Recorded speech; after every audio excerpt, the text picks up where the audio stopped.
I'm going to... You hear me? Oh, thank God. Oh, thank God. Oh, thank God. That is, thank you, Crystal. God bless you. Honestly, honey, don't know what I would do without warm-hearted angels like yourself. All right, so that's a relief. Very, very much so. Honestly, it's a miracle I'm even on. So let me try and get everything else going on here. And, honestly, really, I'm shaking my head and sighing. The emergencies I deal with at the last minute, they're indescribable. Okay. Get this on the homepage. Yes. Yes, wonderful. Thank you, honey. All right. So, let's see now. Okay, so we're going to go to the live dashboard. Get this out of the way. Oops. Okay. And win off. No worries. There we are. Should be back on any minute.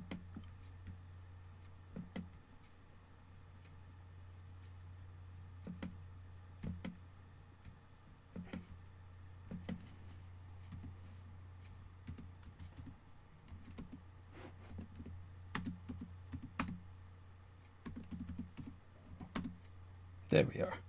Yes, there we are. Okay. So, got it. All right. And, okay then. Narrow that down. Go back to the live dashboard. Get the link. 4 people watching now. Thank you, all 4 of you, for your patience. Now, hopefully I'll hear some echoes. Let's find out. Give me some echoes. Now, hopefully I'll hear some echoes. Excellent. Let's find out. I can't believe it. Give me some echoes. Derek Talley, God bless you, dear brother. Hugs. Tell your friend how overwhelmed I've been with the emergency room visit and all that.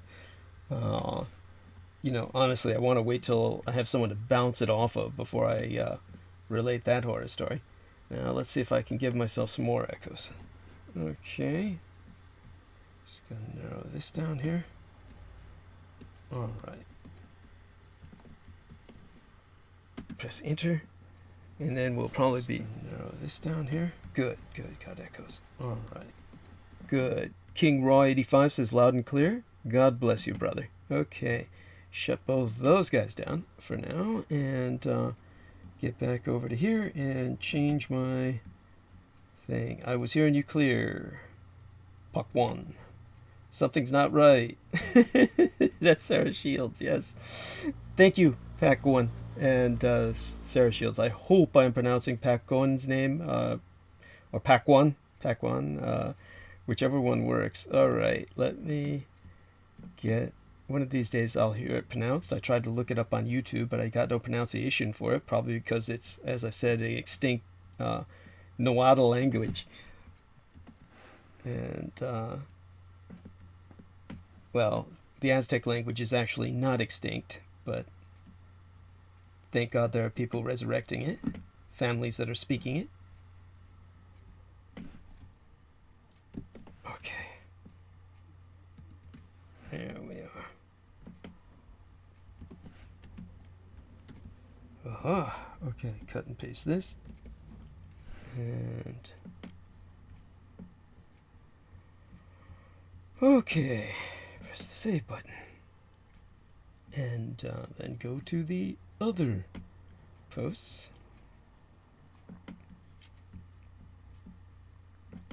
So exciting. Absolute worst part of the fucking production is this shit. Running from timeline to timeline, cutting and pasting links.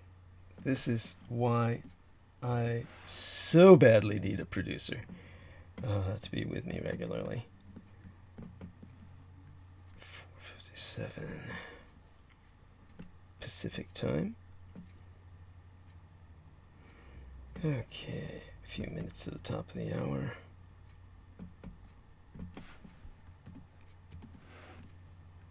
And I'm not even able to provide too much in terms of entertainment value right now.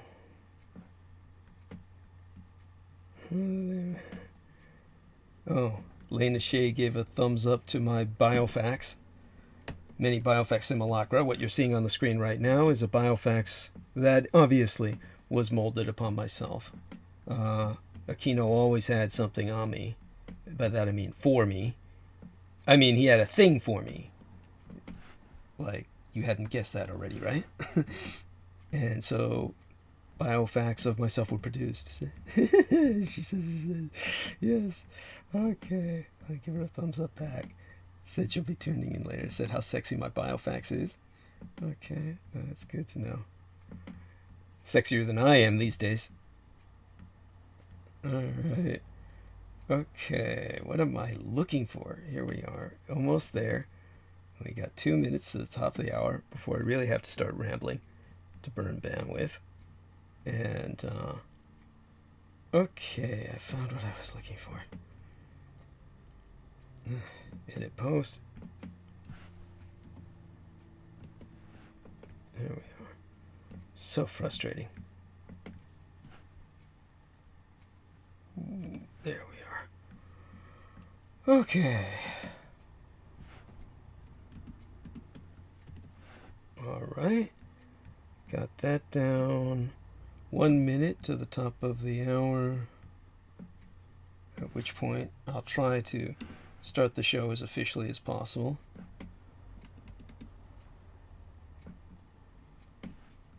No guarantees. Yes, there's no guarantees in this world.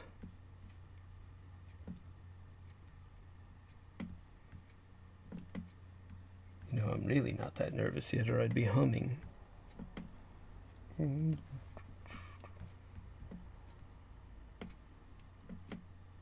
Okay, now we go over to the last timeline for this treatment.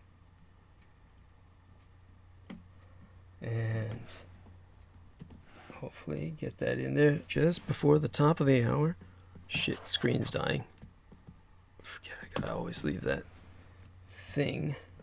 That took it to the top of the hour. Okay, it is the top of the hour. Going to officially start transmission in a matter of moments. Well, I'm officially starting it now. You get to hear my unofficial frustration with the, well, it's official frustration as I deal with all this crap. It's taking me over the brink. I'll be in madness soon. All right. Which I kind of risk anyway all the time. Okay, so we're at 13 people in there. All right, let's do a renewal of all of the timelines. And by that I mean a refresh of all the screens. You can see if everything is taking. And then I'll get myself a scarf around my neck because it is bloody well frigid in here. All right, let me do that. Grab this. Grab something that will serve as the... Okay, where is it? What I normally use.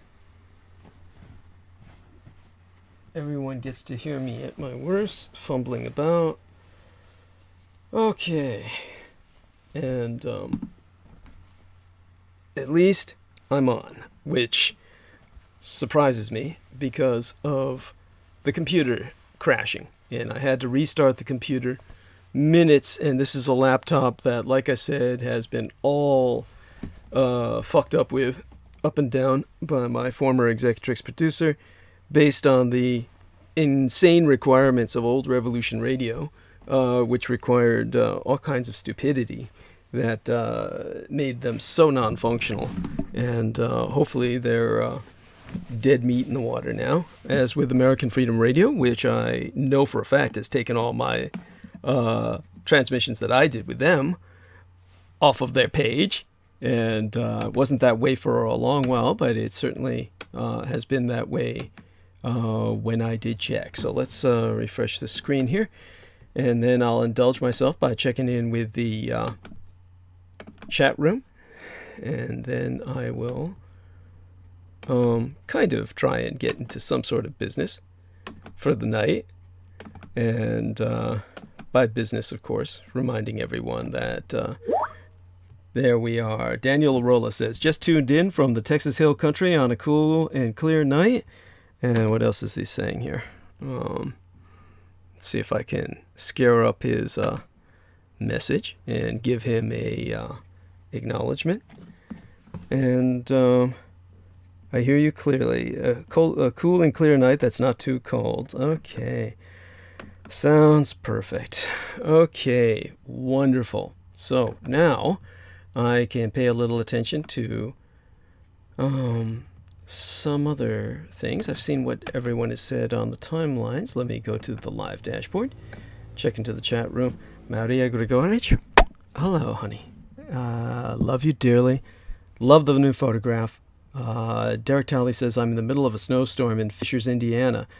Our prayers. I hope you're not in a truck. Of course he's in a truck. He's got to be in a truck. Heather Holman says hi. Ah, yes, Heather. Okay, that's always chilling. That's but I suppose I shouldn't complain. Hi, Heather, and love you too. Got to be careful with saying that. And with that, I'll just kind of get into it for tonight. All right, it's been a struggle. I mean, it's been a struggle. I can't even describe it's been a struggle. So, yeah, just... okay, just to get it on record, and I'll talk about the gory details of this for the sake of morbid entertainment at some point in the near future when I'm able to get some people to bounce off against, and it's a more... salubrious environment for that sort of thing where I can wax loquacious. Right now, of course, tonight, it's going to be an odd night. It's going to be odd because I really can't get into the mood of the spiritual as much as I would like to, because it is that time of year. It is that time of year I usually bespeak of the revelation of the Magi, review that historical reality with everyone. And in the past, I was constricted by time constraints. This may be the first year in which I'm really not. I was constricted by some factors when I was dealing with the Aquino assets who were producing for me, because they could not stand, they could not abide, they could not suffer my speaking of the Christ. And so if you actually review Christmases past after my leaving Revolution Radio and American Freedom Radio, you'll notice a distinct discomfort zone in that regard. And I worked with it as best I could because of what I was working with. But now I'm free of that. And want to say hi to Sammy Romero, who says I'm sounding clear. God bless him. And at this point, if I don't, well, I definitely will speak of it Wednesday. But if I don't let everyone know by then, by tonight, then I'll let everyone know then that I may be speaking of this as well. The spirit of Christmas, or what's behind it, in June. I might be considering as my topic for the Mount Shasta presentation, a kind of Christmas in June presentation about Christianity in the New Age and its interaction with what I feel will be emergent new religions, new cultures. I did a presentation in 2012 on the New Dark Age, and I would like to put a much more positive spin on that since we survived 2012, as I knew we would, but I thought of the new cycle of change as potentially being what historically would be deemed a dark age. And there's many aspects of that we be in that verify that prognostication on my part. But I'd like to put a more positive spin on it because of other positive things I'll address tonight.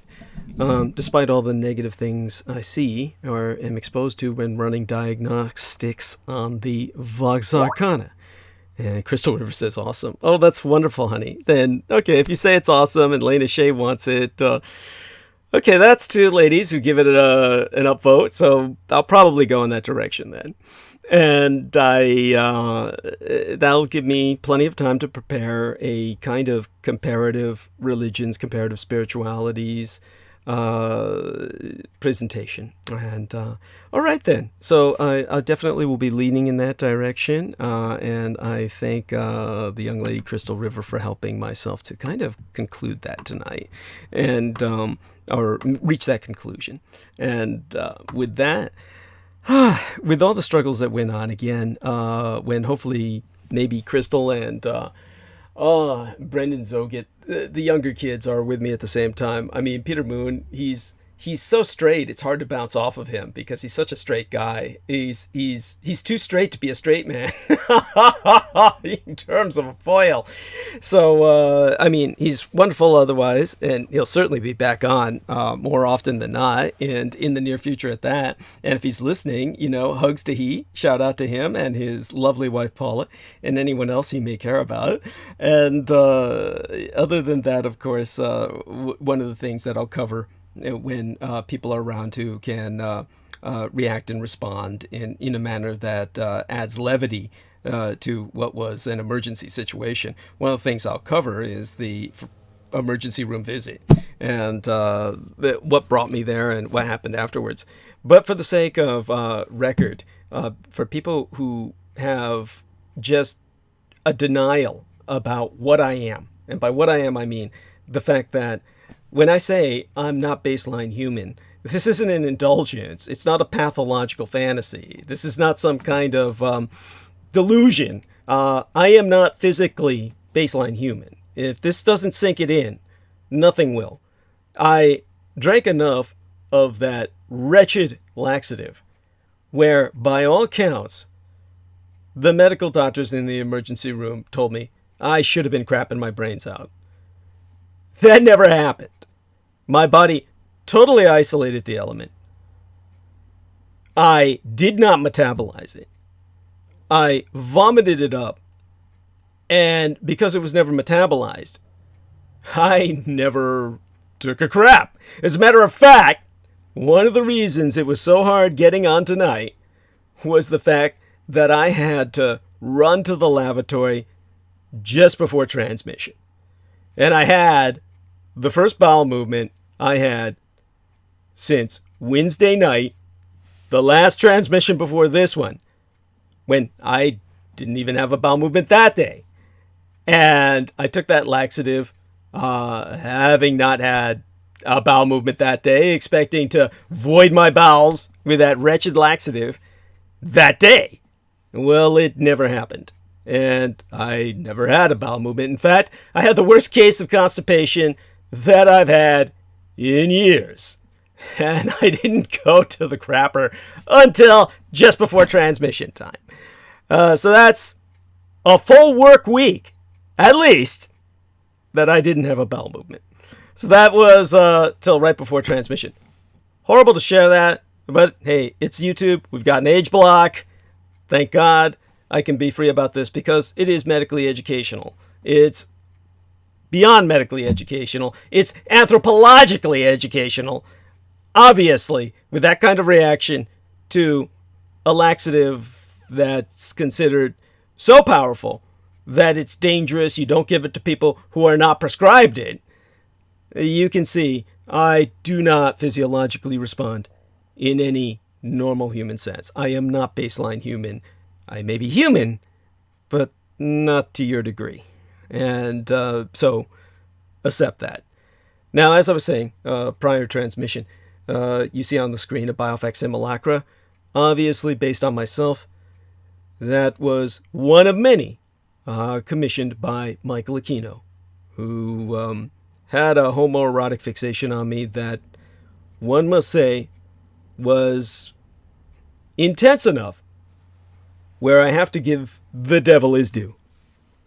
must respect the fact that he restrained himself in my presence and basically repressed himself towards releasing what stresses in that area he could on simulacra of myself, which I liberated from the Presidio military base.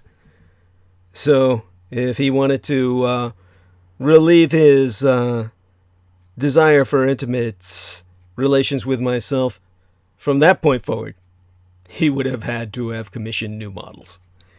But, as you can see, the ones he has of me, had of myself, and now they're mine, are pretty well endowed. Well, you can't see that. But I mean, aside from that part, the muscular aspects. You know, believe it or not, I used to look like that. Yeah, I know. You're going to dismiss that just as you do everything about my not being baseline human. I can forgive that. At any rate, moving right along. Aside from all the struggles I just described, the computer crashed. So I really can't believe I'm on it all. With all of that presented to you, you can see it's been a struggle. And now you, of course, can relate to that. Historically, my biological father wrote his own book entitled My Struggle. That's what Mein Kampf translates into. So my biological father, Adolf Hitler, had to deal with his. I have to deal with mine. And now you can contribute to my struggle at showsdd.com/donate.html, which be acronyms for Hypertext Markup Language, where we now be accepting contributions via PayPal Holdings Incorporated on showsdd.com. So we open this transmission with all due acknowledgement, as always, unto mine own personal hero, our dearest English brother in battle, who be Team Drek, or Dietrich, or Dragons, ultimate post-episodic producer, and our final productions archivist at showsdd.com, as well as the YouTube maggot channel property manager, which you can subscribe to his channel at youtube.com/c/Magator, Magator being spelled MAGGOTAUR, and that be John Henry II or the Third McMills Warrington. Friend and follow he via his Facebook timeline at facebook.com/John.War. For were it not for he, nigh all my videographic works would have been lost. 'Twas he who saved nigh all the Douglas Dietrich videos from, those that were published on platform provided by YouTube that would otherwise have been erased from all free public accessibility and monopolized for privatized monetization via Patreon by the openly sub-satanic, welfare-supported white trash, Pueblo, Colorado-based amateur sorceress and skunk whisperer, Amber Rose Dio, whose My Stick Warrior channel actively exploited YouTube to promote Edomite Thelema, or Will, of Peter Simon Lavinda, to children for years prior her exposure, and via his own so-called Dietrichology YouTube channel by the parentally aided and abetted violent alcoholic Eurotrash Canadian multiple sexual assaults offender Pavel Edward Prevara, who resideth in his federally pensioned parents' Toronto domicile and aliases himself as Paul Edward via his Facebook timeline, whereon he hideth still behind images of myself to friend underage boys, precepts, predation. You can find all evidence thereof on showsdd.com. It will be linked on the homepage thereof. And, of course, this is my time to provide, out of obligation, an alert and Achtung, a warning for attention from all fans, friends, and followers of myself in terms of public service to Bolo. Be on the lookout. Per pedo predator, Pavel Edward, Paul Edward Provara. And you can find out the details behind what I describe on the September 8th, 2019, dated episode of Critical Omissions, entitled Deep Web Pedo Predator Hides Behind the Face of DDD. Now, this public figure, the former executive producer of my program, who was caught red-handed attempting to archive my entire Google account after having hacked it via our co-managed Douglas Dietrich YouTube channel, be a cyber terrorist with a known criminal record of multiple sexual assaults and is confirmed to still be preying on young boys behind mine own image, even whilst brazenly self-promoting his quote-unquote self-employment expertise as simply JAP. All uppercase JAP. Now, Paul Pravara, referencing himself as a data engineer on LinkedIn for then producing my program, makes little sense beyond hyperbole, and the citing of JAP as his employer, or rather his field of employment, as he be presenting himself as self-employed, thereby indirectly but publicly self-asserting his unemployability, makes no sense at all beyond the intended entendre as ethnic slur against myself. JAP, in the all uppercase, otherwise being acronymus for a software, Java non-proxy, which you can find out more about, appropriately enough, at Freshmeat, freshmeat.sourceforge.net/projects/anon, as in anonymous to be specific, similar to Tor in anonymity, Tor being acronymus, all uppercase TOR, for the onion router, as in multi-layered, which itself be likewise exploitable in hiding or encrypting IP or Internet Protocol addresses by moving through multiple routers, being a dark web tool employed throughout the pedopornographic industry precepts pederast predations, and JAP, all in the uppercase, being similar thereunto, but JAP itself being relatively new, released in December of 2016, as well as concurrently deployable to hide web browsing. Paul Pravara thereby openly promotes himself as a data engineer in the realm of child exploitation and baby rape, advertising unto others his own ability to deep dive into the depths of deepest darkness and assist others and such.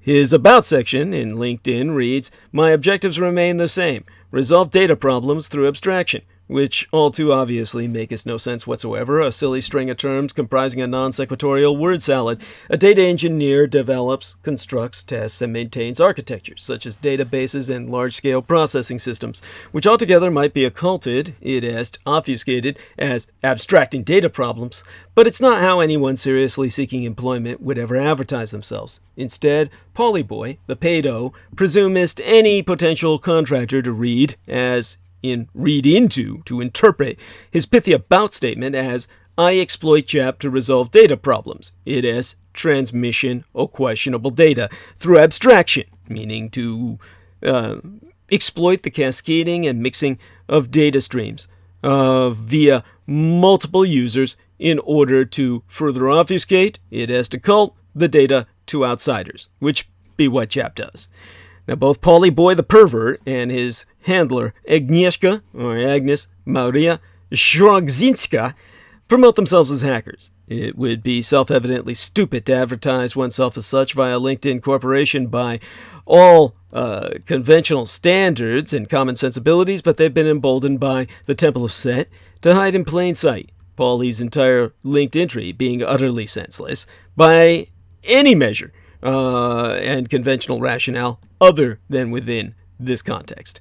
Ergo, therefore, Paul Pedoperv Pravara be advertising more than meets the eye. Anyone doing a search on LinkedIn for JAP specifically, in disambiguation from JAP, the ethnic slur, with a capital J and lowercase ap, which in that spelling would pull up anyone's profile who had worked in either a Japanese restaurant or the empire of Greater Japan itself, will come across Pavel's page, and most likely not anymore, with the nebulous statement of resolving data problems through abstraction, it is via encryption being the key. Anyone who wants help in extremely questionable tasks requiring JAP now be directed to his page and his page alone. His critical omission, a blatant hypocrisy, what speakest volumes in of and for itself, being that he refuses to explain in his openly published public statement, per myself, as to why he still misrepresents himself by hiding behind the photograph of a so-called liar, which you can see his statement on facebook.com/PI342. Instead of displaying his own flaccid face for reasons that be all too obvious, no one would friend him by his own wretched appearance, despite the fact that he tells underage minors that they have finally found Waldo of the Where's Waldo franchise, and that Waldo was really Harry Potter, his other preferred self-misrepresentation, all along, before offering to let them play with his magical wand. And one final warning by way of Pavel the pedopredatory pervert. He has now established a false Twitter Incorporated account by which to misrepresent himself called @DDD_now. All uppercase letters. The official Twitter account for myself be @DougDDietrich, with the only uppercase letters being the D's. Now, both the identified malefactors, Rose Dio and Paulie Privy, ultimately boasted themselves activated assets of the Temple of Set founder, the Setheistic, it is satanic high priest and primary Wikipedia contributor, the United States National Security Agency Deputy Director Dr. Michelangelo Mikey Aquino, Colonel, United States Army, Special Forces Psychological Operations, retired but laterally transferred into domestic, or rather, international intelligence with the NSA, at which point he ultimately did attain the civilian equivalent of the rank of general, what's called a super grade in the federal parlance. And aside from being his assets, they, of course, were his servants, his acolytes, through his ever-swelling cult of the kings of Edom, it is the anti-gods. But now you, too, can do your part to help in the fight against total annihilation. Spread the word about Douglas Dietrich, that he, the biological son of Adolphus Jacob Hitler, which you can find more about at douglasdietrich.com/2019/05/08/ Douglas Dietrich, son of Adolf Hitler, fighting against white supremacist neo-Nazis. And you can confer a footnote on my bio, sire, on the homepage of showsdd.com, where you can find out the meaning of my biological father's name, Adolf the Wolf King, and where that derives from, implying, of course, the ancient Greek king of Lycaea, who became the first and sire of all werewolves, condemned by the gods of Greece and the pantheon of Zeus and Jove, the king of the gods, towards a punishment worse than death, lycanthropy, the condition which, of course, is derivative from the location of Lycaeus, his kingdom over which that cruel and cannibalistic king once reigned. From there we derive Adolphius, sire of all the werewolves, is what that name means. And that I, his biological son, be alive and well and resident in the city and county of San Francisco, and, if at all possible, electronically relay thy contributions at showsdd.com/donate.html, that I may attain the victory of survival in my struggle. People are forever asking myself what they can do to fight the pedopathophilocracy, such being our present Slavo-Western government by patriarchy of pathological pedophiles. You can all help spread awareness by supporting myself. We have a new contribution page on douglasdietrich.com, where you can make his donation online using either thy credit or debit card. Simply go to douglasdietrich.com and click that red donate button. All sponsors will be granted exclusive electronic access to both my videographic and audio recorded archives through to this year, from the 2011th year in our Lord, the very year mine own late and sainted matriarch, the Grand Madam Diana Lin Zujin Takabayashi Hideko Dietrich, was murdered, assassinated, nigh immediately aftermath. The Sanjuichi Sensemi, the 3/11 terror attack against the Fukushima Daiichi, or Big One cluster of nuclear power plant facilities on site, the 7,000 islands of the Greater Japanese Empire, in that 2011th year, Anno Domini Communal Era, the very year that the Native Americans reckoned via their own cosmologies that the first rays of the dawning of the sixth world broke upon us, and magic's could again be worked conjointly with Mother Earth to redeem the folk upon her. They're not on YouTube anymore.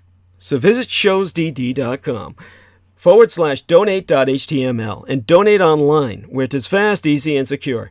Only on contribution will thy membership be processed within 48 through 72 hours, between 2 to 3 days, for full access to all mine archives, meaning all those videos that John Warrington saved, aside those on the Maggot Douglas Dietrich channel and the YouTube channel named Taboo Bros 2, which you can subscribe to by looking up TABOO space BROS space Roman numeral 2, as managed by mixed martial arts maestro Daniel Arola, whom you can visit and friend at facebook.com/Daniel.Arola.3 of Damage or Daniel Arola Martial Arts Group Incorporated Kali Combatives.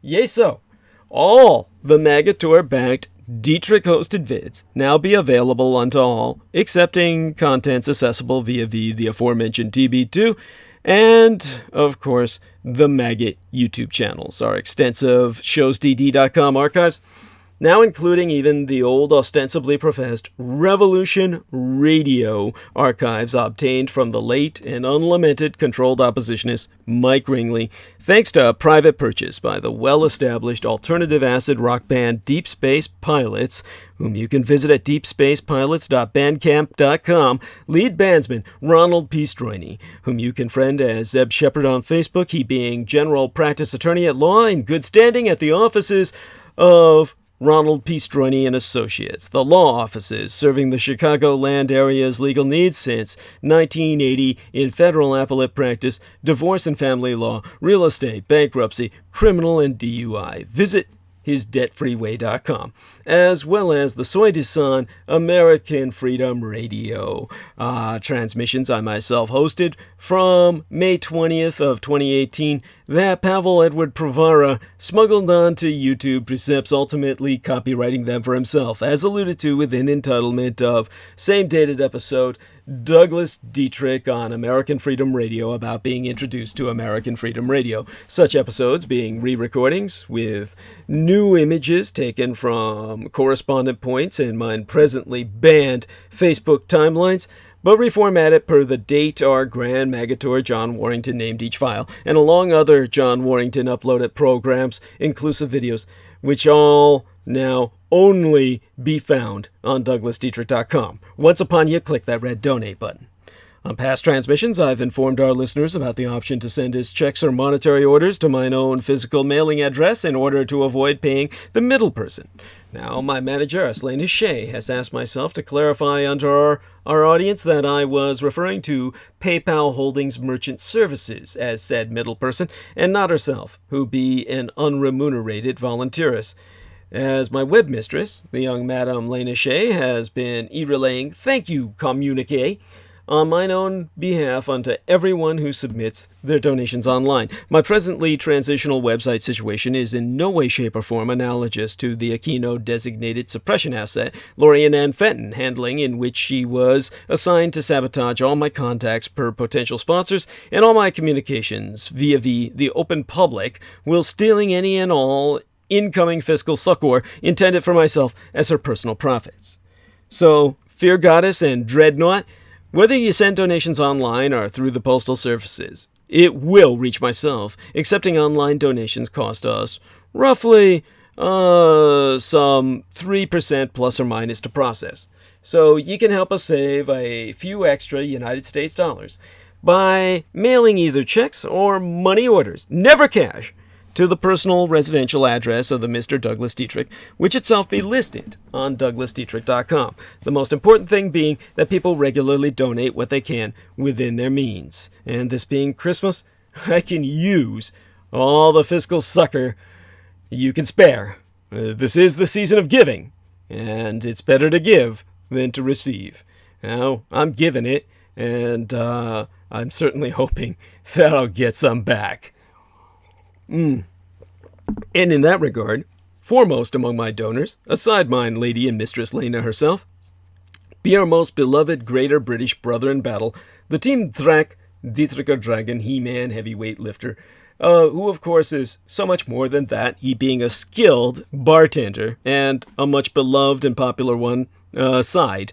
The YouTube Bizarre HD channel manager, in which you can subscribe to his channel at youtube.com/user/Bizarre HD, which be spelled BIZARE HD.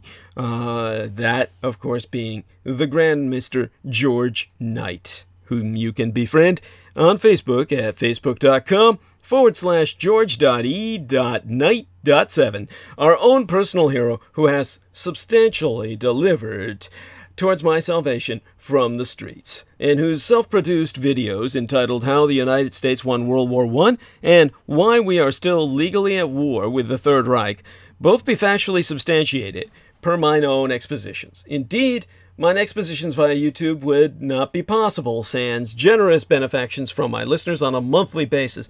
I am the only person on the surface of this world with the insider knowledge and experience necessary to lead thy resistance against the Russo sub-satanic occupation and anti-godly insurgency. So again, go to DouglasDietrich.com and click Donate. The very survival of the human species be at stake, and I am not exaggerating. Do not wait.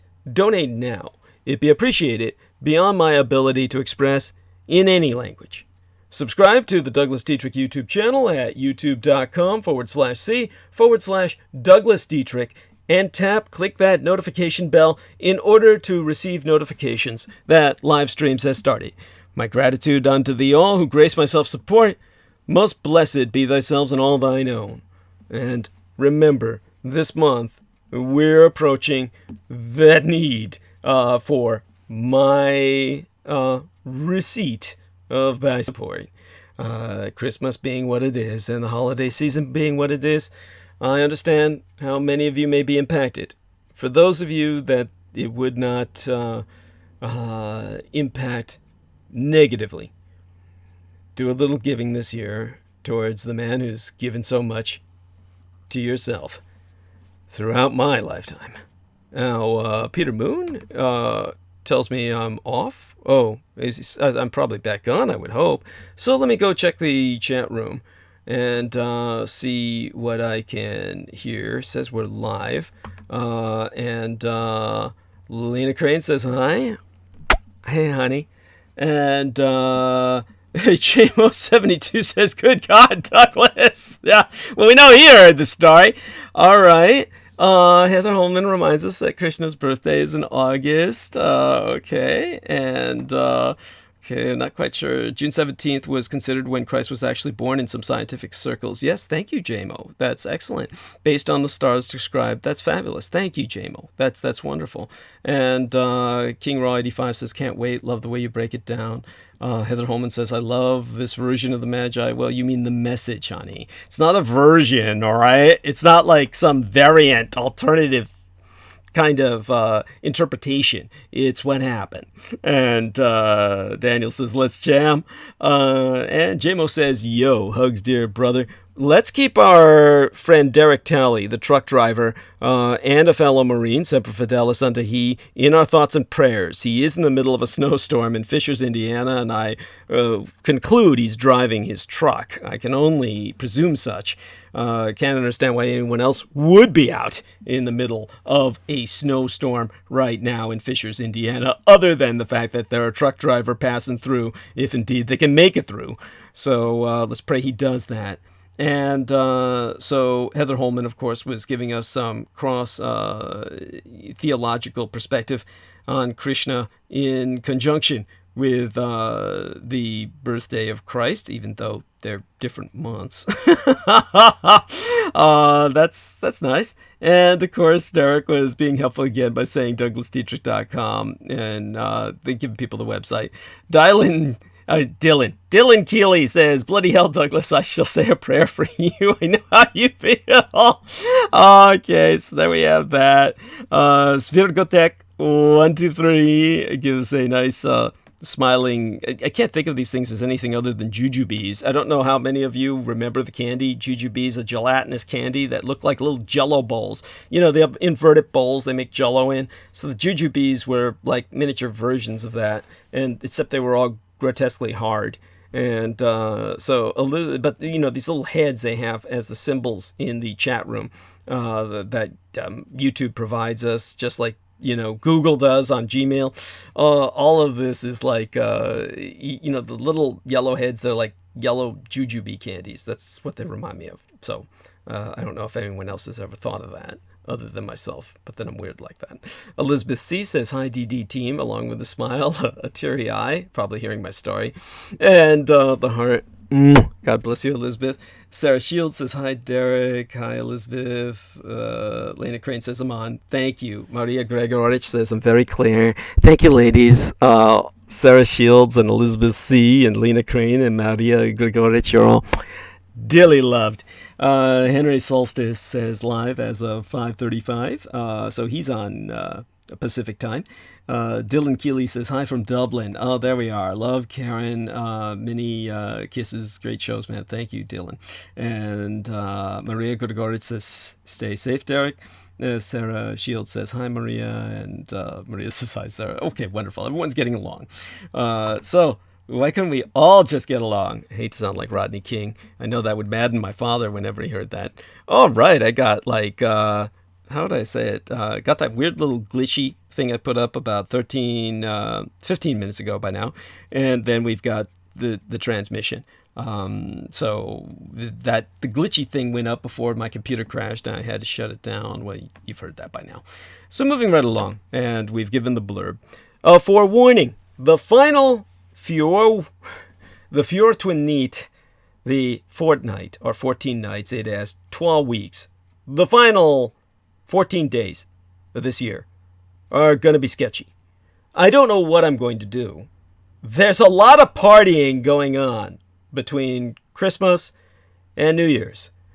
So I'm going to be doing my best to be hosting. After all, Christmas Day itself is not Christmas Eve. And Christmas Day will be a Wednesday, a transmission day. New Year's Day itself is not New Year's Eve. And New Year's Day will be Wednesday, a transmission day. The problem is whether I will make it home. Or make it home alive. Or make it home at least able. You have to be what they call live and able. They used to say in the service, my dad's day, they used to say shit like that.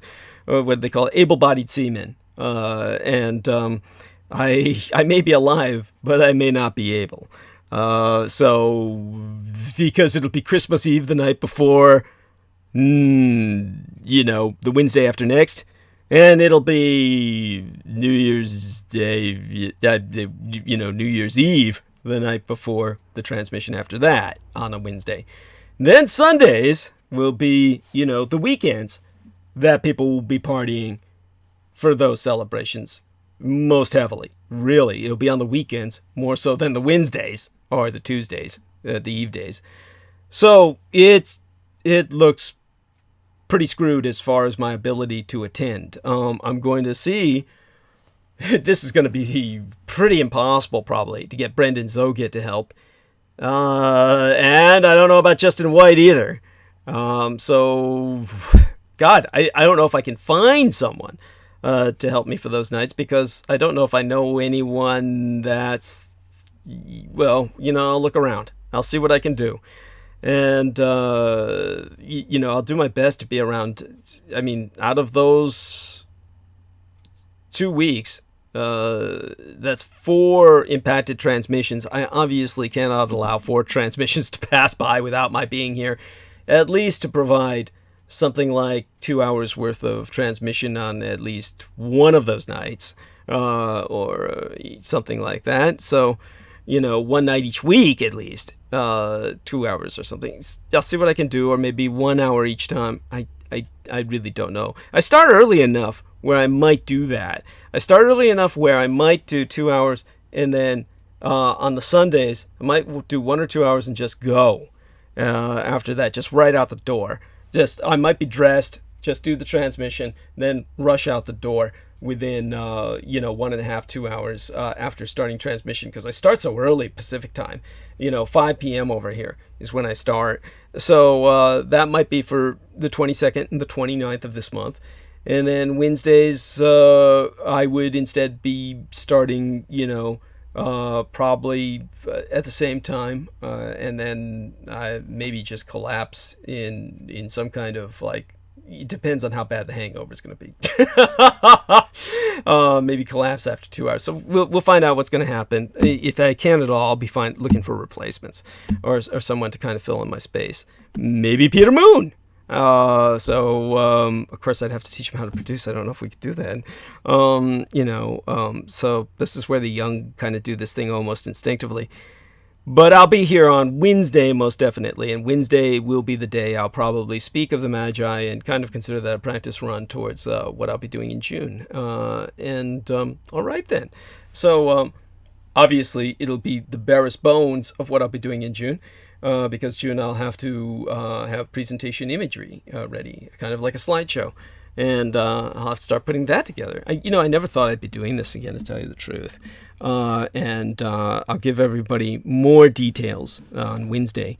Matter of fact, I still have to turn in a few more things to the person that I'm working with on Mount Shasta, the man who I believe, thanks to Peter Moon, giving me the information that he has, Peter Moon and I have concluded that Jonathan Shalimar is Mount Shasta. Personified, embodied, incarnate, if you will. And a man who's lived there for 30 years and literally lived on the mountain, as far as I understand it, for maybe several decades. By that I mean not just lived on a home on the mountain, but actually lived on the mountain, like in the wild. So that's pretty serious. We're talking about an intensely enlightened individual.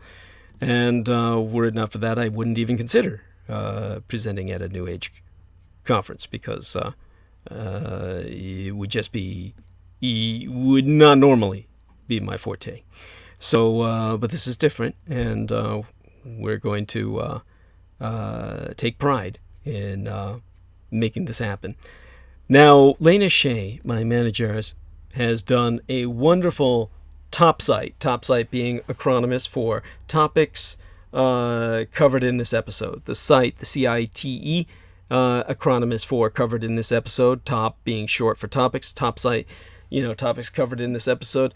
It's on my website for the latest transmission preceding this one, the transmission in which I was deathly sick on air. Well, I was dying.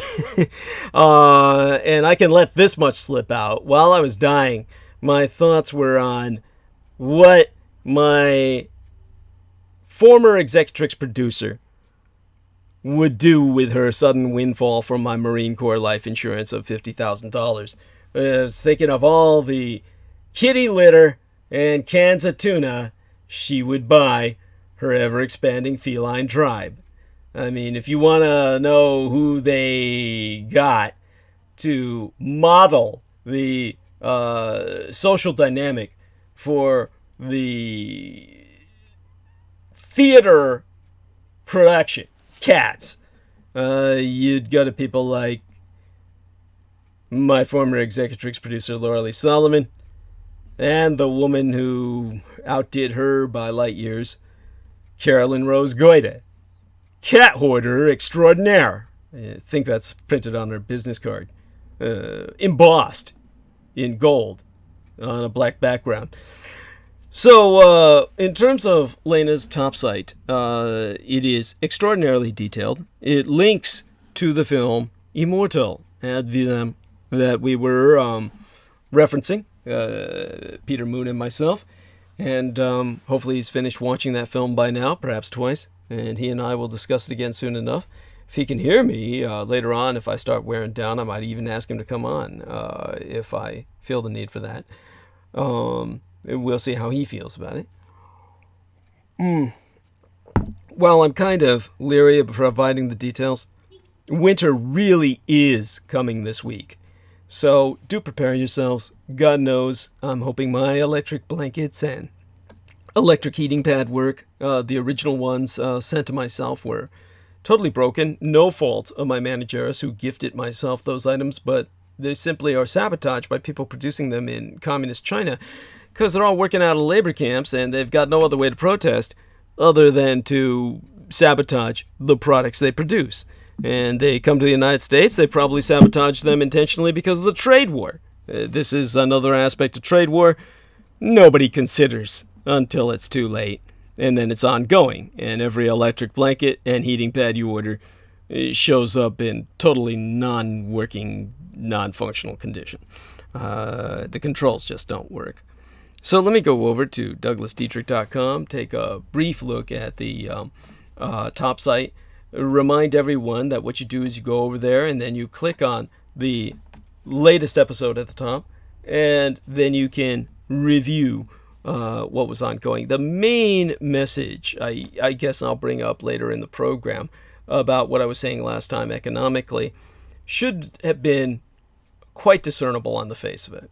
I fear, of course, for many people that may not be the case. It's amazing what can be misconstrued or miscommunicated. So when I start closing down the arc of narrative tonight, I'll probably close down by going back to this top site and speaking a bit about the economics points that I was trying to emphasize that people may not have gotten, or they may have, but we'll find out. Now, there's an important point to bring up about today, which is almost over for many people. Well, not really. We got several hours left, even on the East Coast.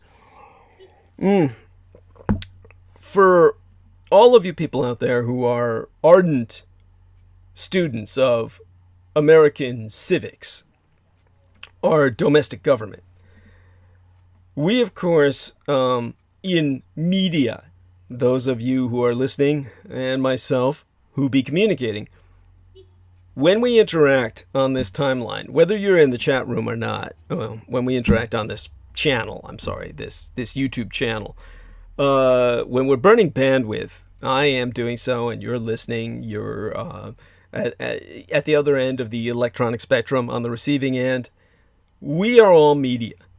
And because of that, we embody, whether you're actively speaking like myself or passively or actively listening. Actively listening would be interacting with the chat room, etc.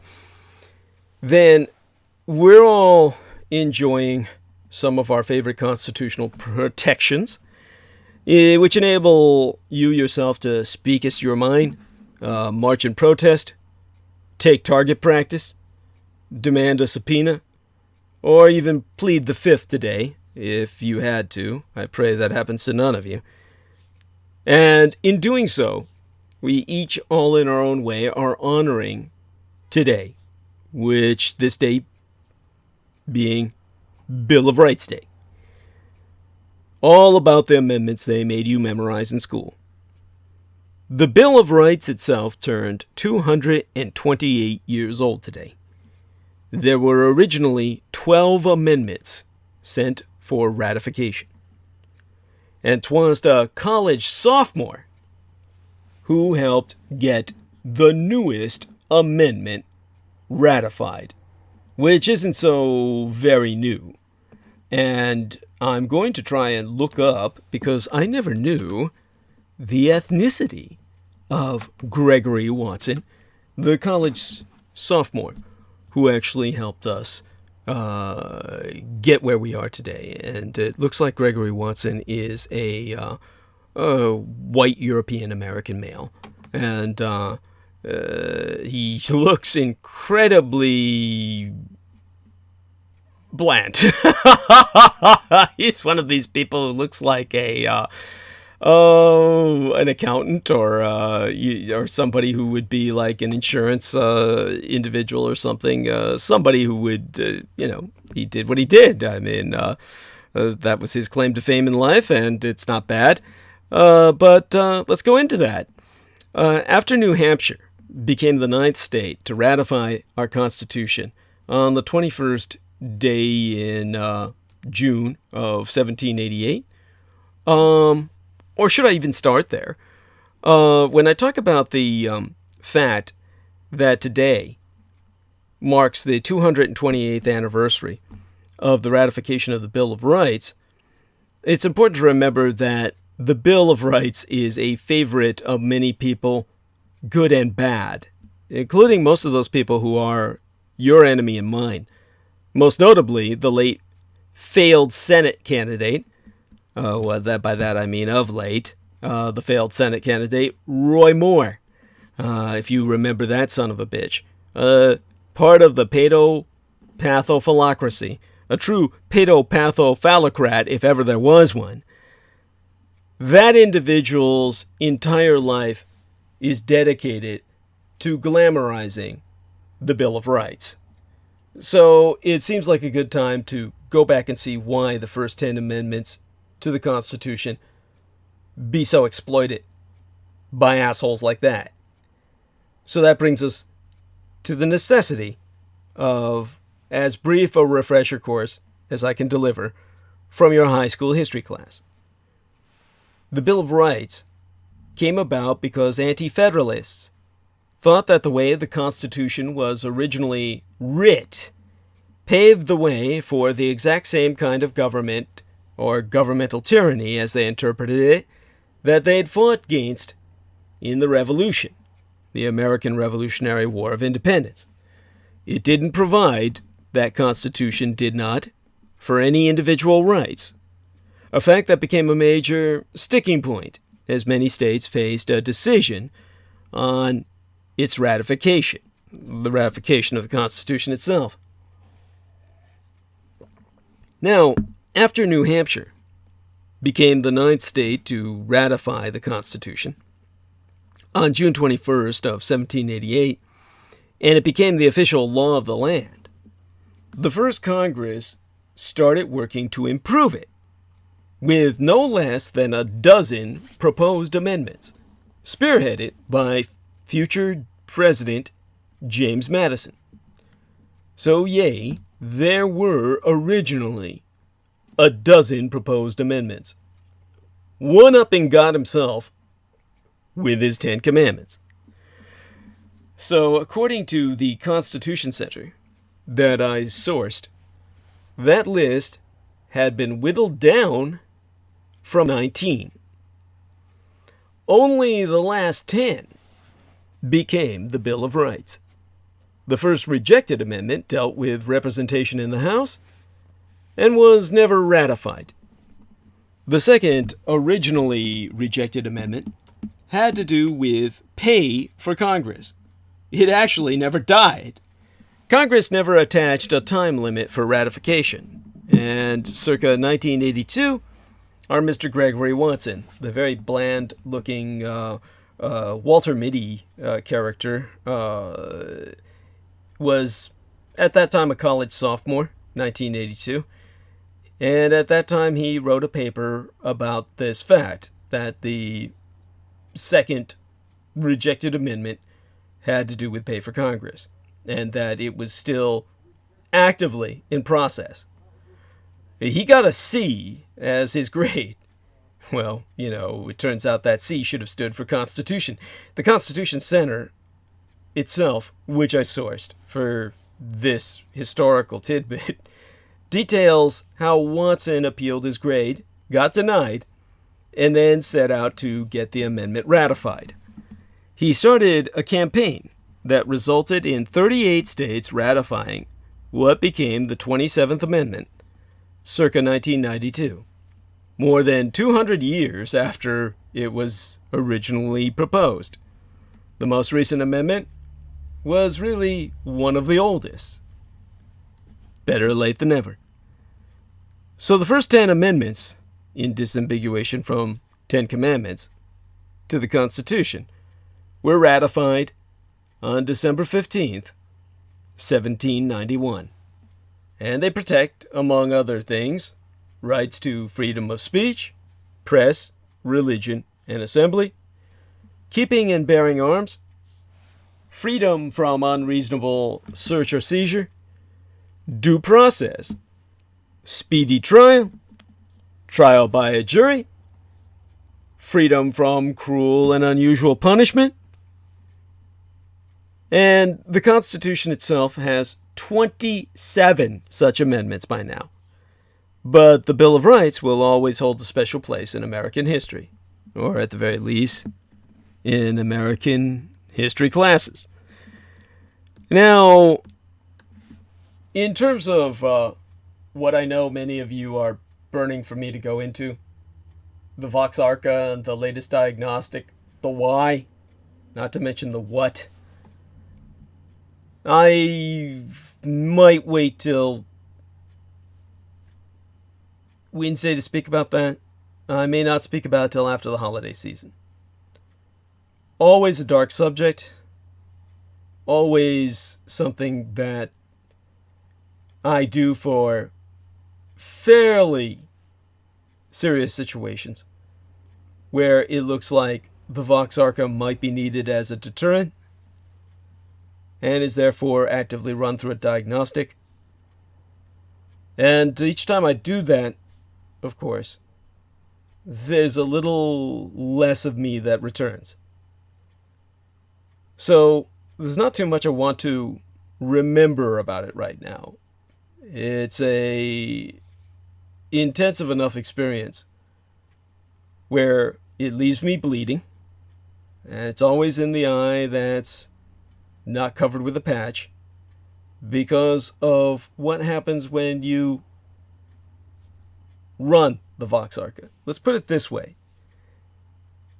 The Flying Führer bunker, or Air Force One, that carries your president around the world and is always been rumored to be haunted by Franklin Delano Roosevelt, who knows no rest. In other words, he's suffering a form of damnation in which he does not leave this plane.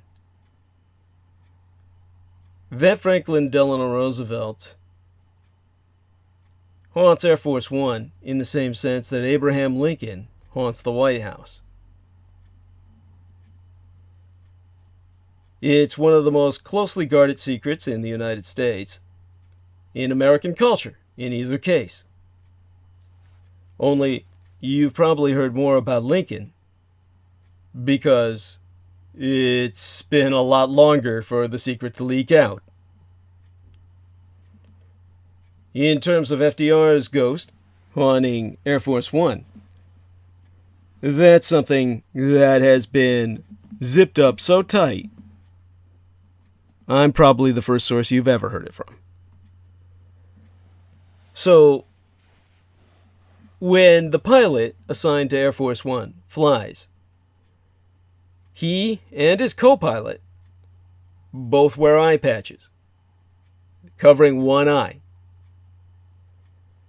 They do this so that in the event of a nuclear blast that may be in area of Air Force One itself, an aerial burst that would throw out enough immediate Rontgens or radiation to immediately burn out the irises of any flying pilot. The reason the eye patch is worn by all such pilots, whether Air Force One or any other plane entering a nuclear combat zone. By nuclear combat zone, we're talking about airspace, where there may be air bursts or, of course, ground bursts. There's very little difference to be had when it comes to thermonuclear weapons, no matter how high up in the air you are, unless you're very high indeed, at which point we're almost talking stratosphere and a spacesuit for all intents and purposes, a pressurized suit, self-contained. Unless you're in something like that where the faceplate itself opaques, that's the term that they use, they opaque, they go totally black in the event of a nuclear explosion to protect your retinas from burning out. You don't need that when you're beneath stratospheric level, and Air Force One is never going to go stratospheric, or never voluntarily so. If it does so, it's only because something really bad has happened. Both the pilot and the co-pilot, therefore, wear eye patches covering one eye, so that if the bombs start going off, or a nuke's lobbed their way and goes off in area, and is not close enough to destroy the plane itself, it could still do enormous damage if the pilot and co-pilot are not eye-patched. because their retinas would burn out and the plane would literally be flying blind. So by wearing an eye patch, they can lose one eye and then just take the patch off and fly with the one remaining eye open and functioning. So with the Vox Arcana, what you see is in your mind's eye, which the body interprets as being physically real. Therefore, it has a similar effect to a nuclear blast. Your retinas don't burn out because you're not exposed to physical radiation. There's no Roentgens or rays, gamma or otherwise, going through the light cones that would take that and wilt. What you're seeing is in the mind's eye, but it plays tricks with your physiology. Your eye interprets what you're seeing as being very real, and the horrors that you see are enough to literally drive a man blind. Now, the potential for that is always there. Every time a diagnostic is run, it's a risk similar to Russian roulette. And the eye patch is there to protect one eye, which interprets what it sees in the mind as physical manifestation. Physical data, as in the kind of data you get with light rays, the energy of light itself that reflects off everything around you, reflects upon everything around you, and gives you the gift of sight by the light cones absorbing that and interpreting it with your brain, what's being fed through your eye. The eye goes directly to the brain. So much so directly, that when I was running security for rave parties, one of the things we would try to confiscate were all the eyedroppers, because the kids would use the eyedroppers to drop ecstasy into their eyeballs and thereby absorb the ecstasy or the acid or other liquid narcotics through the eye directly to the brain immediately. Just like that. The hit's so powerful, your mind is blown out of this world as if you had taken a firearm, put it to your forehead, and pulled the fucking trigger. And the bullet just blows your brains out. And yeah, people do this. Either way, the guns and the drugs. And in many cases, both.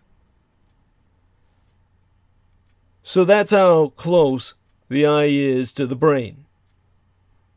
That's why the data you absorb through the computer, through the television, it's so imperative that you guard yourself from the right-wing sewer of shit that is the internet at all costs, because that's like taking fecal matter straight out of the internet, straight out of a sewer, we call the internet, and keeping your eyes open while you dive into that shit and letting that fecal matter absorb through your ocular lenses, those hollow, fragile eyeballs, directly into your brain to poison your mind.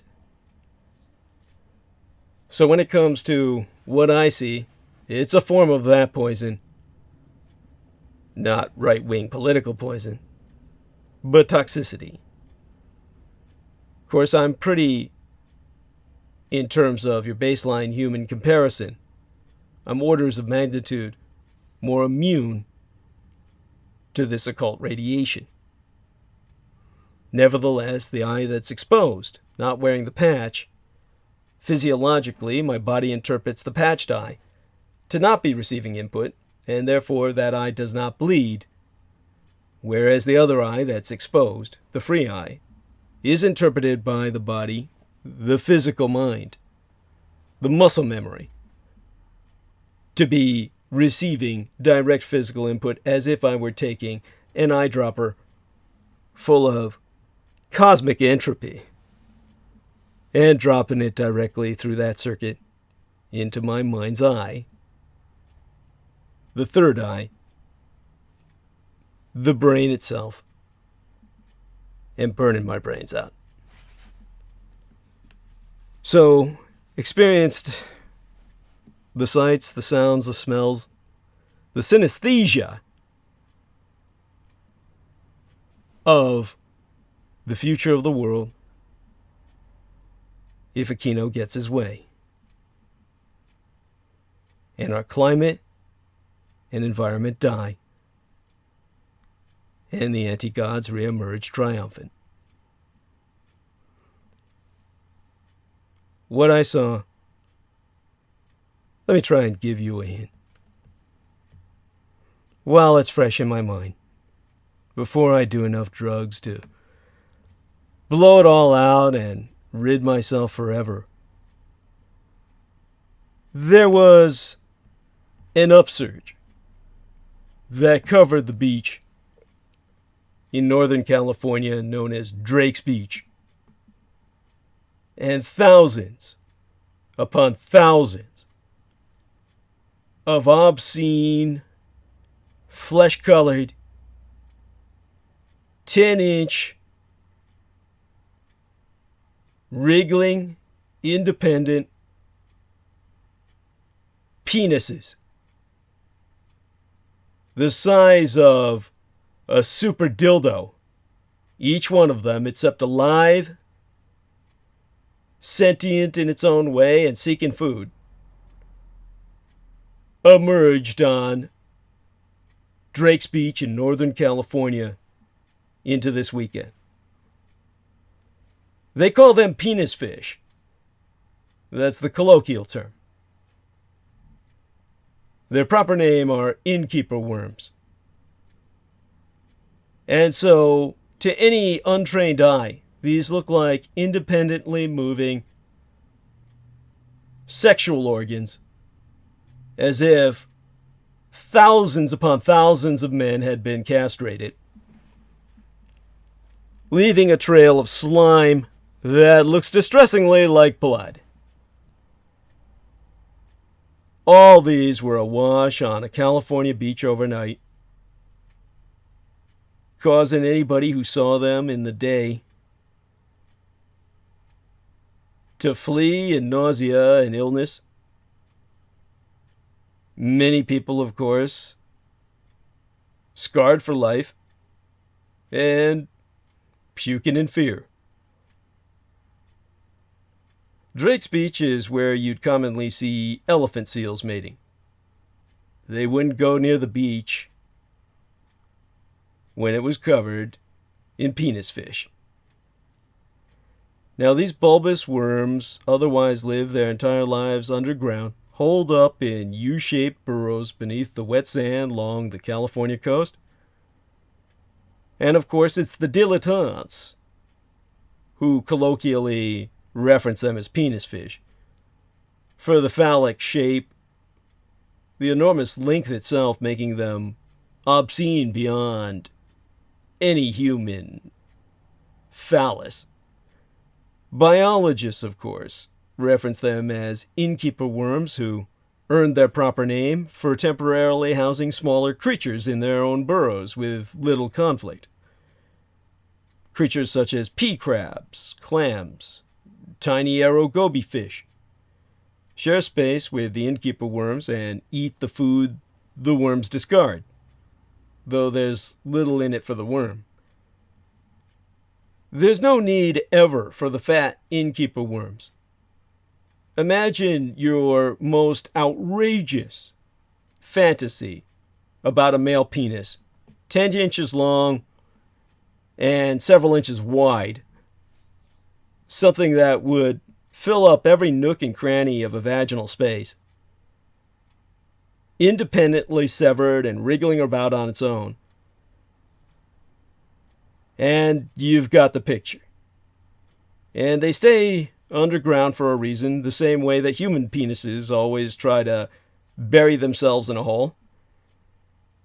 Because when they're out of that warm, wet, vaginal shelter of the sand, they're easy prey for otters, seagulls, and if you're of Asian extraction like myself, human beings, because they're a salty, Korean and Japanese and Chinese delicacy.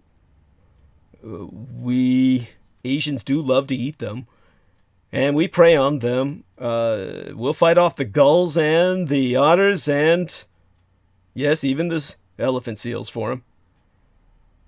And, of course, if I knew how to cook, I would have been right up there with everyone else of Asian extraction, netting as many as I could. But otherwise, within their proper, shall I say, vaginal orifices that they normally burrow themselves in, they cast a mucousy net to catch food and reproduce from the comfort of their burrows. That's unless, of course, a major storm strikes. And that's when you see the risk of building your home out of sand.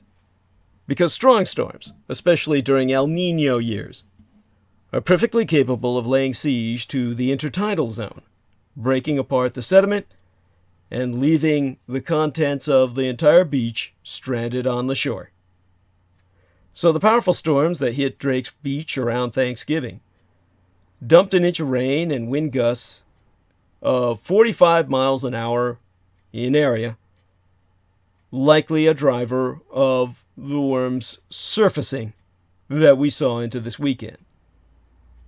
Now, the other two previous mass strandings ashore were circa 2010 and 2016. Both times hit during El Nino weather events, characterized by warmer than average waters that routinely bring with them more rain to California. Now, you might ask, what on earth does this have anything to do with what you saw when you ran a diagnostic on the Vox Arca? Think of what I just described with the penis fish. And think upon the fact that when you read something like a Howard Phillips Lovecraft horror story, the main horror, the point that drives the horror home, the literal punchline, is that there are horrors behind your facade, what you perceive to be reality, which be paper-thin inconsistency. That lurking behind that paper-thin cinema screen, that silver screen when it's torn apart and a genuine monster bursts forth from behind it. That is the horror of the Lovecraft theme. That what we see is a paper-thin construct upon which we reflect our fantasies. And that what is behind that reality is the horror of what lurks beneath in a world that you otherwise can enjoy.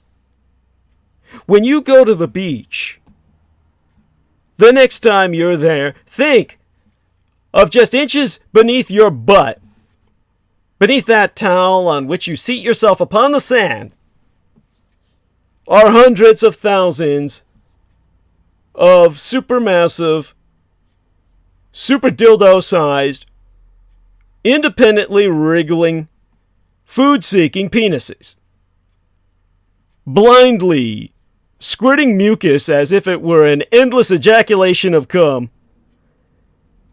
to capture the food they eat and sharing it with whatever other creatures come into that same orifice with them. Like a vagina stuffed with several sex toys at once. And your beach has a very different feel. That all your vibrating, your dancing, your soccer games, your fires on which you roast marshmallows, that all of that is inches above this hidden world of writhing, feeding sexual organs. And that's your beach, which you take your kids to. But you just never see it until the superstorm hits, that perfect storm of all the right conditions at the wrong time. And you wake up one morning to walk along that beach or visit there with your lover or take your dog, and you run into thousands of penises that are wriggling between your toes. And that familiar escape becomes a horror that you experience, that you spend the rest of your life trying to forget. And then realize the climate changes we're undergoing now. The superstorm of firestorms in California, the superstorm of hurricanes becoming hypercanes in the Caribbean. All of this is part of an all-consuming, changing weather pattern that then blends the fires being carried by meteorological events we cannot yet even foresee to areas of the world where they'll do even further damage than we could ever have imagined. Scenarios have been run on this, where the Black Sea, which has a huge amount of gas, just as the noxious gas that comes out of Lake Nyanza in Africa, gas that can escape from the ocean, float into the atmosphere, and catch fire. This kind of horrible event has actually been run forth on computers, and it results in some horrifying scenarios that when I look up gas, Black Sea, let's take a look at, there we are, the Black Sea gas projects, the natural gas, Black Sea erupts. Okay. So, when you've got these underwater eruptions that can belch forth explosive bubbles of sulfur dioxide, these things can float in the atmosphere, be carried by the winds, and literally explode in a floating firestorm that could set, say if it emerged from the Black Sea, where it's a most likely candidate for that to happen, that could float over China and set Beijing aflame, one of the largest cities in the world, and incinerate every building and everybody in a firestorm as horrific as if it were the Dresden firebombing. In other words, the temperatures of flame would equal and, in the case of the Dresden firestorm, surpass the heat of the surface of the sun itself. These are possible scenarios. Indeed, they're inevitable with climate change.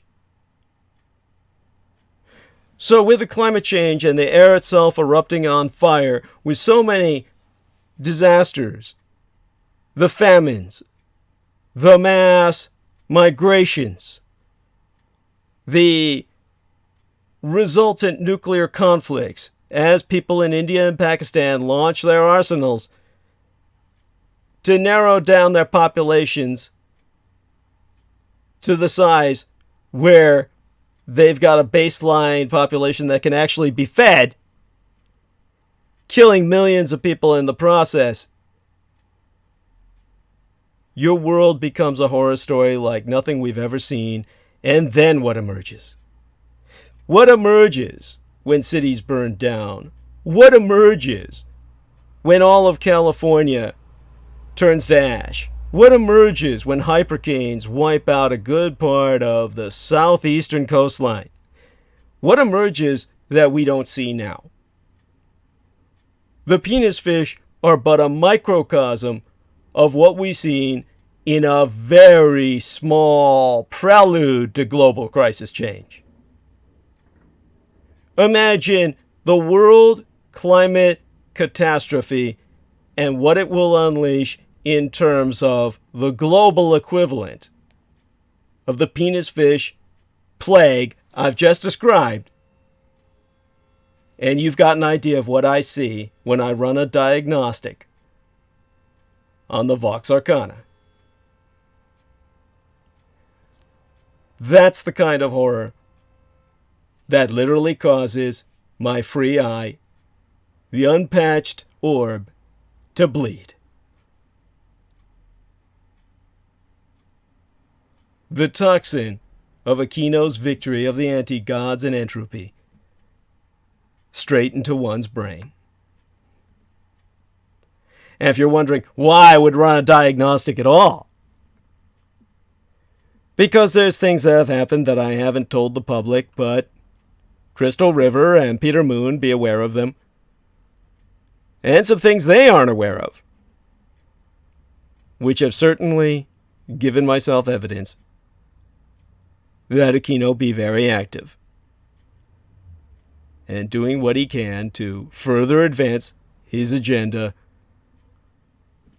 in the midst of the chaos we now experience as we get closer to the end of the world as we know it,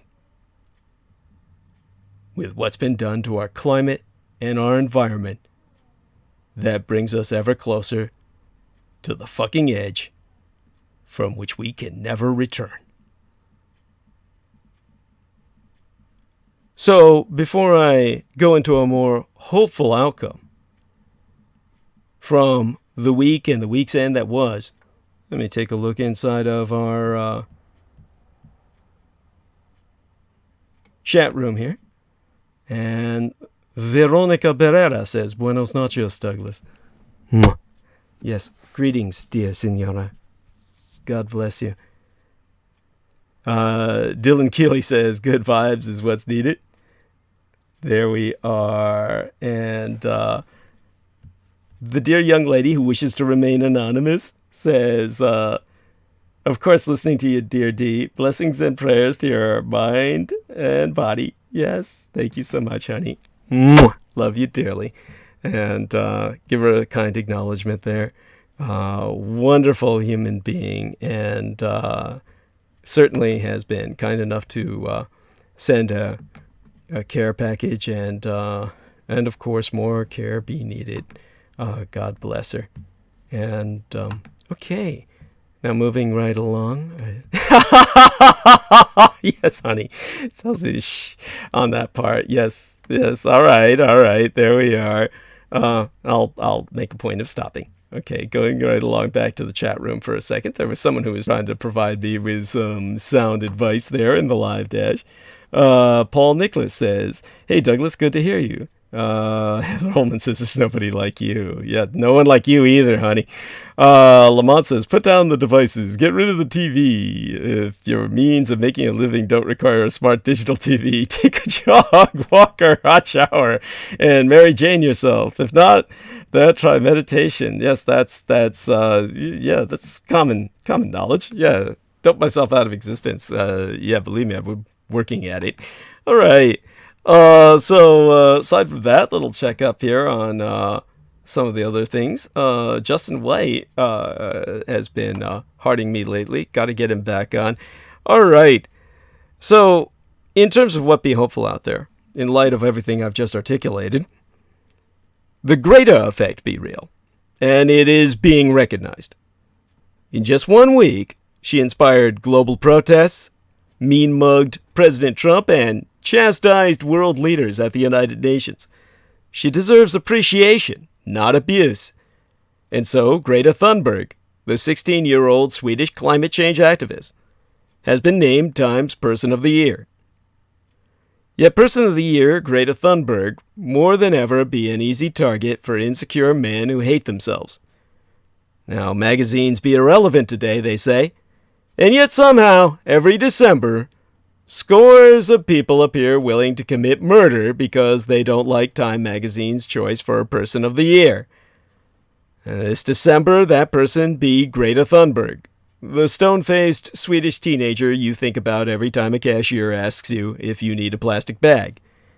If your answer is no thanks, you might think of Greta and feel proud of yourself. If your answer is yes please, like I always answer, then you might think of Greta and feel bad about yourself. Well, I don't feel bad because I pay a fucking dime up to a quarter for those goddamn plastic bags, and they're recyclable these days, and so I use them for my recycling containers. Either way, you think of Greta, and that is why she be Person of the Year. But whenever Greta Thunberg be praised, she be belittled in equal measure. The teenage climate activist has a way of enraging people in ways her contemporaries, adult scientists and activists, could only dream about. We've come a long way since kids dozed off in science class watching An Inconvenient Truth, as narrated or even produced by Al Gore. Now a child is leading the charge against environmental degradation, and it is adults who be asleep at the wheel. That, or they're attacking Thunberg on the internet. So what is it about this young powerhouse that has got white male supremacists trembling in their shit-streaked and piss-yellowed boxers? Greta marched into the public eye in August of yesteryear, 2018, when she skipped school at the age of 15 to protest climate change outside the Swedish Parliament building. The sole person there, her parents warned her against going. Her classmates declined her invitation to attend. But her skolstrejk for klimatet, her school strike for climate, that banner stood tall. And 1 year later, her homemade sign has been translated into dozens of languages, and her protests have traveled across over 70 countries. She's just been named GQ, or Gentleman Quarterly's, Game Changer of the Year.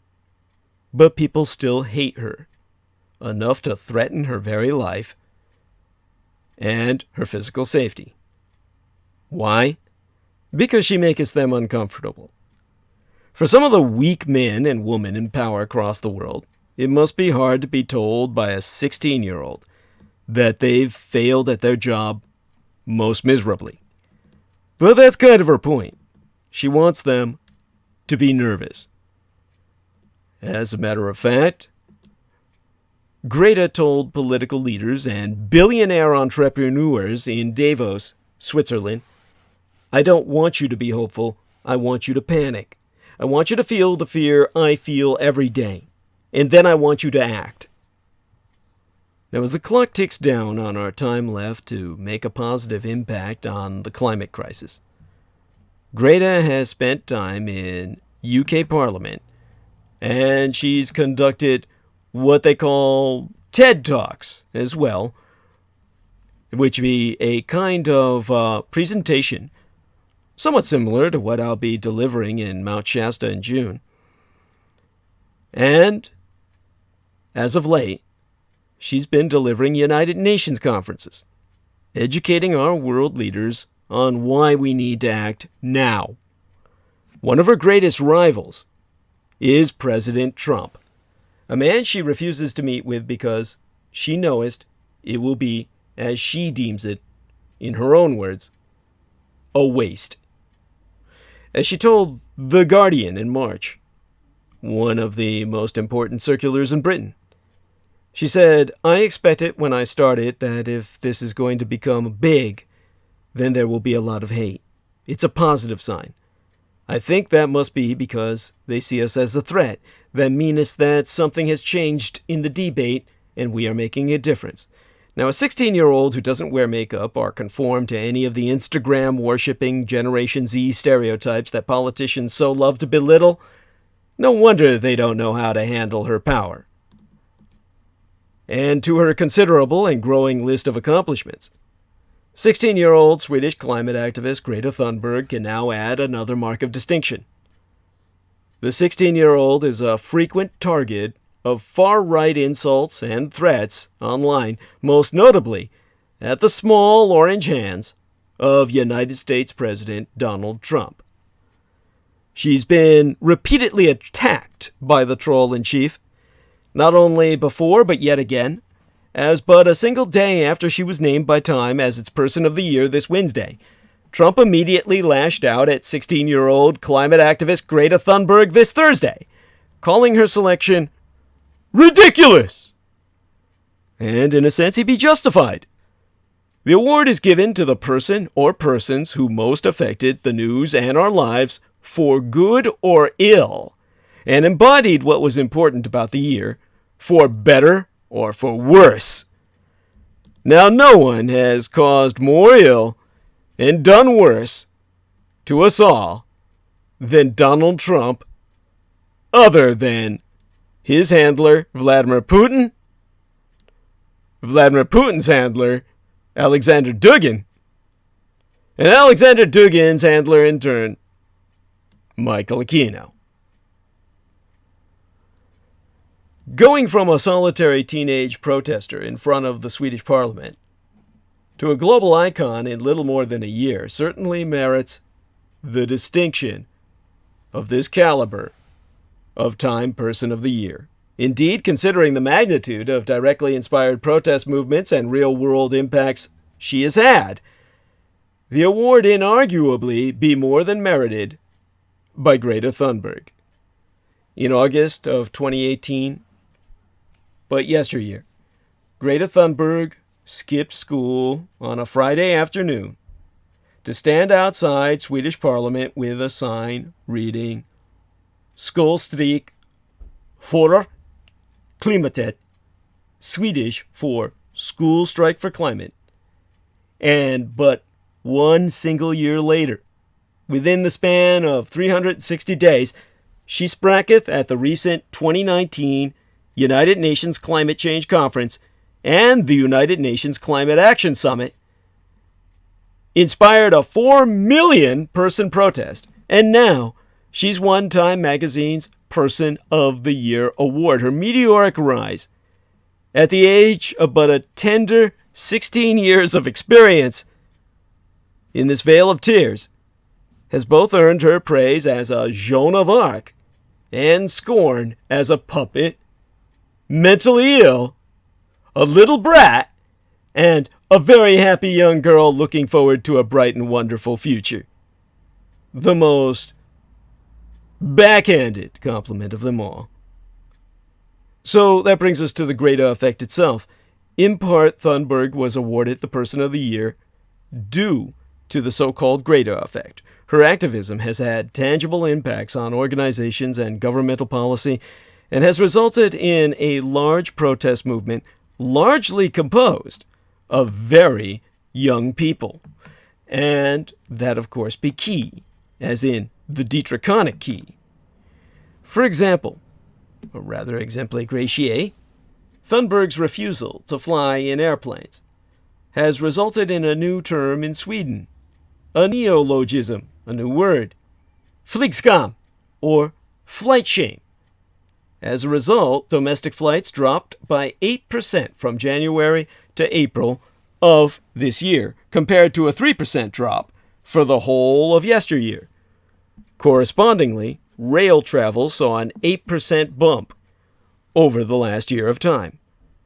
Rather than fly, the activist herself has traveled by rail or a carbon-neutral yacht.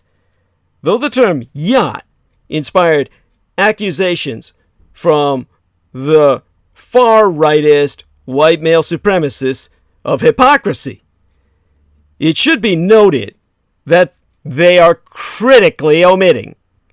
Their critical omission be that the seacraft, as was ridden by our dear Greta Thunberg, had no shower nor any toilet, which doesn't entirely mesh with the wasteful pleasure cruises typically associated with the term yacht. And as she continued on her 12-week, her fortnight solar-powered yacht journey, if we could use that term for her caravan, on which she was taking a shit off the side of the trimaran hull in her journey towards the States, only time would tell whether political leaders will ever stand with her or not. But we know what side of history we want to be on. Now, but 48 hours before my late and sainted Cyrus's solar return, on the third day in December, Greta Thunberg, the 16-year-old climate activist from Sweden, completed her second transatlantic voyage by almost entirely emissions-free sailboats in the span of 4 months. Her small figure, dressed in black, stood waving on the bow of that catamaran as it approached the port of Lisbon, the capital of Portugal. Hundreds of people standing on shore cheered, welcoming her to Europe. After walking off the boat onto dry land, she told reporters, "I'm not traveling like this because I want everyone to do so. I'm doing this to send a message that it is impossible to live sustainably today, and that needs to change." Now that scene, her scene, felt both ancient, timeless, and precisely of this moment. Utterly timely. Like Thunberg herself, who writes regularly in a paper journal, but has mastered social media virality, who can seem ageless and androgynous, with that fierce stare, while also strikingly young and girlish. The braids, you see. Who acts with an otherworldly grace while delivering an outraged message grounded in the latest and most accurate climate science.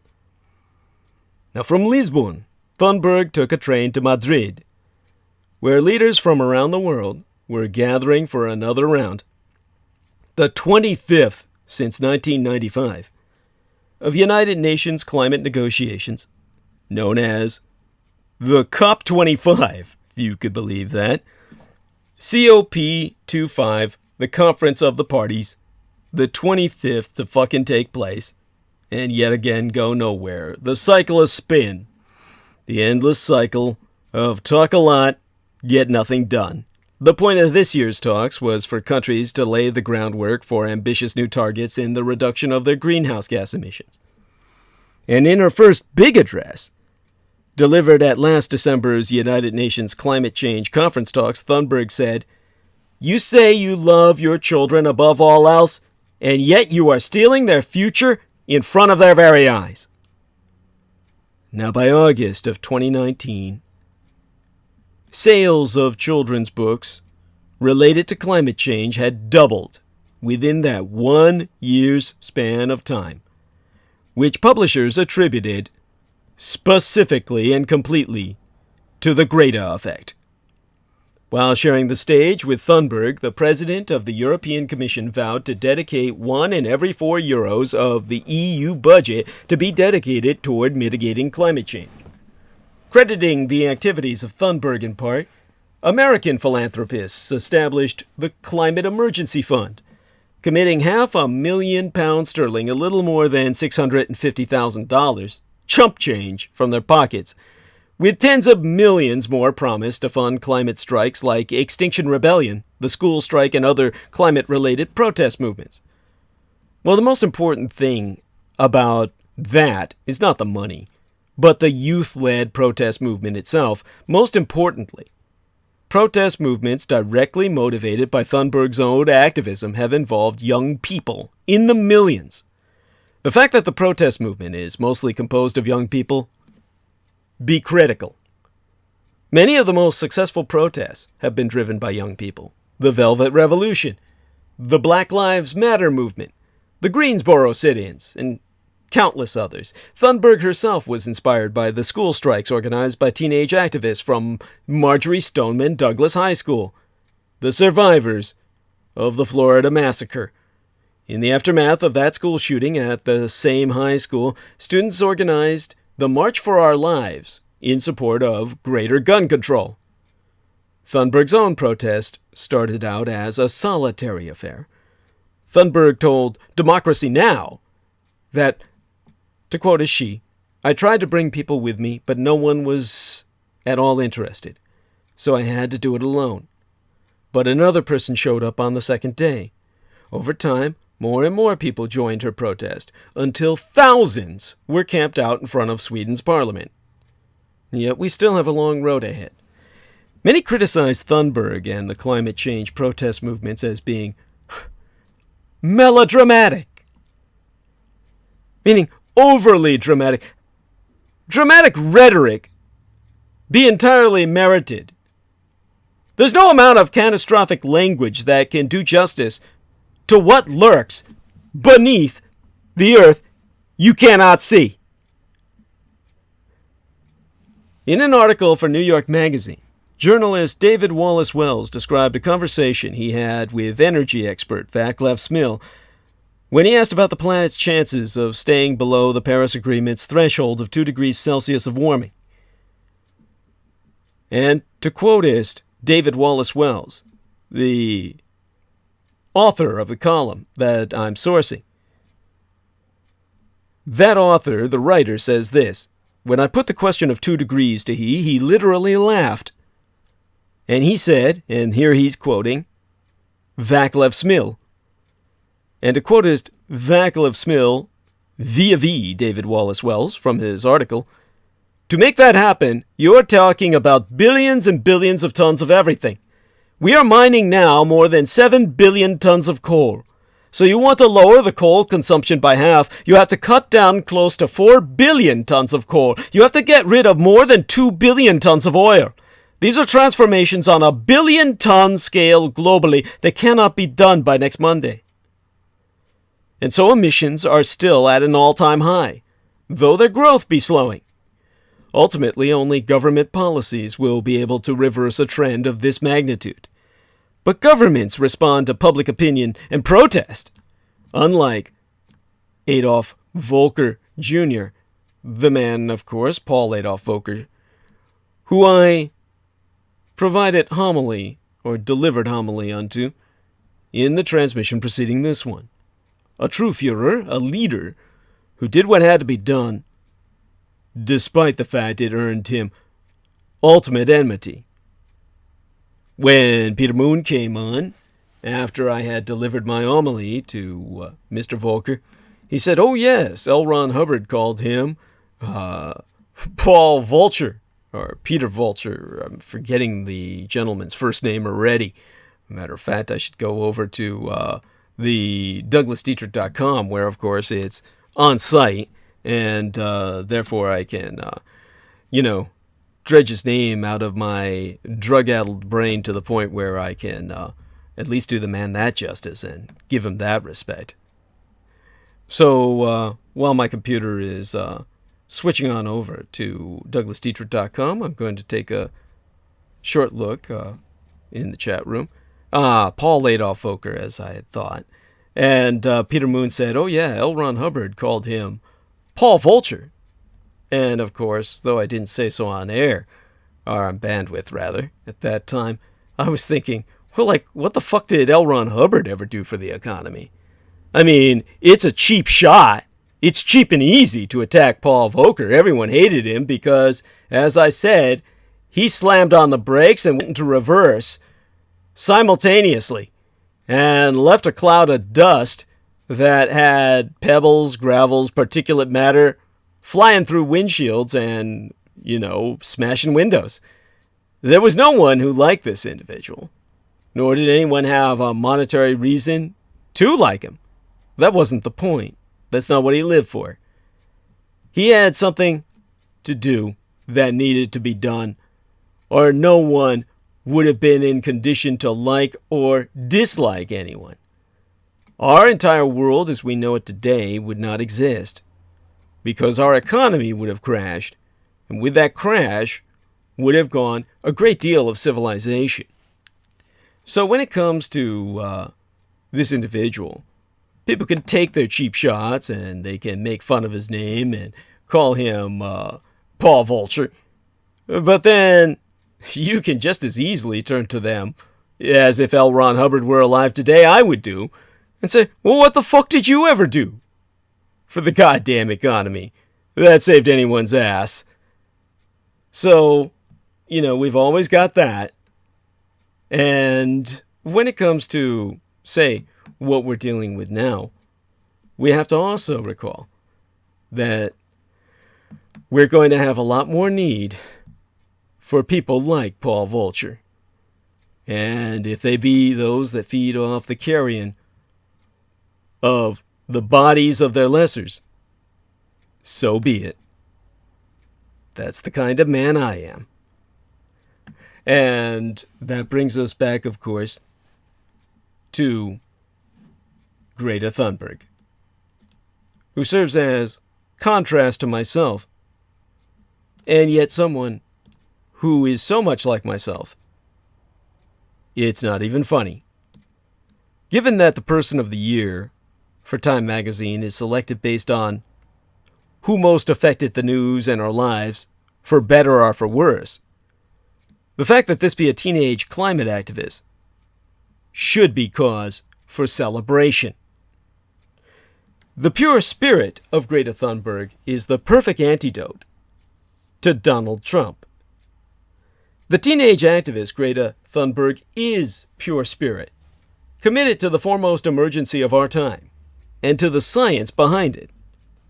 Her lightning strike emergence as the planet's heroine, her capacity to inspire students around the world, all in the span of little more than a year, can be seen like a prophesied story, an epic poem, a fable. Margaret Atwood, the authoress of the... oh God, what is that name of The Handmaid's Tale? The dystopian fiction of a patriarchy that we suffer under today.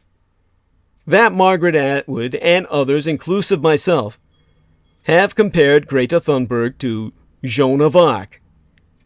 If the teenage medieval warrior, who was burned at the stake in part for impersonating a man, had been inspired by scientific reports instead of divine voices and visions of the angels, centuries from now, we should hope, people will live in a thriving, equitable civilization and tell Thunberg's tale too.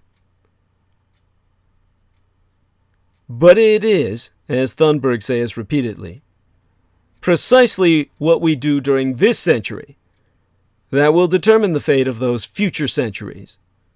And what we do during this decade that will determine the climate for the nearly 2 billion children alive today. They be the ones Thunberg represents, whom she be fighting for, and whom she has mobilized since August of yesteryear, when she first sat outside the Swedish parliament with that simple handwritten sign that read in black letters, Skolstrejk för klimatet. Hundreds of thousands of students, and gradually their parents, in cities round the world, have followed her lead, striking from school and marching in the streets to protest for climate action.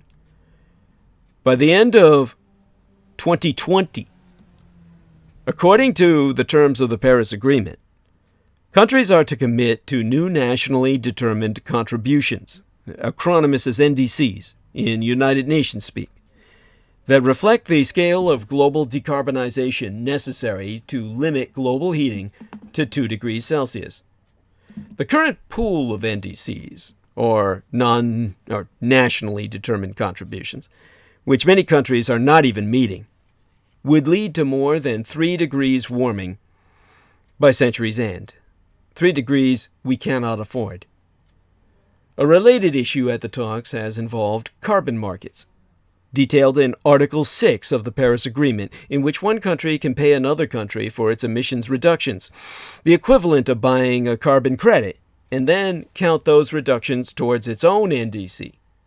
Australia, Brazil, whose president called Greta Thunberg a fucking brat, and the evil empire of the House of Saud on the Arabian Peninsula, and the former democracy turned into a Hindutva, a Hindu nationalist mobocracy known as India, have reportedly all been blocking text that would provide strong regulations of these kinds of markets and accounting mechanisms. Though the final text of this year's agreement were due, appropriately enough, the day before yesterday on Friday the fucking 13th, the deliberations have continued into this weekend. Thunberg, meanwhile, has increasingly referred in mathematical detail to carbon budgets, or the amount of carbon dioxide that we have left to emit into the atmosphere if we want to limit global temperature rise to 1.5 degrees Celsius.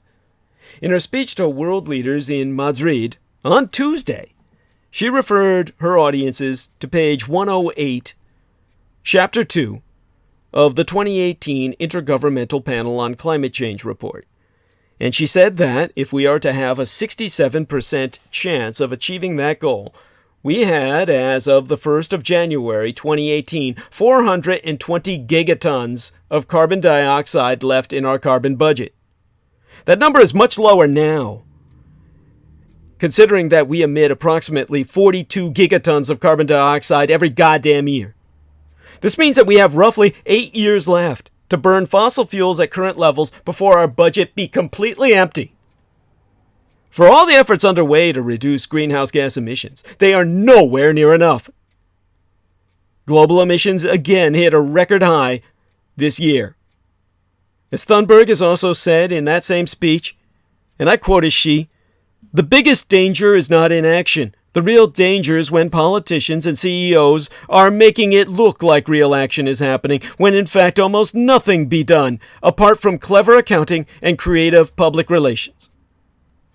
Then on Wednesday, Time magazine named Thunberg the magazine's Person of the Year. Donald Trump, who be infamously obsessed with being on the cover of Time, simply could not stand for it. He himself has campaigned on fossil fuel expansion, has betrayed on numerous occasions that he does not understand what climate change even is. And on November 4th, he officially began proceedings to remove these United States from the Paris Agreement. Every other country in the world remains a signatory to that pact. On Thursday morning, in response to Thunberg's news, the president tweeted the following about Thunberg's new title. "So ridiculous! Greta must work on her anger management problem, then go to a good old-fashioned movie with a friend. Chill, Greta, chill! Chill! Demandus, the 73-year-old world leader, presumably jealous of a tribute given to a teenager that he himself received circa 2016. And noticeably absent from this fray, and every other social media incident involving her husband, was the anti-bullying advocate herself, First Lady Melania Trump." But it isn't just President Trump who has it out for Thunberg. It's a sizable portion of his base. There be reason why he likes going after the activist. She be an easy target for insecure men who hate themselves. How else do you characterize human beings, the overwhelming majority of whom so obviously be of the male gender, who cannot abide a teenage girl with strong opinions? A quick search of Thunberg's name on Twitter turns up pages of vile insults that even I cannot and should not repeat here. Everything from speculations about the smell of her vagina to the color of her anus. Smear campaigns have followed this teenager from the moment she stepped into the limelight fighting for her cause. Our cause! Your cause! Accused of spreading panic and conspiracy theories about our planet, she continues to prove time and time again, in most situations, she be more mature than many politicians and media outlets. And so Thunberg, as always, took the president's mockery in stride, changing her Twitter bio but minutes later to a teenager working on her anger management problem, currently chilling and watching a good old-fashioned movie with a friend. This is not the first time that Thunberg has one-upped Trump's mocking tweets. In September, she gave a historic speech with the kind of rhetorical vigor that exemplifies her gifts as an orator. Thunberg did not try to be nice when she confronted world leaders at the United Nations in September. She did not defer nor smile. She did not attempt to make anybody feel comfortable. To quote as she, "This is all wrong. I shouldn't be up here. I should be back in school, on the other side of the ocean. Yet you all come to us young people for hope. How dare you!" And later, Trump retweeted a video clip of her remarks, adding, "She seems like a very happy young girl looking forward to a bright and wonderful future. So nice to see." And that same day, Thunberg put the exact words in her Twitter bio, "A very happy young girl looking forward to a bright and wonderful future." Happiness here aligns itself with conformity, and an unspoken idea that women and children are expected to be docile and complacent. But in reality, Thunberg is cutting through rather than displaying emotionalism. What certain kinds of men do not wish to acknowledge is that asking for action on climate change be entirely rational. Thunberg be Trump's perfect foil. She be pure spirit, committed to the foremost emergency of our time, to the science behind it, and to the people who be working every day to rapidly change our energy systems and consumption patterns so that we avert climate change's deadliest impacts and destabilizing tipping points. Thunberg be devoted to learning, writing, and understanding our world around her. She constantly lifts up other young climate leaders, especially those from indigenous and frontline communities, and begs reporters to focus on they, not her. On Monday, she and Germany's most prominent youth activist, Luisa Neubauer, hosted a press conference with young leaders from the Marshall Islands in, of course, the Pacific, where the Americans have placed a nuclear dump site in leaking concrete that was never fully formed, that threatens to kill the Pacific Ocean itself, in reality, as opposed to the sick fantasy that Americans have foisted upon the terrorist attack of Fukushima Daiichi. The Marshall Islands could destroy the Pacific. Fukushima Daiichi has done nothing to hurt anyone. And not only were there leaders from the Marshall Islands, on which the Americans have left that nuclear time bomb of refuse from their nuclear tests throughout the Pacific, which were not tests at all, but strikes against the Japanese fleet still at war with the United States up until 1953, strategically threatening the United States until closure of the talk-down processes and the opening of the American market, and their strikes at the undersea imperium of Mu, that continent of which I shall speak at Mount Shasta in June as well. Those Marshall Islands, where that nuclear dump site, that nuclear crypt that leaks as I speak this very minute, could, under the next perfect storm, under conditions of the next tsunami, destroy the Pacific, the largest ocean of the world and the majority of the surface of our planet, that Marshall Islands. And Luisa Neubauer of United Germany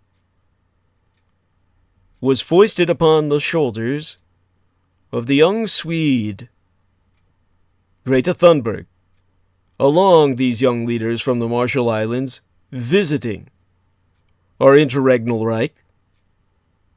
From the Marshall Islands, the Philippines, even Russia and Uganda, undergoing now a genocide against homosexuals based on the urgings of a madman who wrote a book bearing false testimony that my biological sire was gay. The man who authored the pink swastika, that same mad Scott Lively, that filthy minister of death, claiming he's a Christian religious representative, has turned the Ugandan people against their own, where, like the witch hunts of old and the Inquisition in Europe that wound up generating a gynocide, a mass extermination of human females, they be committing what they feel is a mass homicide or genocide of homosexuals, the majority of whom are nothing of the sort, but simply victims of accusation. That Uganda had a young leader fighting climate emergency, rendezvousing with a young leader from the Marshall Islands, another from the Philippines under the dictatorship of Duterte, where Tens of thousands are dying in their so-called war on drugs. And another from Russia, in which protests have recently been held against the Antichrist, Vladimir Putin. All this rallied from round the world by Greta Thunberg, for she be a gifted public speaker. Not because she stirs up chaos and hate through incoherent rants, but because she speaks elegantly and intelligently in logical, pithy, unmuddied sentences. Her rhetorical gifts are, perhaps, all the more remarkable considering that, when she was younger, she fell into a major depression concerning climate change and stopped speaking altogether for months. As she said at the start of her speech on Tuesday, "A year and a half ago, I didn't speak to anyone unless I really had to. But then I found a reason to speak." Greta Thunberg has a particular way of talking about climate change. It's called staying on topic. Let me teach you how to talk about climate change like Greta Thunberg. But I'm going to go off topic first, or so it might seem. But we have to do this. Because after all, I'm hosting this transmission. But beyond that, I'm hosting it from California, where the Californian dream is going up in smoke, quite literally. Fire is the danger now foremost in most minds. Who among us Californians didn't watch horror manifest as paradise burned last November? One day, California will fall into the sea. Well, that's what we used to say anyway. It's an idea that goes back to huckster clairvoyant Edgar Cayce. It had nothing to it, of course, but has kept circulating. I suppose that's partly because so many people are jealous of California. From the beginning, an imagined paradise, the domain of Queen Calafia. You can look her up. It's whom California is named after. We're named after an Amazon queen. Her surname being spelled Calafia. But also because the state really is a dangerous place, given to flooding and drought, eruptions and landslides, earthquakes and fire. Unless the big one struck in the time it took, shall we say, for tonight's transmission to be published upon my website. Fire is the danger now foremost in most minds. And as I said, all Californians watched in horror as paradise, that name now so freighted with irony, burned last November, and fire has always been a feature of Californian life, and yet the most recent fire seasons are a thing apart. Just as the climate scientists have warned, it definitively be manifest, a new reality is now dawning, and it will demand a lot from us. Like it or no, we will have to adapt, and like Londoners during the Blitz, keep calm and carry on. How we carry on in what many are calling the new normal should be informed by both history, such as when Berkeley burned, back in the year my mother was born, amid the greatest earthquake and fire in all Japanese recorded history, and the best available science today, like that coming out of UC Berkeley's Blodgett Experimental Forest and the university's Department of Environmental Science, Policy, and Management. Now, I studied Serbian at Berkeley. I'm an alumni, and I'm proud of that. And on September 17th, just the very month, or a few months, before December 5th when my mother was born, that day in her year, while she was still gestating in the womb, and therefore alive when it happened, by East Asian standards, where you're considered a year old when you're out of the womb, that September 17th in the 1923rd year of our Lord was the day that Berkeley burned. Now, North Berkeley was a showcase for the city's exceptional architects. As it turned out, it was also a tinderbox. Now, the first signs of trouble were subtle. For some, it was the strange amber hue of the midday light. Others caught the distinctive scent of burning eucalyptus. By 2 in the afternoon of September 17th, 1923, just about everyone in Berkeley had taken note of the uncommonly warm, dry wind blowing in from the northeast. What they didn't know was that a small grass fire over the hill in Wildcat Canyon was growing fast, leaping from grass to brush to tree, and it was about to crest the hills of North Berkeley. When it did, near Berryman Reservoir, the fire was a half-mile wide. A thick black cloud came pouring over the hill, followed by surging flames pressed low by warm, gale-force winds known as the Diablo breeze, the breath of the devil himself. They're no breeze. They're more like a raging inferno, the breath of a dragon. The fire raced down Carbonism Creek and bore down on the north side neighborhood that ran from the creek to the northern edge of the Berkeley campus at Hearst Avenue, named, of course, after William Randolph Hearst, whose daughter Patty Hearst was later kidnapped, abducted by the Symbionese Liberation Army, and programmed into a terrorist. She had to be deprogrammed when she was arrested and brought back into the world from out of the hands of the SLA, who claimed that they spoke with the voices of guns. Now, just a few decades earlier, before my mother was burned at birth, when she was delivered into an inferno, scars that healed completely as if the flames had never touched her. And before Berkeley burned, from scars that would heal completely as if the flames had never touched Berkeley itself. A few decades earlier, before that, at the turn of the century, the area had been sparsely developed pasture land, known as Daly's Scenic Park, but spurred in part by immigration, crossed the bay after the San Francisco earthquake and fire of 1906. There was a surge of subdivision and construction.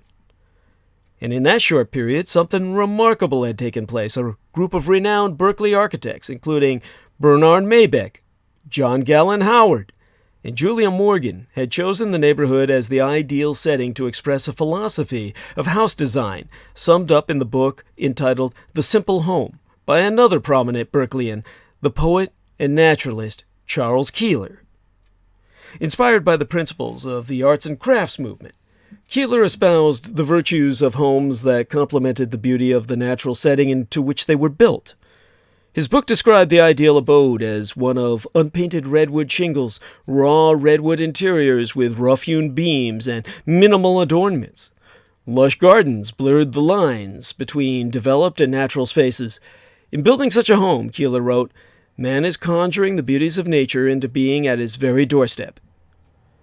So the construction of these Berkeley brown shingles was vigorously promoted by North Berkeley's Hillside Club, a Berkeley women's group that included the wives of several prominent architects who wholeheartedly subscribed to Keeler's design aesthetic. By 1923, the year my latent sainted Cyrus would be delivered into this vale of tears, the neighborhood was dense with woodsy craftsmen. 90% of them covered top to bottom in redwood shingles. It was a showcase for Berkeley's exceptional architects, but, as I articulated, he was also a tinderbox. As the fire roared downhill, the shingled homes, those that, of course, were designed and marketed as Berkeley brown shingles, literally exploded in flames. Berkeley's small contingent of firefighters was forced to repeatedly abandon their positions as the wind propelled fires. The flames of hell itself, as they described them, speedily advanced. The entire city, it seemed, would be consumed. But just as the flames reached the shopping district at Shattuck Avenue to the west and campus to the south, the wind reversed direction and the fire was blown back onto itself. And with nothing left to consume, it died out. Just as if God blew out the candle on a birthday cake. When North Berkeley residents returned, there was nothing left to salvage. It was a naked hellscape of charred tree trunks and freestanding chimneys surrounded by bare foundations. At final tally, more than 1,000 homes were destroyed. Miraculously, not a single human being was killed. But 4,000 people were left homeless, including more than 100 university employees and faculty and over 1,000 students. Much of Berkeley's contribution to the history of American residential architecture had been reduced to ash. Maybeck alone saw 19 of his projects consumed by the flames. In the aftermath, there was little doubt that the neighborhood's characteristic nature-inspired homes had added fuel to the inferno. The style of building that predominated in Northside before the 1923 fire of the year of my mother's birth be exemplified by UC Berkeley's Northgate Hall at Hurston Euclid. Today it's home to the Graduate School of Journalism, but at the time the building, designed by John Gallen Howard, housed the Architecture School. As the fire bore down on campus, architecture students stood on the roof with hoses, defending the Arc, as it was called, from a sea of fire. Howard's own home burned to the ground, as did Maybeck's. Keeler did not hesitate to re-examine his design tenets in the wake of the catastrophe. At the time he wrote, "Half measures of protection will not serve. Let Berkeley citizens prove themselves men and women of vision who dare to face the problems in a big way and build for the future and avoid the mistakes of the past." In the aftermath, replacement homes were built with fire-resistant stucco siding and clay tile roofs, creating a delineation in house design that marks the path of the fire to this day. But lessons of disaster fade with time. Circa 1991, on my birthday, my solar return date of the 20th of October, Michael Aquino's cultists set a fire that was lethal and did take lives. And I received a phone call from him mocking me that anniversary of the day I entered this world. Aquino told me, "I brought the fires of hell itself upon your friends. And you'll feel those flames consume you and all those you love for the rest of your life."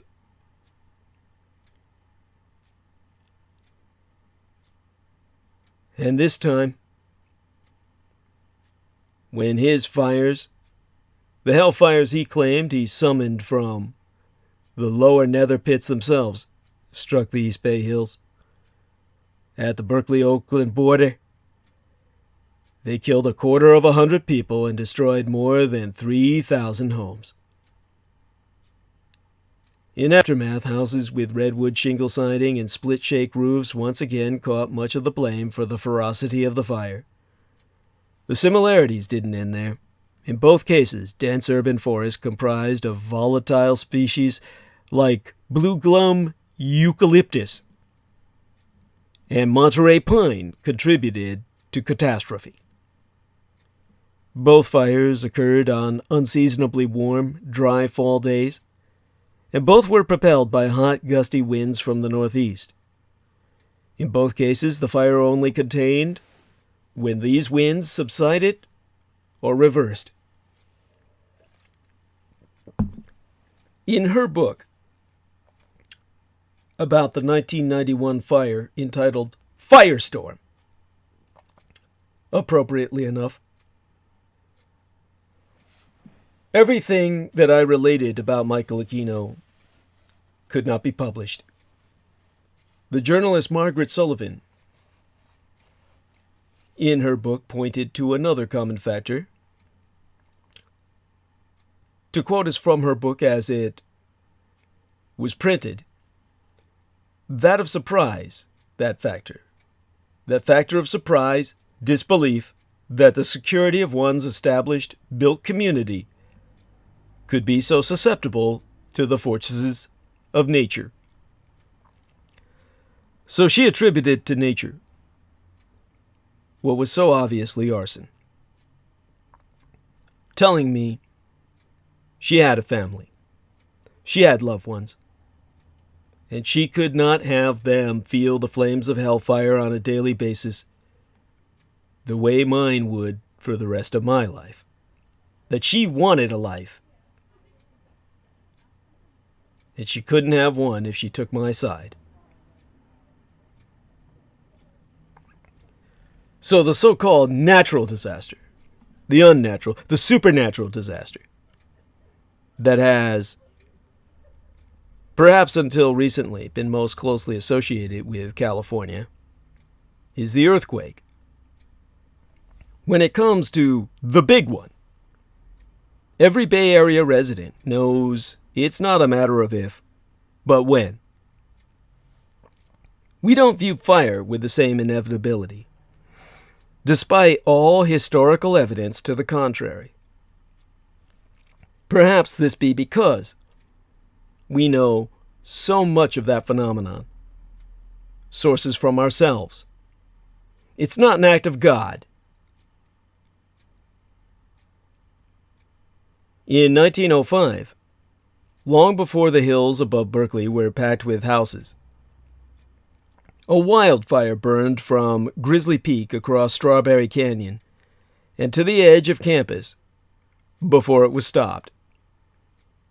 This was while the Russo-Japanese War across the Pacific was drawing to a close.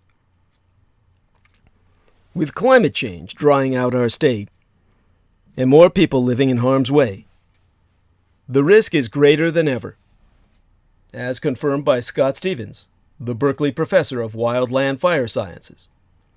And weather conditions like those experienced during the 1923 and 1991 fires can make containment nearly impossible for firefighters.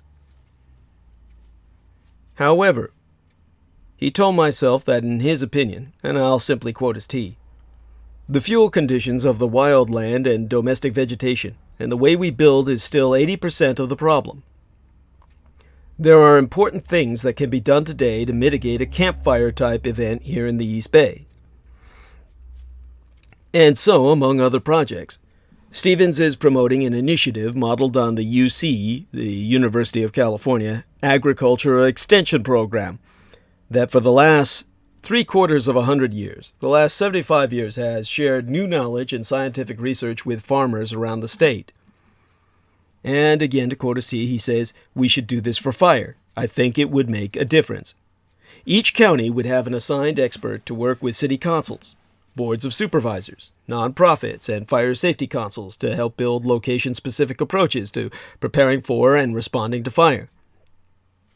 Such a program would also help remind Bay Area residents that when the next big one comes, its source may not be shifting tectonic plates, but a tiny spark in the grass, fanned by a hot, dry wind that would seem to erupt from the depths of hell itself."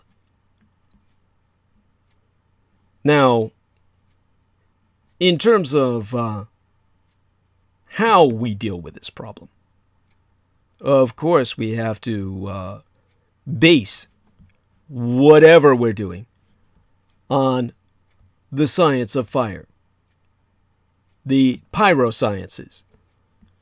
And of course, if we do that, we're going to need a laboratory. And just what kind of laboratory can you experiment with wildfire? And that, of course, is what brings us back to that gem on the Berkeley landscape, a research forest, where we can actually play with fire. An experimental forest, one of 4 research forests owned by Berkeley University. Blodgett, Blodgett, is Berkeley's crown jewel. UC Berkeley's Blodgett Experimental Forest is situated on the Georgetown Divide between the middle and south forks of the American River, about 80 miles southeast of Paradise, and smack in the middle, in the heart of California's most productive timber country. It's just one of 4 such research forests owned by the university, but Rob York, Blodgett's director and Berkeley adjunct professor of forestry, he calls it the crown jewels. And since 1933, the same year that both Adolf Hitler and Franklin Delano Roosevelt ascended into power, when it was donated to the university, Blodgett has been used as an outdoor laboratory in which to study timber management practices, including harvesting methods and costs, insect and disease control, and the ecological impacts of logging. But in recent years, research at Blodgett has increasingly centered on catastrophic wildfire. The primary focus has been the reduction of what's called fuel loading, the accumulation of woody debris on the forest floor, and the growth of dense thickets of smaller trees known as ladder fuels. Such buildup be what allows low-intensity fires that might otherwise remain on the forest floor to climb up into the canopy, creating all-consuming infernos of the kind that leveled Paradise.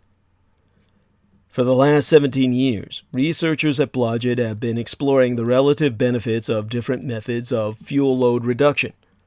At more than 4,000 acres, the property is large enough to allow us researchers to conduct large-scale studies of different techniques across a number of years.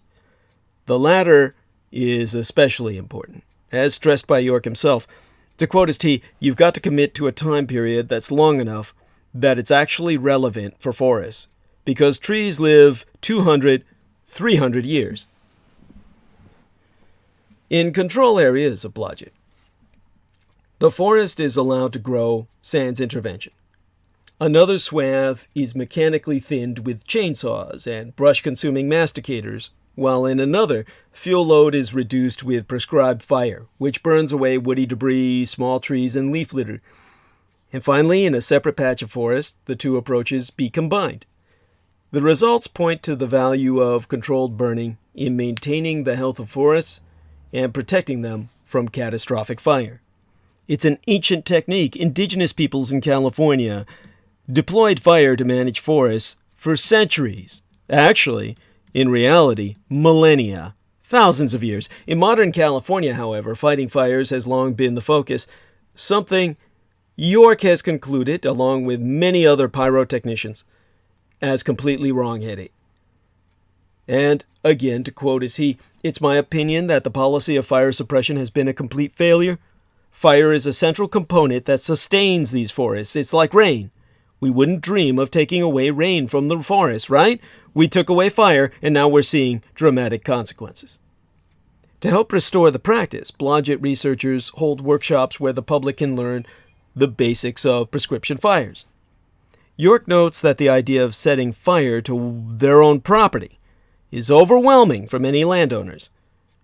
But there's a technique behind it. Once you understand the technique, then you can reduce your risk of something going wrong. For those who like to learn about the various forest management practices or simply admire the beauty of the property, Blodgett offers a 3-mile self-guided tour called the Trail of Epiphany. And York points out that in a single acre of forest on the property, you'll likely find Douglas fir, white fir, incense cedar, sugar pine, and ponderosa pine, all 5 of the great conifers that characterize the forests of the Sierra foothills. The diversity here is really special to me. Now, what our new normal for California, our new abnormal, should not be misinformed by, or so I myself would argue is, be ignorance and fear. The kind of ignorance and fear that, for example, sees desperate human migration as invasion, and all people of a certain faith as terrorists. And as brush fires rage and our cities lie shrouded in smoke, climate change is shaping as a likely topic of conversation at the family dinner table this Christmas in California. Now, such discussions can be fraught if family members hold differing views. You may not all agree on the urgency of dealing with climate change, or indeed whether it be happening at all. When I myself teach the art of argumentation, which itself be a core skill of critical thinking, I tell my students about the concept of point at issue. This be what the argument is about and should be the focus of rational discussion. But when debating emotive and controversial topics such as climate change, the point at issue can become so easily and so completely lost. So what do? We can learn much from the young Swedish climate activist Greta Thunberg, the mistress of staying on topic, with a simple, unwavering message. Thunberg be in the Spanish capital Madrid this week for COP25, the major conference of nations signed up to the Paris Climate Agreement. Thunberg's solo school strikes in Sweden yesteryear sparked nothing less than a global movement. But in typical rational style, Thunberg told supporters in Madrid the protests have achieved nothing because global emissions are still rising. Thunberg's public statements consistently communicate a few key points. Let me reiterate them.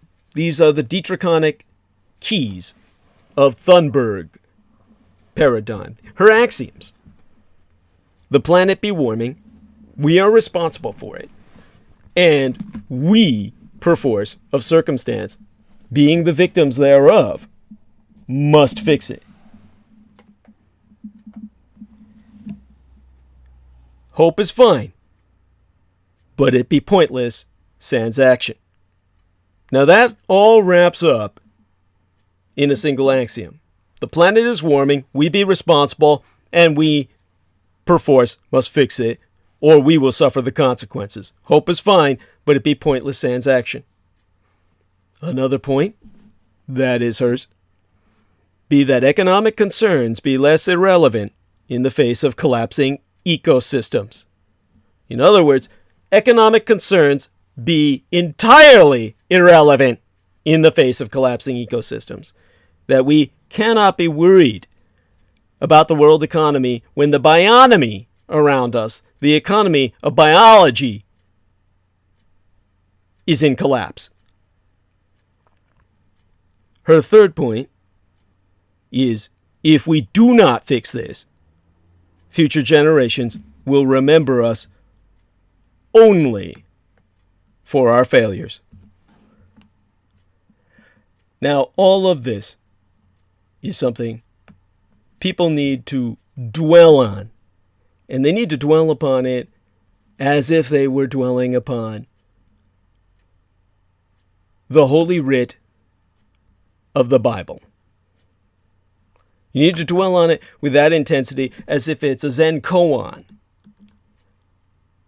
Each time Thunberg speaks, these three issues be center stage. She is not distracted by rhetoric, straw man arguments, personal abuse, or by condescension or appeals to economic theory. For example, in a TED talk in March, and, let me look up the acronym for the TED Talks, because I always forget exactly what they stand for. But I do remember it was Technology, Entertainment, and Design. It began in 1984 as a conference where technology, entertainment, and design converged. And today TED covers almost all topics, from science to business to global issues, in more than 110 languages. It's been held annually since 1990. So, when it comes, of course, to the TED Talks that were delivered in March by Greta Thunberg, she responded with uncommon clarity to those who seeked sought to put the burden of action back upon her. She said, "Some people say that I should study to become a climate scientist so that I can solve the climate crisis. But the climate crisis has already been solved. We already have all the facts and all the solutions." And note how she places the burden back where it belongs, on those who have the power to act now. Thunberg also refuses to be distracted by patronizing comments. When meeting with the United States Senate's Climate Crisis Task Force in September, she was commended for her enthusiasm and replied, "Please save your praise. We don't want it. Don't invite us here just to tell us how inspiring we are without actually doing anything about it, because it doesn't lead to anything." And to claims that she should be in school rather than protesting. Thunberg says, "Why should any young person be made to study for a future when no one is doing enough to save that future? What is the point of learning facts when the most important facts given by the finest scientists are ignored by our politicians?" Now, Thunberg says she has Asperger's syndrome, an autism spectrum disorder, acronymous as ASD. She describes it as a superpower, which has, as she says, definitely helped me keep this focus. Now, research has proven that people with ASD, autism spectrum disorder, have a heightened ability to focus on some tasks, and in particular, to identify critical information, like I do via critical omissions. So, in a sense, this is why I had spies as employed by Michael Aquino, like Niall Parkinson, actually act as if I have autism. That basically I'm an autiste with spectrum disorder. They assume me to have the same condition as Greta Thunberg. Now, they present this as a negative. I take it as a compliment. Now, one among the creepiest true crime tours in America is the Tucson Murders True Crime Tours. The Tucson Murders True Crime Tours provide us historic crime investigation into forgotten lost crimes in Tucson, Arizona. These small private tours are hosted by the Mr. Ben Baron Estenius, a true crime researcher and enthusiast who will personally take us to real historic crime locations related to these crimes in Tucson. Relive these events and hear the untold stories behind the stories. The Baron Ben specializes in the seemingly ever-developing case of the late serial rape killer Charles Howard Smitty Schmid Jr., alias the Pied Piper of Tucson, an aftermath tour, which you can find more about at the unfinishedman.com. You can see excerpts from the book being written by the Baron himself and see snippets of film that he was working on for documentaries. But other cases, such as the strange case of Morris Brady, the Dr. George Marvin Tejardine case, and the Red Rapist are also within his repertoire, as in fact are all the crimes that shocked the Southwest throughout the 1960s, the very decade I myself entered this vale of tears. These devastating crimes stained a city so deeply, they may never be removed. For tour information, contact the TucsonMurders.com. Spelled Tucson as Tucson, Tucson. Put the word "the" in front of it, the TucsonMurders.com, or telephone the Baron Ben himself at 1-520/323-3406. That's 1520-323-3406. So, with that in mind, let's go back to the dinner table. We may not have Thunberg's natural aptitude for staying on topic, but we can apply the lessons to our own conversations with friends and family. Let's say I myself am having a bit of an argument with a cranky billionaire father-in-law about renewable electricity. I might argue that we should transition to wind and solar energy because it generates less carbon dioxide than burning fossil fuels. My in-law might respond by saying I shouldn't use any energy at all. Maybe he'll say, "Then stop driving cars." Well, I don't drive. Or he might say, "Don't turn on your TV." Well, I don't own a television. Everything I get is off the computer and the internet. Everything I watch is on YouTube. But this response is not addressing the point at issue, that renewable energy generates less carbon than fossil fuels. It is talking about something else, that any use of power be bad. Really, it's not so much about using power as how that power be generated. Moving off the point at issue is a classic straw man attack, when the argument is misrepresented and argued from that point. Keeping the argument on track and keeping it both civil and productive is a key skill in critical thinking. It is helped by, well, let me give you a few points, making sure everyone is clear about what the point at issue actually is, bringing the conversation back to the point when it strays, or at least acknowledging that we are now talking about something else, and calling out any misrepresentation of the point. This will help keep the integrity of the argument intact and avoid it degenerating into an exchange of ideological blows. Now, it's important that you analyze the rationality of climate denial claims. Find the point at issue and stay on it. This is a skill worth developing in discussion with friends and family. In the maelstrom of ideology surrounding climate change in this post-truth world, keeping a rational focus is critical. Much of the public discussion about climate science consists of a stream of assertions. The climate is changing or it isn't.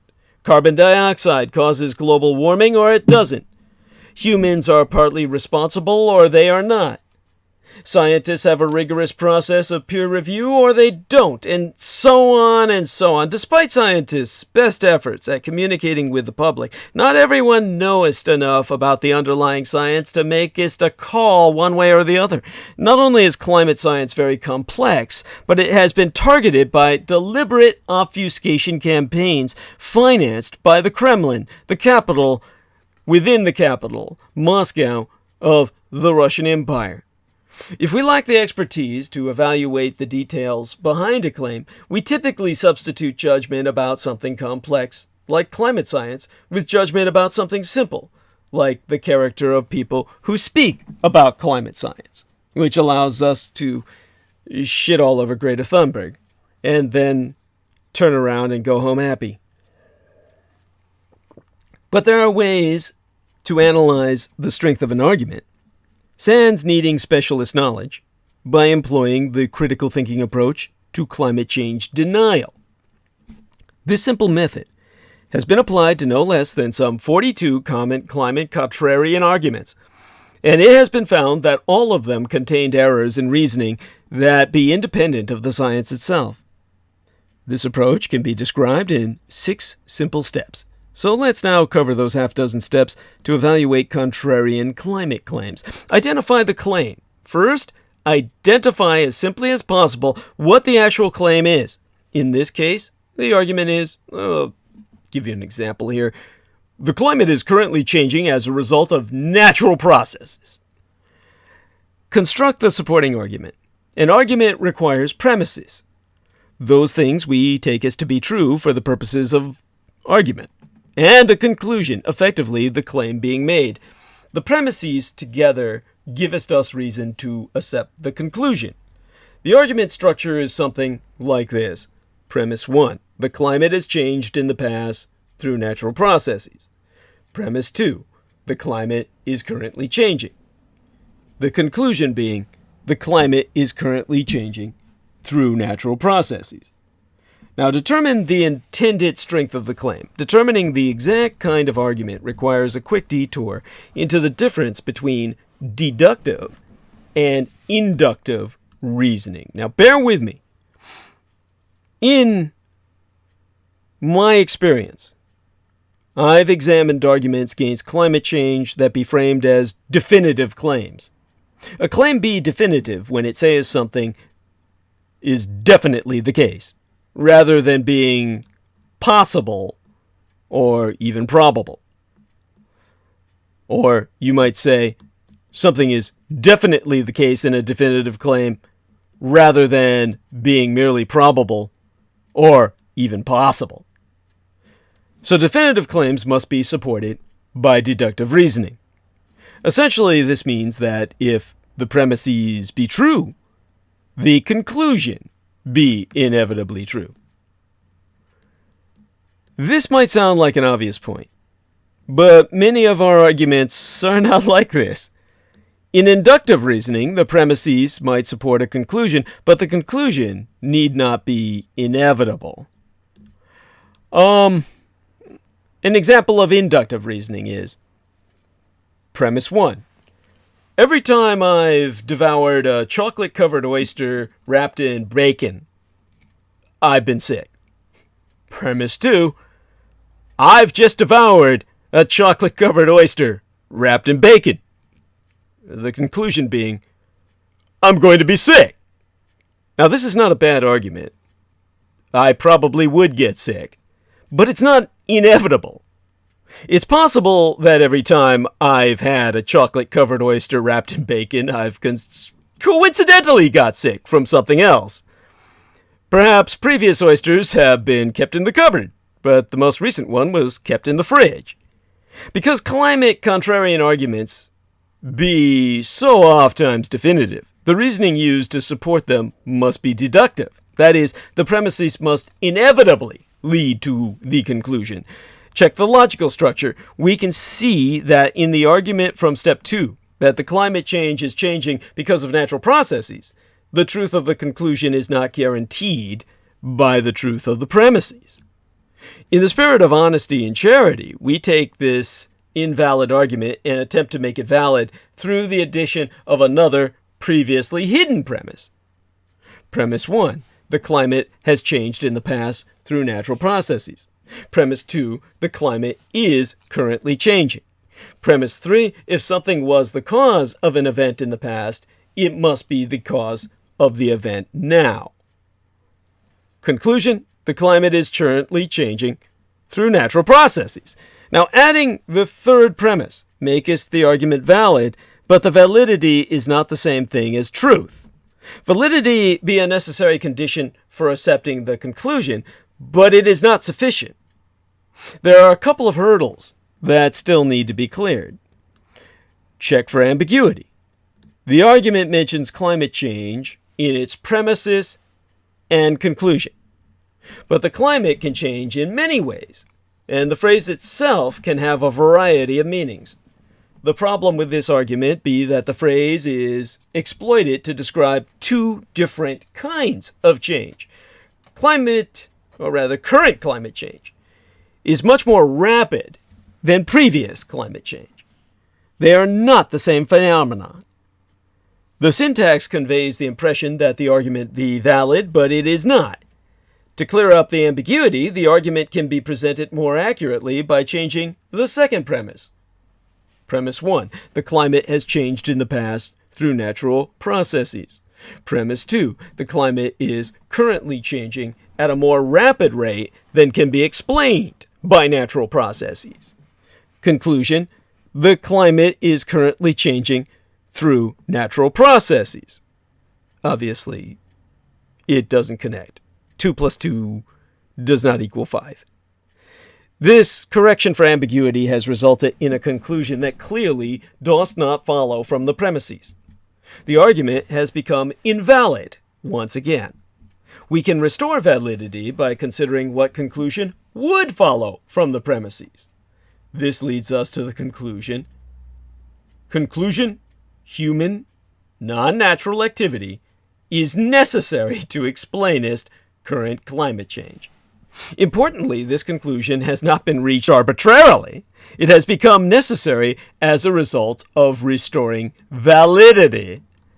Note also that in the process of correcting for ambiguity and the consequent restoring of validity, the attempted refutation of human-induced climate change has demonstrably failed.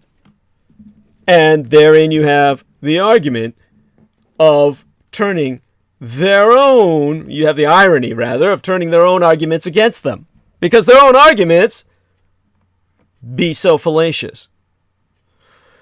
So check premises for truth or plausibility. Even if there were no ambiguity about the term climate change, the argument would still fail when the premises were tested. In step 4, the third premises, which, if something was the cause of an event in the past, it must be the cause of the event now, is clearly false. Applying the same logic to another context, we would arrive at conclusions like, people have died of natural causes in the past.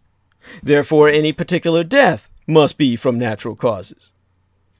Restoring validity by identifying the hidden premises often produces such glaringly false claims. Recognizing this as a false premise does not always require knowledge of climate science. When determining the truth of a premise does require deep knowledge in a particular area of science, we may defer to experts. But there are many arguments that do not. And in these circumstances, this method I'm articulating has optimal value. And of course, that brings us to another train of thought that comes to my mind while I mess here with my microphone, because I'm having so many issues these days with all my electronics. I mean, I live in an electronic environment of entropy. I live in an environment of electronic entropy. That's the problem. I'm going to need money for a new computer, basically. And I'm hoping to get something this Christmas just to help me pay the rent. Need a few $100s towards the rent. Enough of you pitch in, that will happen. Just remember, it's that time of year, a little giving need be done. And I will accept it in good grace, having given all mine, all my life, to you, or the children that will inherit our future, at the least. Now, let's talk about inoculating against these poor arguments. Previous work by John Cook from George Mason University in the United States and others has focused on the ability to inoculate people against climate science misinformation by preemptively exposing people to misinformation.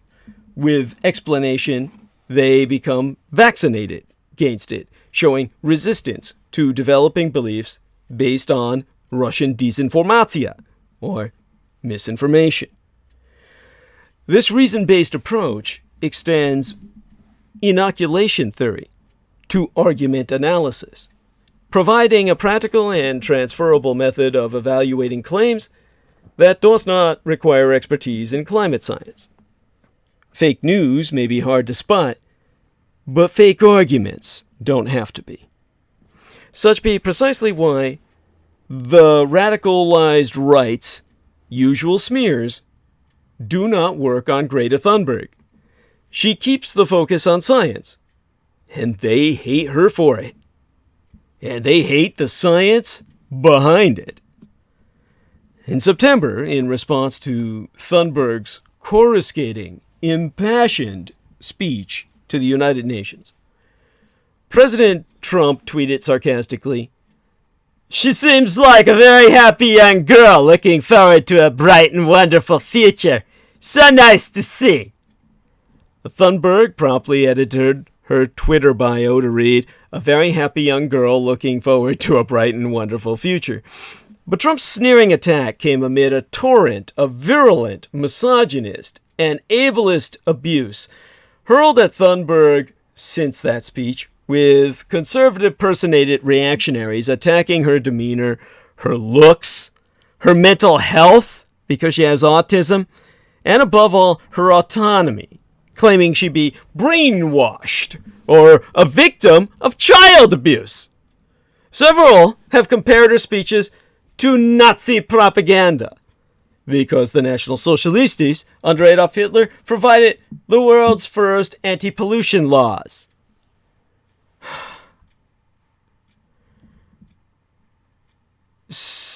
One conservative-posing ultra-reactionary commentator remarked that Thunberg makes he want to dump waste oil in the ocean.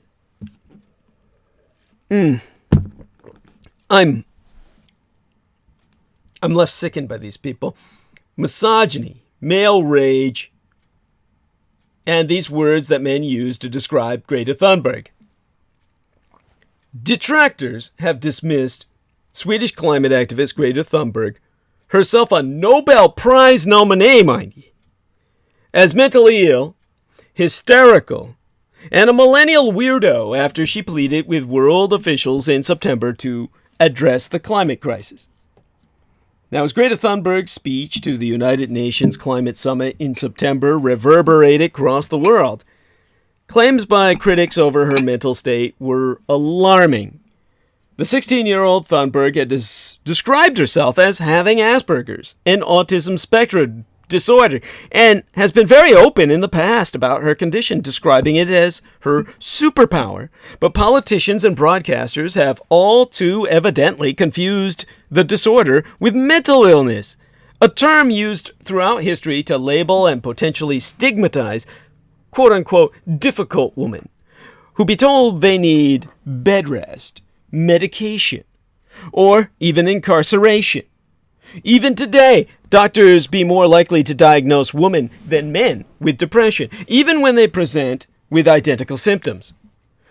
Advocates for people with autism have pointed out the disorder is not linked to mental illness. Beyond attacks on her mission to force a change for our environment, these individuals I call fail mail journalists have taken it upon themselves to hit below the belt, with commentator Andrew Bolt, a columnist for the Herald Sun, an Australian newspaper owned by business tycoon Rupert Murdoch, who owns Fox, called her deeply disturbed and commented on Greta Thunberg's many mental disorders, describing Thunberg in his writ as chronically anxious and disturbed, and here I quote his T, "Thunberg is not the Messiah. She is an extremely anxious girl.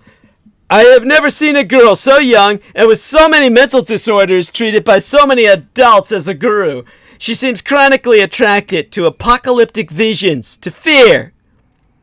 The not-for-profit organization Beyond Blue defines anxiety as stress or worry which occurs without any particular reason or cause. Therefore, by diagnosing Thunberg with anxiety, men are pathologizing Thunberg's concern about the environment and dismissing her fears as baseless and the result of mental illness.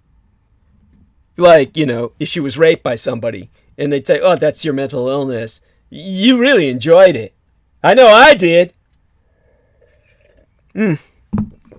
History is littered with examples of this.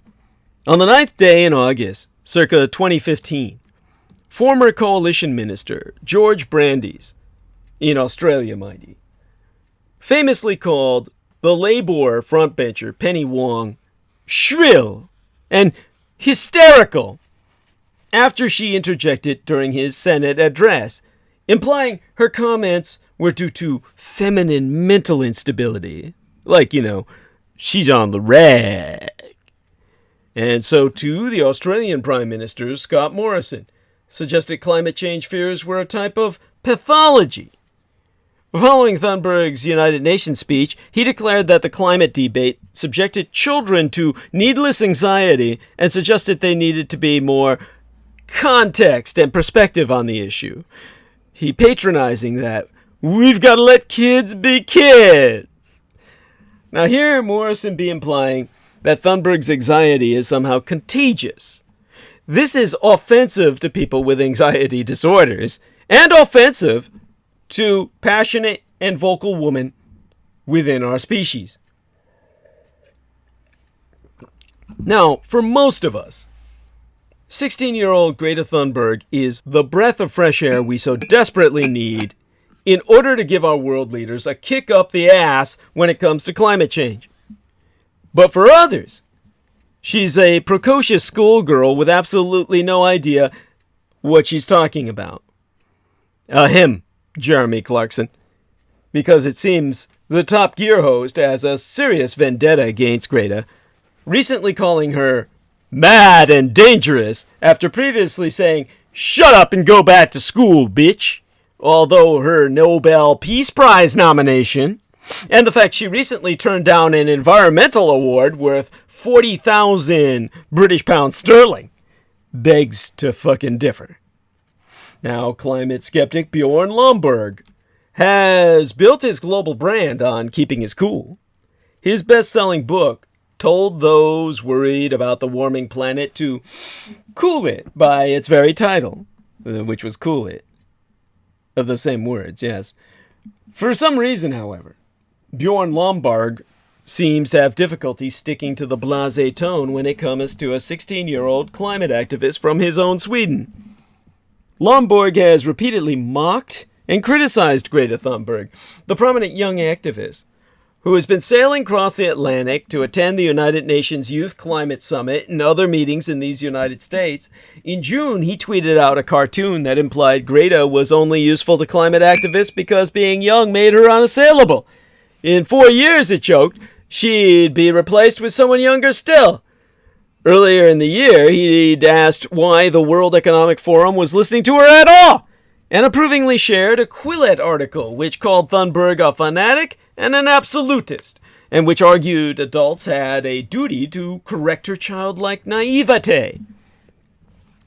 And Lomborg's on the more civil end of Thunberg's critics. In April, while tweeting that her policies were unrealistic and costly, he added that, of course, she should be treated respectfully, just like all participants in the climate debate. Several of his followers didn't seem to care for the caveat, attacking Thunberg with comments about her age and mental health in replies. As Thunberg approached America, she was followed by a tsunami of impotent male rage. On her first day of sailing, a multi-millionaire Brexit activist tweeted that he himself wished, a freak accident that would destroy her boat.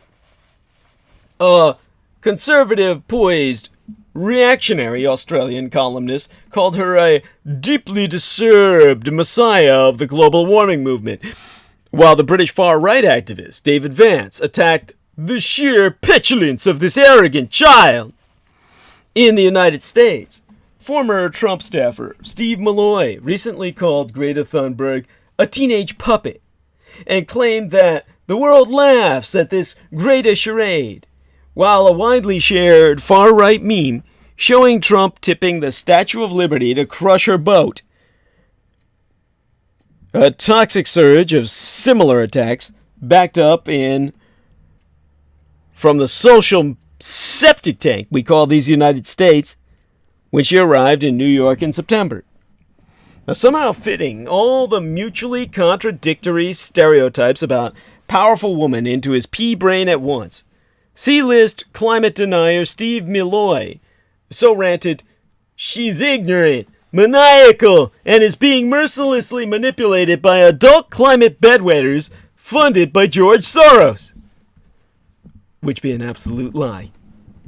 Now, Greta Thunberg obviously makes these fail males shit their pants every time she's on stage.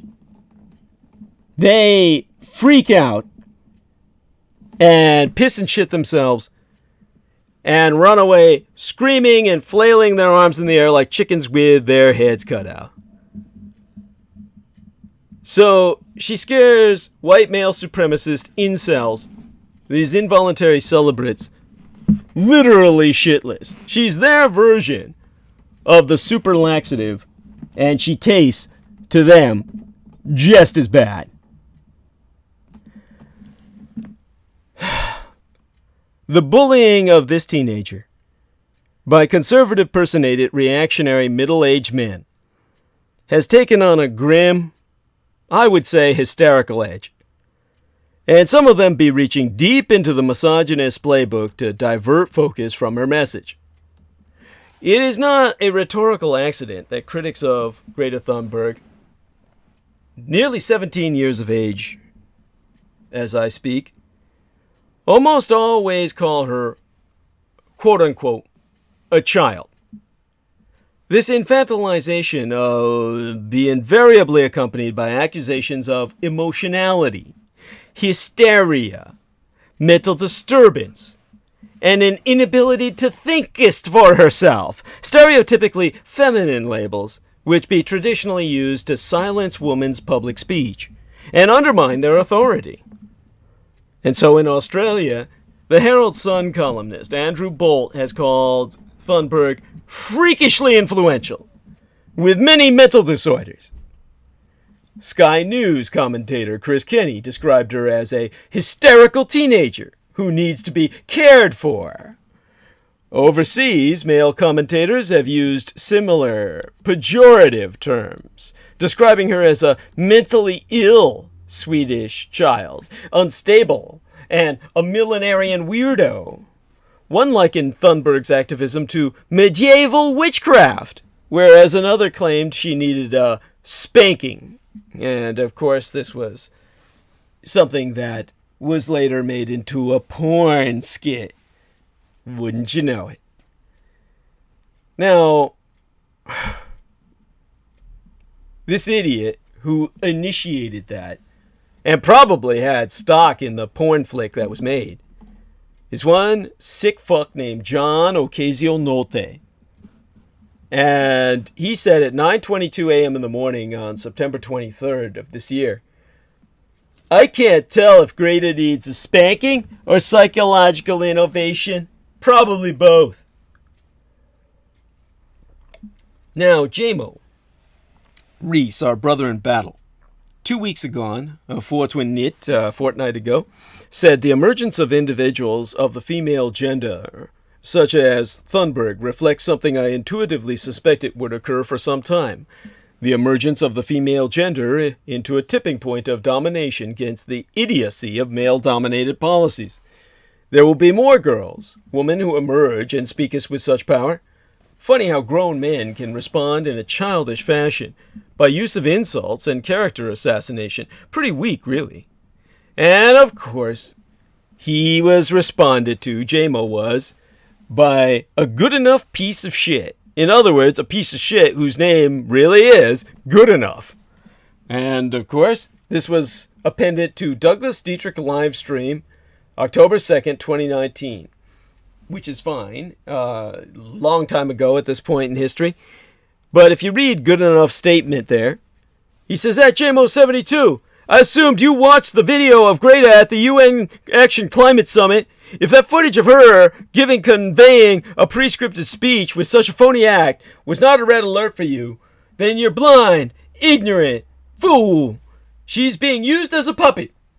I wouldn't be surprised if her parents made her conform to veganism as a child. By the way, her parents are well-known Antifa, SWA scum.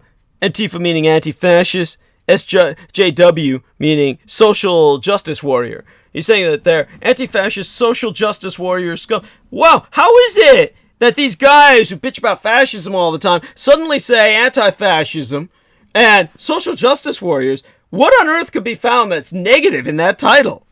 What on earth would be wrong with a social justice warrior? Oh, but for them, it means everything.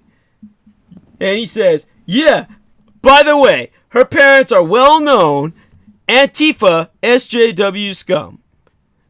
You think, here's what he said, to finish off his fucking tweet here. You seriously think Greta is being a genuine activist for the good of humankind?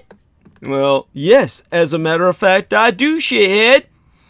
Regardless, this is what he said. I'm reading from him again. Regardless of her effort to raise awareness of climate change, the world leaders don't give a fuck. They're psychopaths and have no capability to express or feel empathy. She is insignificant. I'm not bullying her, just conveying facts. See, this is the kind of give-up-itis of all these pukes, the real pieces of shit, who say, oh yes, nothing can be done, the fix is in. At that point, just blow your brains out. Fuck these people. He's not even people. Good Enough is nothing more than a turd. Now, obviously, these fail males, as I call them, instead of females, they're fail males, they find Thunberg triggering. But why? It's one thing to disagree with Thunberg's message or to believe she's being ill-advised by the adults in her life. But much of the criticism leveled at her be personal, cruel, and entirely unhinged. Some of these people are beginning to demonstrate an almost pathological loathing for someone who is, after all, a child with Asperger's syndrome trying to save the fucking world. The vituperation goes beyond the contrarian instinct to recoil from anyone depicted as a modern-day saint. Some joked about her yacht to the United States sinking. Another compared her appearance, her physical appearance, mind you, to the children in Nazi propaganda. She's blonde, the braids. Oh yeah! Just like a Hitlerjugend girl. Is this just because she's cutting through? Or is there something else going on? When historians of some future period on Earth, if such a future exists, study our own, it's reasonable to assume they'll want to know why one young person's quest to prevent humanity's decline made so many people mad with anger. An explanation, besides sheer meanness and ignorance, is that adults be embarrassed that a mere babe managed to do what they could not. Take as clear action to combat a problem most of us ignore. The good news is, Thunberg herself doesn't appear too fazed by the attacks sent her way. She may be young, but like any hardcore activist, she be single-minded. She appears to care about almost nothing beyond her cause. What else, why else, dost a person sail across the world? In 1927, Time magazine named 25-year-old pilot Charles Augustus Lindbergh its very first Man of the Year, after he flew solo, non-stop, from New York to Paris. In 2019, Time magazine has chosen to honor a world traveler who prefers sailboats to airplanes, not because she be afraid of heights, but because she be afraid for our future. It's remarkable to think that the watershed journey Charles Augustus Lindbergh made less than a century agone is exactly the kind of journey Thunberg would refuse to take today. Her critics call her alarmist, among many other cruder things, but they do so at their own risk. No one knoweth for certain what will become of planet Earth and its people, but it's unlikely history will judge kindly those who told Greta Thunberg to go to the movies. But why do right-wing men hate Greta Thunberg and Alexandria Ocasio-Cortez, for that matter, so much? Researchers have some troubling answers to that question, answers that explain us the stereotypical labels deployed by critics to undermine Thunberg's call to action, which the activist herself has described as too loud for most people to handle. Or simply too loud for any people to handle, honey. The misogyny of climate deniers be what has to be dealt with before we're going anywhere, even if it comes to killing the climate deniers first and asking questions later, because they are evil. Make no denial of this. Anyone who promotes climate denial now, at this point in history, is not ignorant. They're just plain fucking evil. Okay, let me try and breathe here, gather myself, and continue. You know, all these examples I've just articulated, while these examples might feel like mere coincidence to some, I don't see how they could ever think that, just by the sheer number of these attacks. The idea that white, heterosexual, cisgendered men would lead the attacks on Greta Thunberg be consistent with a growing body of research linking gender reactionaries to climate denialism. Some of the research coming from Thunberg's own country, Sweden. Researchers at Sweden's Chalmers University of Technology which recently launched the world's first academic research center to study climate denialism, have for years been examining a link between climate deniers and the anti-feminist far right. Now, circa 2014, Jonas Anselm and Martin Holtman of Chalmers published a paper analyzing the language of a focus group of climate skeptics. The common themes in the group, they concluded, were striking. For climate skeptics, it was not the environment that was threatened. It was a certain kind of modern industrial society built and dominated by their form of masculinity. The connection has to do with a sense of group identity under threat, an identity they perceive to be under threat from all sides. Besieged, as they see it, both by developing gender equality, Holtman pointing specifically to the shock some men felt at the #MeToo movement, and now climate activism's challenge to their very way of life, male reactionaries motivated by right-wing neo-nationalism, anti-feminism, and climate denialism increasingly overlap. The three reactions feeding off of one another. Now, but yesteryear, Holtman told Deutsche Welle, a German world, the source of news from which Brendan Zoget gets most of what he learns. And to them, you had this one individual who was, oh my God, like I said, old school flat earther. Holtman was not such, but I'm thinking about some of the individuals attacking our girl Greta Thunberg. And to return to the men who have been researching these kinds of individuals, you had Dr. Holtman and his fellow researcher, Paul Pule. They wrote in their essay studying this phenomenon that the corollary to all this be that climate science, for skeptics, becomes feminized or viewed as, quote-unquote, oppositional to assumed entitlements of masculine primacy. Now, according to the research published circa 2017 via the magazine Scientific American, marketing professors Aaron R. Brough, Brough, and James E.B. Wilkie explained in writ that these findings align with similar ones in these United States, where there be a massive gender gap in views on climate change, and many men perceive climate activism as inherently feminine.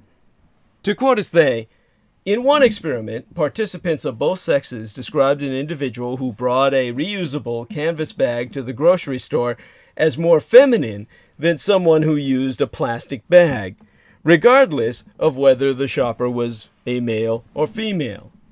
In another experiment, participants perceived themselves to be more feminine after recalling a time when they did something good versus anything bad for the environment. So in other words, if you do something good for Mother Earth, you must be a faggot.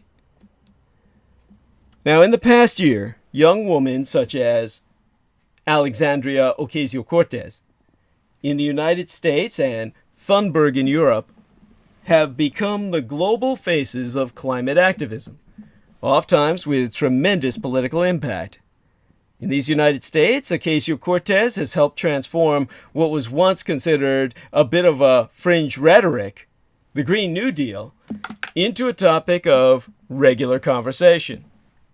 Now, across the Atlantic Ocean, in a recent poll, 1 out of 3 Deutschenvolk, or German people, said that Thunberg has changed their views on climate change.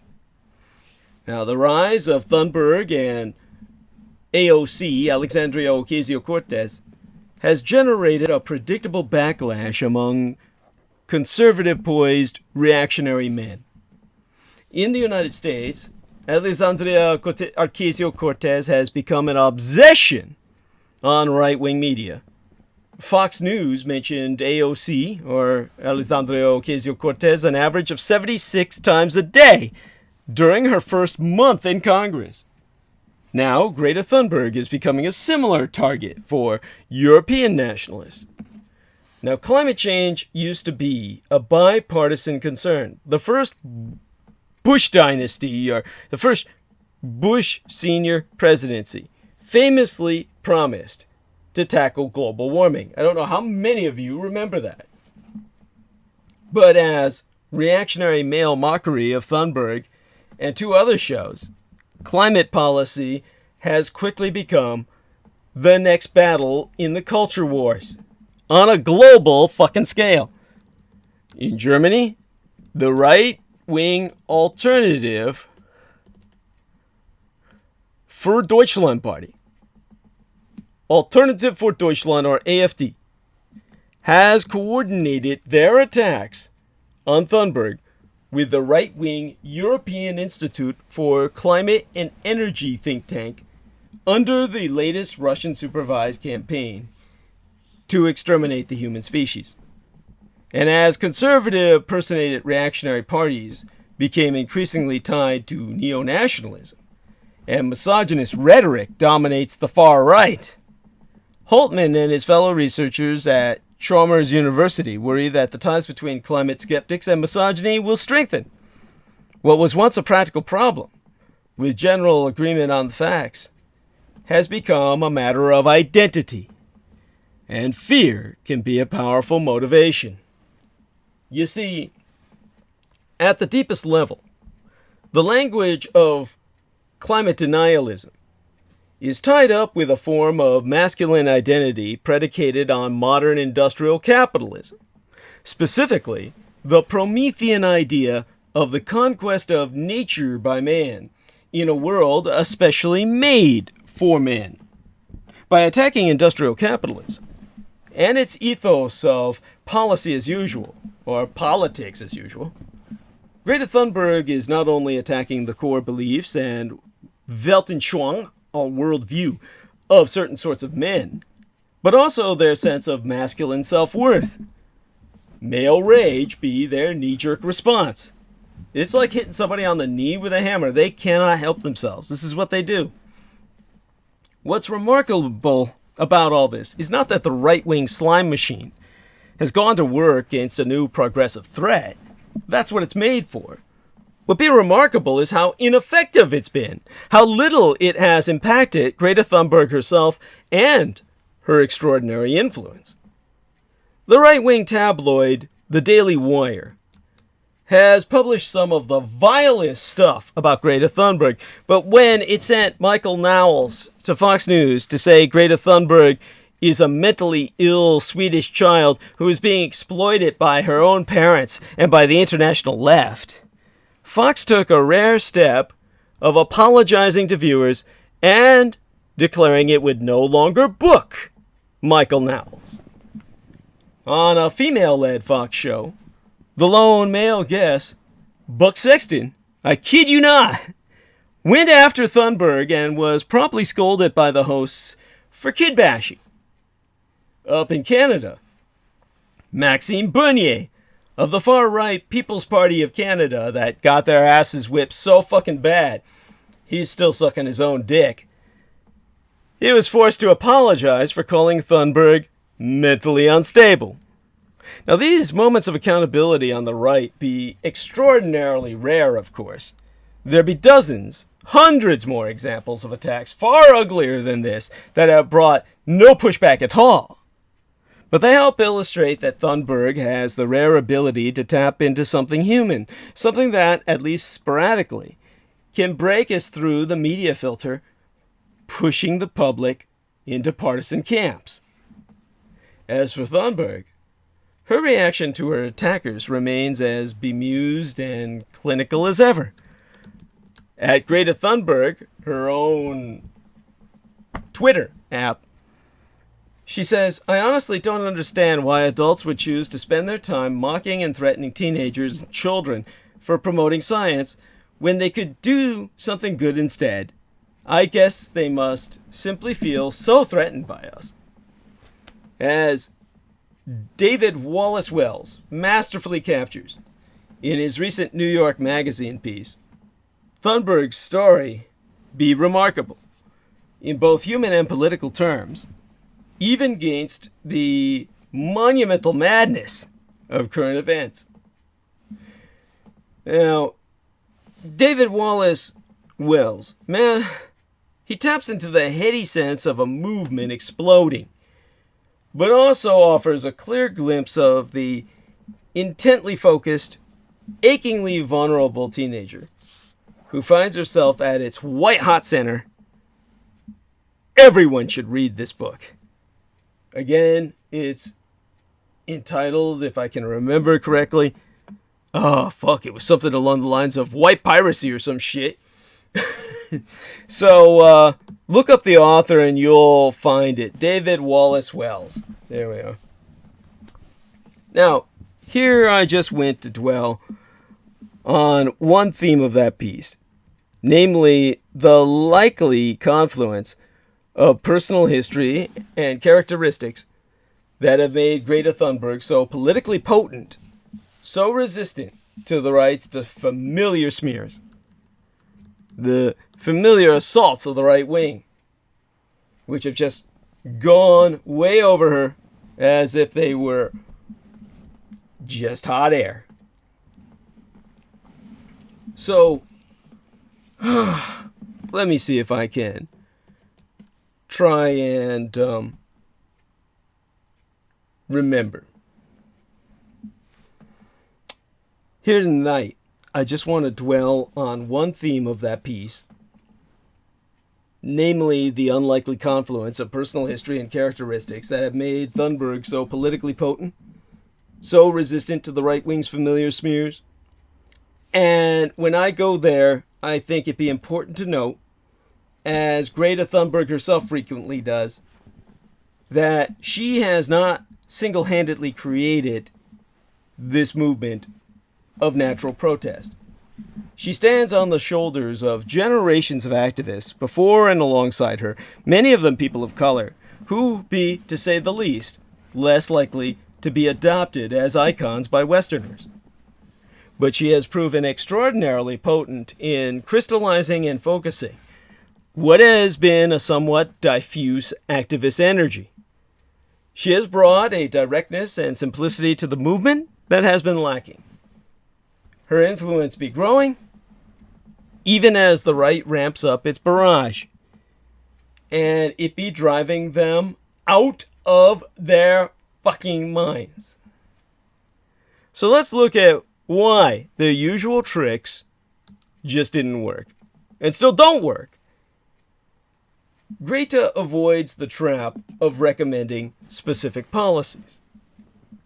Now, across the world, businesses, scientific institutions, investors, and governments are effectively unanimous in recognizing the urgent need for climate change, the urgent need for action on climate change. And the science has made it inescapably clear that business as usual leads to disaster. Many debates remain over the best path forward, but let's put it this way. When you get these people involved in the debates, still ongoing, over any best path forward, just remember, while they're all blowing hot air, the basic case for action has become unassailable. We need to act, not talk. And so, for the most part, opponents of action, generally far-right coalitions fueled by a mix of fossil fuel cronyism and populist ethno-nationalism, don't assail it.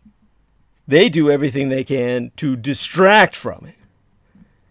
That almost always involves attacking the messengers. Like, Al Gore has a big house, and their proposed solutions, like the Green New Deal, will take away your hamburgers. The scientists are after grant money, The activists are undercover socialists. The leaders are hypocrites. The marchers litter. Casting doubt on the motives and authenticity of people fighting for progressive causes is the right's primary political tool, with efforts now led out of the White House itself, which in turn takes its orders directly from the Kremlin, which in turn gets its advisement from Michael Aquino. So for climate scientists and advocates, it'd be a familiar trap. Any political program sufficient to address climate change at scale is, almost by definition, going to be radical, which allows the right to dismiss it as far left. The go-to attack on the climate movement is that it's a watermelon, green on the outside and socialist red on the inside. That climate change is just a cover story for the political program. Now, Thunberg has also sidestepped attacks on her motives by almost entirely refraining from endorsing specific political reforms or policies. She so told Wallace Wells, "I can't really speak up about things like politics. No one would take me seriously." Now, her insistence on this point was illustrated when she submitted the IPCC's report on limiting warming to 1.5 degrees Celsius in lieu of testifying to the House. Attached was a short letter that said, "I am submitting this report as my testimony because I don't want you to listen to me. I want you to listen to the scientists, and I want you to unite behind the science, and then I want you to take action." So, when it comes to Greta, our dear little Greta, she refuses to allow us to her opponents to become the focus. Matter of fact, at Greta Thunberg at the United Nations #Climate Action Summit, it be writ by her, "The eyes of all future generations be upon you, and if you choose to fail us, I say we will never forgive you." Now, coming from almost any adult, this strategy would be vulnerable. Adults have political worldviews, and very few have the discipline to keep them entirely hidden. But Thunberg is, in her own words, an uneducated teenager. She's 16 years old. She can't be expected to know what actions government agencies need to take us, and she doesn't pretend to. She just drags the focus back again and again to the subject grown-ups want to avoid: the need for immediate action and their long-standing failure to take us to any. The right has been circulating a picture of Thunberg with her parents in matching anti-fascist all-star t-shirts, meaning Antifa, claiming that it exposes her far-left politics. Now ponder for a moment what it says about the right, that it considers opposition to fascism politically compromising at this point in history. Oh, of course, that's because they know I, the son of Adolf Hitler, am fascist. And therefore, I'm their enemy. And therefore, fascism is the enemy of the radical right, which is why Jair Bolsonaro, the Trump of the tropics, the president of Brazil, says Nazism is a left-wing movement. And yet, attempts to personally smear Greta herself have backfired, despite the inversion of all reality. Right-wing media's first instinct is to smear the messenger, to find some behavior on which to hang a charge of hypocrisy, or some venal motive that allegedly undercuts any moral authority. They have done it to everyone who has stuck their head up on climate change, beginning famously, or infamously, with Al Gore. For many decades now, snooping through stolen emails, filing lawsuits, ruining careers, actually printing military documents, a federal felony, an offense that should bring my enemies, my gangstalkers, to prison. As, of course, be exactly what the cowardly faggot, the United States Army Special Forces Green Beret John Victor Lillier was facing was prison. And he killed himself to avoid it. This was a man whose website I insist stay up! Because he attacks me by presenting documents saying I was never in the military! Now, the overwhelming majority of you listening have never been in the military. Do you honestly believe there are documents that exist that prove you were never in the military? It'd be impossible to prove a negative. If you weren't in the military, there would be no documents. It's like pregnancy. It's one or the other. Anyone with common sense knows this. But no veterans have common sense. So that website shows hundreds of veterans attacking me on the basis of a forged document. A series of forged documents saying I was never in the military. And they have veterans say, oh, let's attack Douglas Dietrich. Why? Because I'm not a white male. And certainly not heterosexual by their definition. Because I cross-dress, I'm just not straight enough for them. All these closet faggots who tweak each other's balls and fuck each other in the locker rooms when no one else is there to hear their squeals. That's what military men do.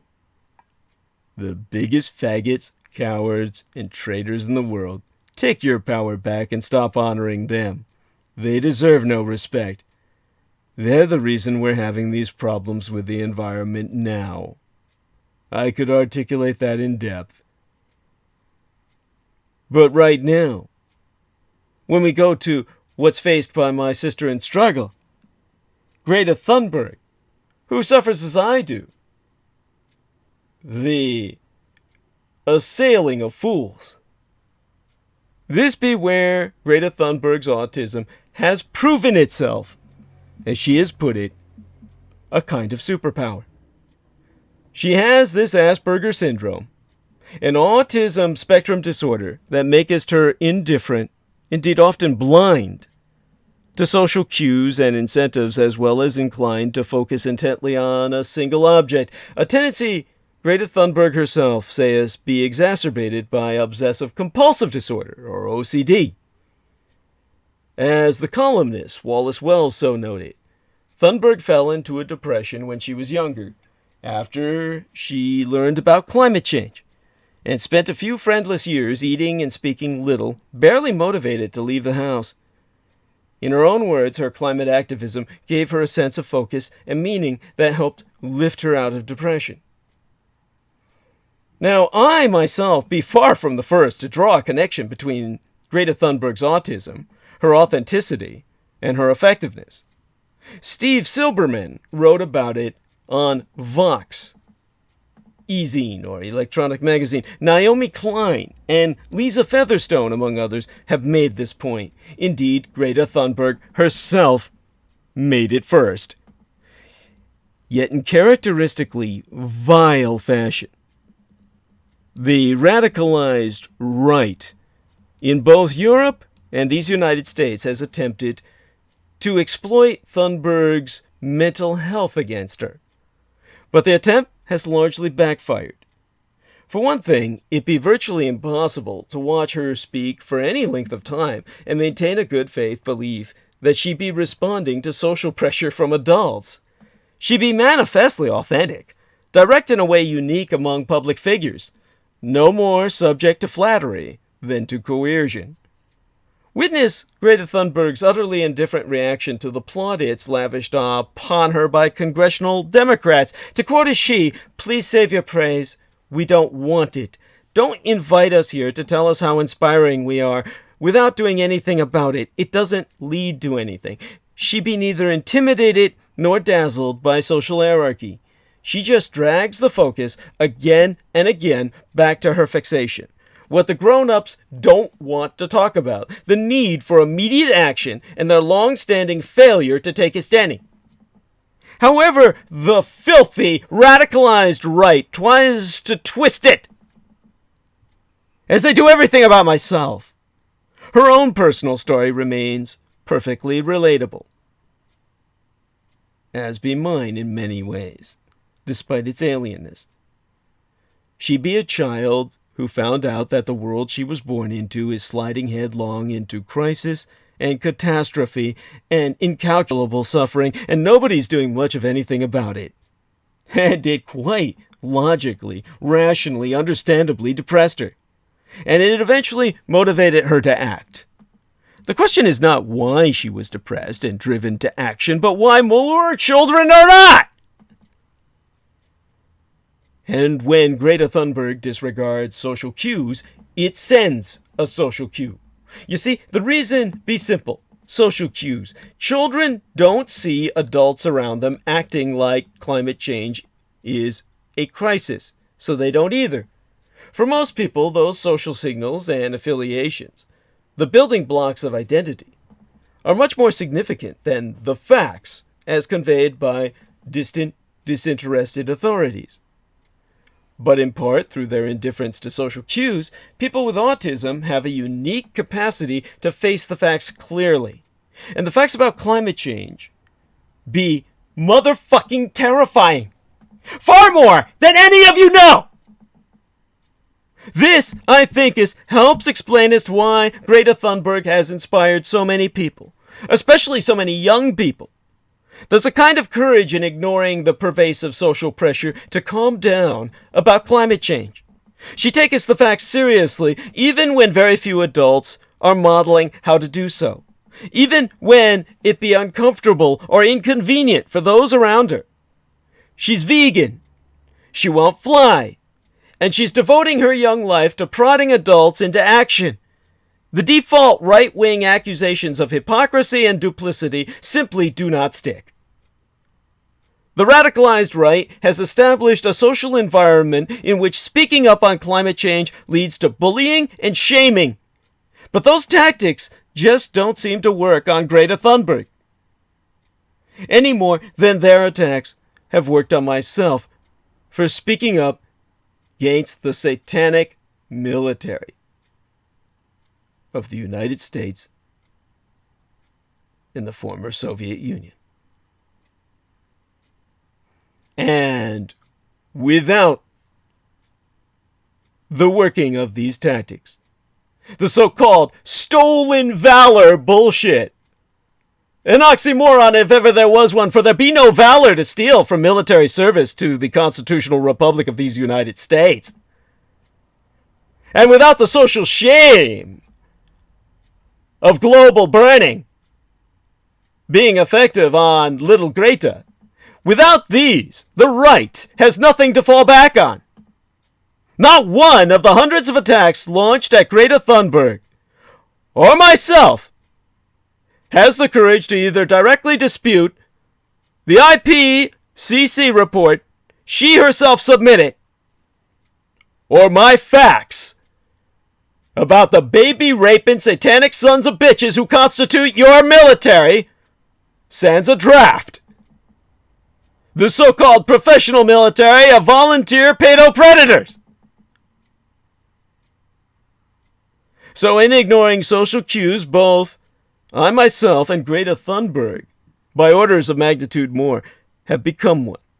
A signal to other young people around the world that, yea, this really is an emergency. Not a crisis, but emergency. And yea, they really can and should speak us up. Greta's power will be in making more Gretas. So far, Greta Thunberg has played her game expertly, mostly by being almost entirely oblivious to the other games being played around her. And I hope she does this as long as possible. I hope she continues to refrain from policy recommendations, to live her low-carbon life, and drag the spotlight back to science. She has pulled off something like a political miracle, and I don't want it to end any more than anybody else who cares about the future. But the thing is, as much as Thunberg might now seem like a transparent lens, directing focus at climate science sans the distractions of personal baggage, She be in fact a human being, one 16-year-old girl, and she cannot remain forever in the strange social position where she finds herself now. Sooner or later, she'll do something, join something, or say something that forces her out of the improbably apolitical space she now occupies. And the public tends to be unforgiving of females who disappoint their expectations, even young white ones. No human being can survive the full intensity of the right-wing smear machine undamaged. I myself have only slight advantage in that I am not quite human. If Greta Thunberg is to have a meaningful long-term effect, it cannot be through staying in the spotlight. It must come as from others adopting some of her focus, determination, and courage. Learning to disregard the social pressures that suppress their fear and anger and prevent them from speaking up, connecting, and finding hope in one another. It will come as from others, especially those in positions of power, listening to her and treating the threat to her generation's future as the catastrophic emergency that it be. And when I, myself, when people ask me, why do you put that Vox Arcana upon your face? Why do you risk losing a bit of yourself each time you do so? Why do you do this? In what name? And there be my reasons. Aside from making sure of the fact that it be working, that it be functioning, that it can do what it was meant to do. It does allow myself to see the future.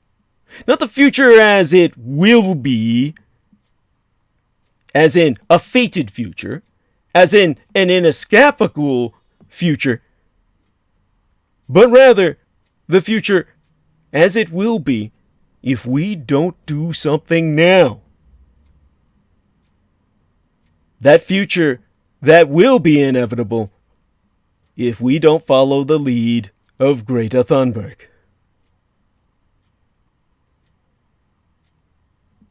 So, when I see the future,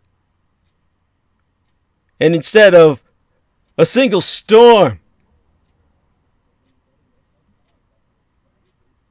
dragging out all of the innkeeper worms from that sand beneath your feet on that beach that you look on as a place of pristine beauty turned into a horror story of sexual perversity, of crawling sex organs loose upon their own and seeking sustenance and reproduction,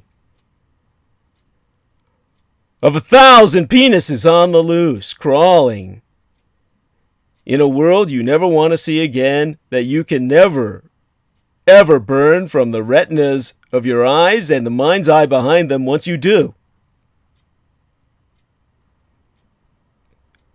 I've encountered what will erupt from the earth most personally when I was in the desert of Arabia Felix.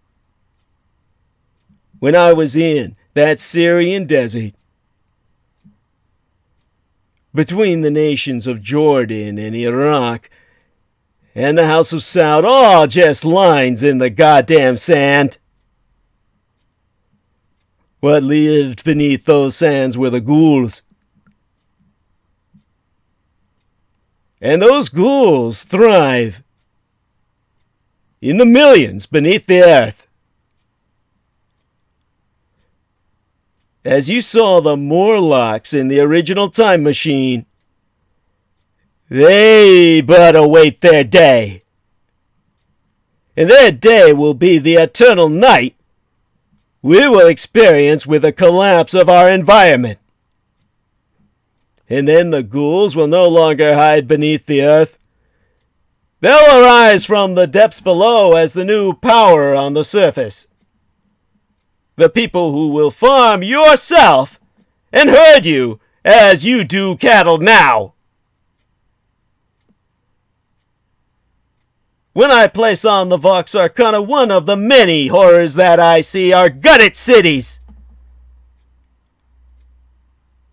where the people live below, herded and forced to breed against their will to produce suckling children for the ghoul to eat alive.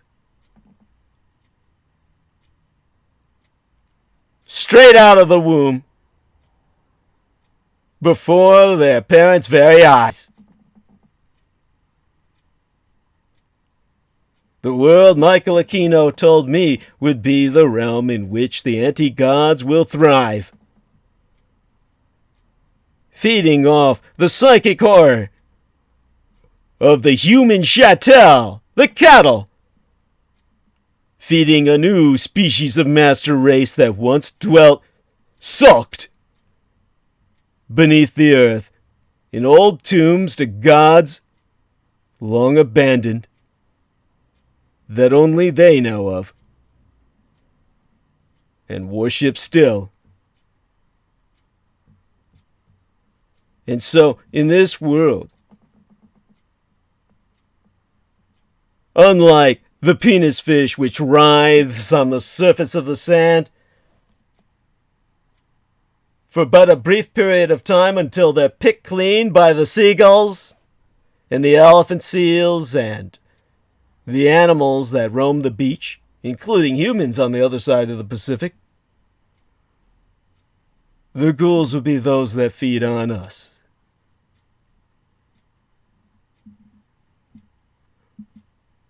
When I encountered them in the desert, I saw what they could do to an entire armored column. I saw the remains of men whose flesh had been picked, plucked, pulled from their bodies' muscle tissue, every fiber of meat, leaving nothing but bones to bleach on the sand, as bare as you would find in a shop selling props for Halloween.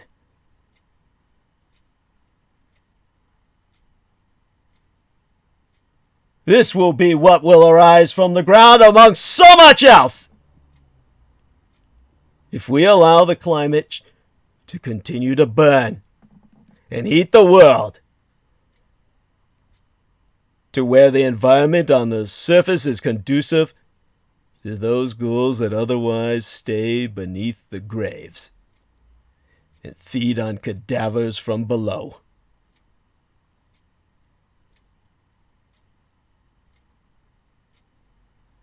The species evolved to clean the carrion of man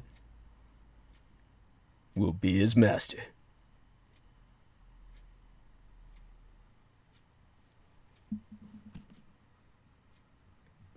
That's how terrifying climate change truly be. If you don't do something about it now, you'll find out about that horror before it's too late.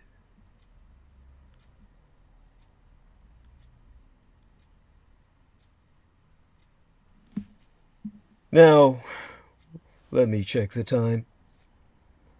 5 to 6, 6 to 7, 7 to 8, 8 to 9. We've been on a good solid 4 hours nigh on. In news to report before I close transmission. Let's concentrate a little bit on something a bit more sedate or mundane. How about just to lighten the mood and at the same time drive the point home on this subject, a nail in the coffin? To all you ladies out there, or gay boys, don't date guys who hate Greta Thunberg. Some differences are just too different to bear. Criminal record, like Paul the Privy. Someone supports a different football team, perhaps. Chews with their mouth open. Hates teenage climate change activists.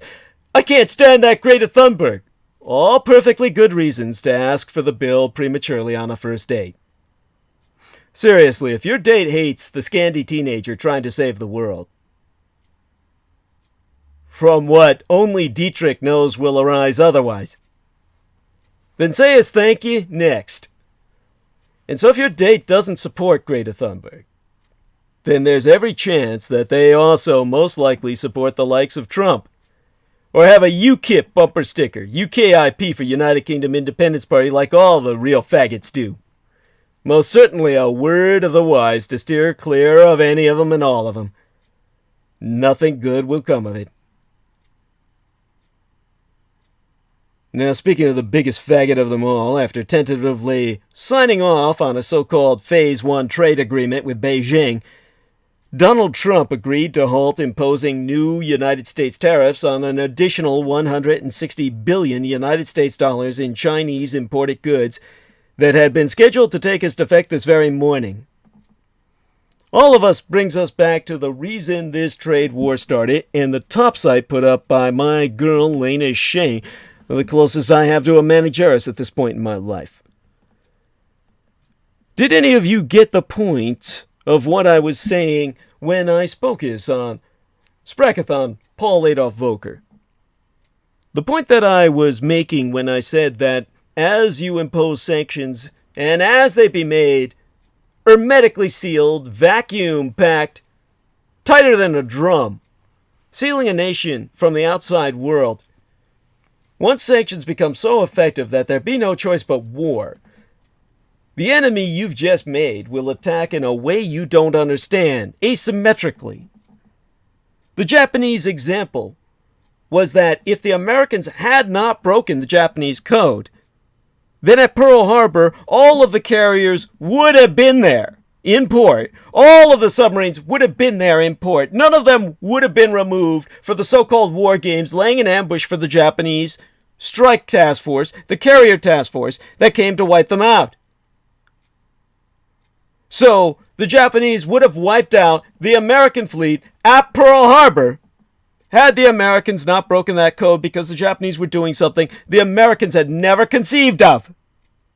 That the Americans had never fucking conceptualized. Attack by carrier projection to wipe out a fleet in port, just as the British had done with World War I biplanes off of the Ark Royal at Taranto, destroying the Italian fleet at anchor. And actually capturing elements of the Italian High Command. The Japanese, too, would have done something so decisive, the Americans might have sued for peace then and there. But that's just the easy story.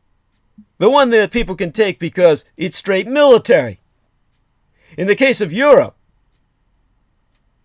when the Jewish diaspora imposed sanctions on the Third Reich, and Adolf Hitler was forced to declare an unlimited state of national emergency, and transition himself from the position of democratically elected Reichskanzler to Führer, leader, the guide. His asymmetrical attack, his new technologically innovated threat that he projected to full force and conclusion that no one could do anything about, no matter how many codes they broke, like Enigma, knowing everything he did on the battlefield. Adolf Hitler attacked the Jews. 'Twas the Jews who set the war in motion and launched the first shots. 'Twas the Jews that Adolf Hitler threw in the ovens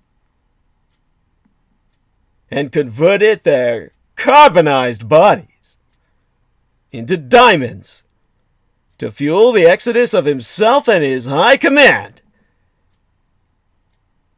and the purest elements of the Aryan race into Unterland. And there was nothing the goddamn Allies could do about it to stop him. Not a goddamn thing. No bombing would have rescued the Jews inside of Auschwitz. Nothing the Americans could have done could stop Adolf Hitler from doing what he knew he had to do based on what the Jews had done to his people to drive his people to extinction. And so, European Jewry died. And that was a Pearl Harbor orders of magnitude above what anyone could conceive of in the time of Adolf Hitler. Now, when it comest, of course, to Hitler's obsession with America, it led to the Third Reich, Auschwitz, and World War II itself. Adolf Hitler could not abide America as the dominant power of the 20th century.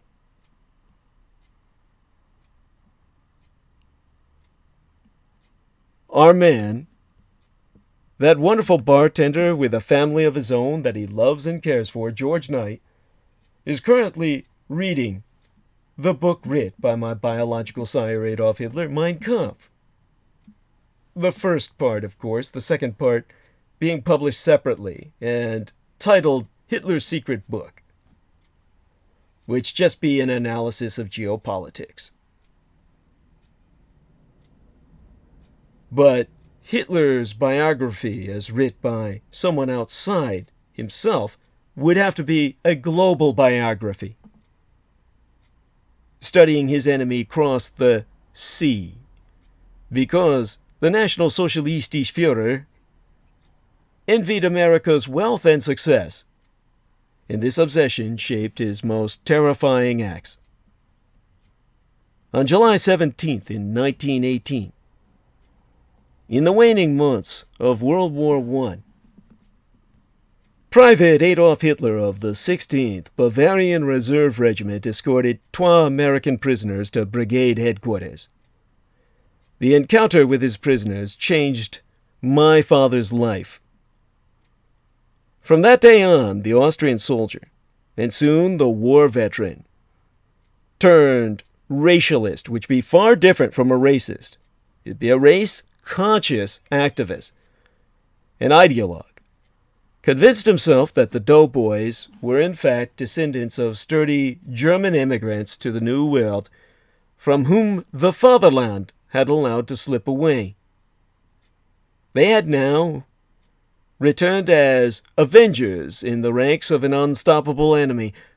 Stopping that unstoppable enemy, America, became my father's lifelong obsession, an obsession that led to the creation of the Third Reich and eventually to Auschwitz and the Second World War.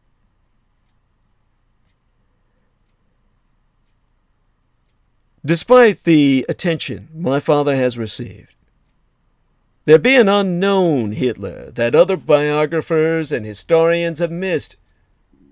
The Hitler who spent his political career grappling with the emergence of America as the dominant power of the 20th century. In Hitler's mind, Germany's greatest nemesis was never communism or the Soviet Union or even the Jews, but America, specifically an Anglosphere represented by Great Britain and the United States, a country that by the end of World War I was clearly destined to replace Imperial Britain as the world's superpower. Adolf Hitler's strategy in World War II was never focused on the Eastern Front, where the vast bulk of German forces were engaged, but in the West, where he scrambled from one expedient to another, U-boats, the Atlantic Wall, the V-2 rocket, to halt an Anglo-American juggernaut that was outproducing German munitions factories by a factor of nearly 3-1. Instead of seeing the Germans as a master race, my father saw them as victims of the forces of racial history, in which their own sturdy Aryan stock had been diluted over the centuries by miscegenation, not least with Slavs and Jews, while the healthiest and most energetic German citizens, as Adolf Hitler himself once put it, kept emigrating to the United States. Halting this national downward spiral would require, in my father's view, a program of racial reinvigoration, as well as material rearmament. Until that happened, the real master race of the 20th century, in my father's mind, was the Americans and the English. Sprung from the same Aryan racial roots as their Teutonic counterparts, Britons and Americans had managed to achieve a greatness that had eluded Germany, but that Adolf Hitler believed he and he alone could at last bring to pass. At the same time, the Anglo-American success story, in my biological father's judgment, was rooted in more than imperial conquest, in Britain's case, or a better economic model. In fact, my father despised the capitalism on which the wealth of both the United States and Britannia had been built. He saw America's rise in particular as the result of an influx of German immigrants. And this migration, he so said in a speech, referring to the Germans who had crossed the Atlantic in the 19th century, made that country great. Hitler even believed that Germans had come within an ace of becoming America's official language, the Deutschensprach, the German language. And he was right. It lost by a single vote. By a single vote in the 1800s, Die Deutschensprach, the German language, which would have been our national language, faded into obscurity. And the Deutschen Volk in America lost all sense of identity due to the pervasiveness of the English language, which had them swimming in an alien sea, adapting to a different paradigm of the island nation of England, and losing all contact with their fatherland, the continent.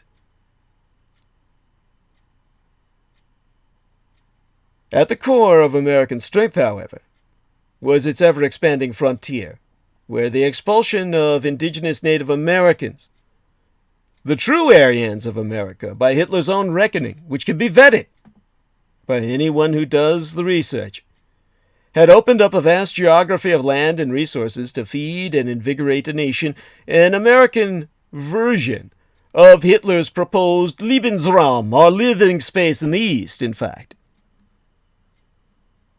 Now, my biological father's own, shall I say, diagnoses, Hitler's race-based diagnoses of American success, first surfaces in Mein Kampf, which was published circa 1925 and was repeated in his speeches. In one such speech, Adolf Hitler called America a cornerstone of the white race. But the lesser-known work, the so-called Secret Book, a compilation of my father's thoughts on foreign policy, writ in 1928 and not published during his lifetime, be absolutely critical to understanding the development of his thinking. In that work, Hitler never actually uses the term American Dream, but his rhetoric shows he to be fully aware of the concept. Now, Europeans, Hitler realized, avidly hoped for a standard of living akin to that of Americans, especially the Germans in desperate post-war Weimar. What Americans called the Great Depression would have seemed delirious prosperity to the average German farmer or laborer in this period. Hitler shared that hope, but sans what he saw as the growing degeneracy of American culture. From its embrace of jazz, with its African-American roots, but turned into something like white rap when Americans decided to boogie to it, through to Hollywood movies, to America's democratic political system and Wall Street banks, which my father thought to be the hub of a world Jewish conspiracy, as validated by what was done with the sanctions. This ambivalence about the nature of America, seeing it as both economically and racially strong yet culturally and politically feeble, was to remain with my father to the end of his experience on the surface world. It would also lead him to make a series of incredible decisions during World War II. Decisions that Americans would perceive to be disastrous, but what he understood to be decisive. Decisions to fight not for the winning of the war on the surface world, but to cover his evacuation of the purest elements of the master race with their newfound, their newly self-created fortune based on diamonds compressed from the carbon of Jewish bodies burned to ash, that enabled him to fund the reconstruction of an Aryan dream in Unterland, the lands below, the Lebensraum of a new frontier that not even the Americans could master. Hence, from 1928 until he came to power in 1933, my father dreamed of a modernizing project designed to strengthen the Reich against the American challenge, especially the loss of the best elements of German society through immigration to the New World. Far from placing the German people, the Deutschen Volk, on a racial pedestal, my father was consumed throughout by fear of their enduring fragility. A condition due, in large part, my father so thought, to the racial and moral corruption of the Jews in their midst. When my father became Chancellor, he set out to renew German racial health and inspire greatness with 3 major programs. The first and most notorious concerned the Jews, whom my father, like so many of his contemporaries, saw as the carriers of degeneration in German society and as the evil manipulators of capitalist enterprise. Now, I have never been one to play down the Holocaust, but I do argue that previous historians, for very understandable reasons, have focused too much on my father's murderous negative eugenics against the Jews and other undesirables, and not enough on his eugenics program that Adolf Hitler designed for the German people.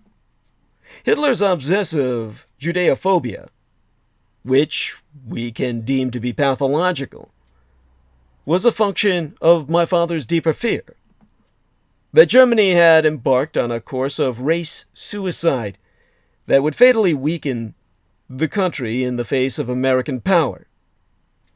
What was needed for a drastic problem was a drastic solution, namely the Jews' exclusion and ultimate extermination.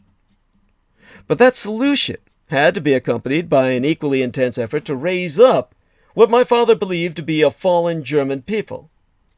This effort encompassed the second program, one of eugenics and racial regeneration. It was a program that historians have tended to underemphasize, but that we can now see as central to nearly every aspect of the Third Reich as a racial state, from the formation of the Hitler Youth to the promotion of a pure Aryan art and culture, to the strength through joy athletic events, above all, to the demands that good Aryan mothers bear as many children as possible. Hitler's third program would end up being the most geopolitically momentous. This was the creation of Lebensraum, living space, in Eastern Europe and Russia for German colonists through military conquest. It was a policy primarily driven by fear and emulation of Anglo-America. It was aimed at giving Germans the geographic expanse they needed to raise up their race, and also at tempting, Hitler so hoped, Deutschen Americans, German Americans, to return to their Vaterland. These vast territories in the East would supposedly provide the invigorating space and resources that the British had enjoyed with their global empire and the Americans with their western frontier. The idea of Lebensraum was not original with my father. It had been brewing for decades, and not only in the National Sozialistische Deutsche Arbeiterparty, the National Socialist German Workers' Party. Likewise, the fear of degeneration, seeing history as a Darwinian struggle among competing racial stocks, these had been very much a part of European political culture since the 1890s, including in Wilhelmine Germany, the Germany of the Kaiserreich, and Hitler's Austrian homeland. If there be one weakness in any comprehensive treatment, it be the failure, in passing, to discuss other Deutschen thinkers and politicians who created the cultural environment in which Adolf Hitler and National Socialismus, or Nazism, as it be denigrated, could flourish. Yet I be incontrovertibly right by staying focused on my father, my biosire, my biological father, since it was he, Hitler's unique gift, if such be the word for it, to turn rhetoric into reality, with terrifying results. Others ran down Weimar democracy. He destroyed it. Others castigated the Jews and shook their heads over the Jewish problem. He arrived at a final solution. While other politicians wanted Germany to be a great power, with Lebensraum reclaimed from Poland and Russia, Hitler implemented a plan to seize these realms. Hitler had hoped to postpone a final showdown with the United States and Britain as long as possible, perhaps to as late as 1942 or 1943, when Germany would be strong enough. But his attack on Poland in 1939 propelled him into conflict with Britain, while his effort to squeeze Britain's lifeline at sea with his U-boats led to confrontations with America that would have triggered outright war in and of themselves, if not for the Japanese attack on Pearl Harbor. Hitler reacted to the news of the Japanese attack with surprise, but also relief. He had dreaded the moment when the full weight of America's economic resources would be brought to bear in the war, but he also believed, wrongly as the Americans and Allies would perceive it, that Pearl Harbor would force President Roosevelt to concentrate his military effort in the Pacific, even as Hitler now declared war on the United States. Instead, FDR endorsed a Europe-first strategy, assigning enough resources to tie down Japan until he was ready to take the offensive to the Pacific theater, by which time it was too late for America and they were forced to sue for peace.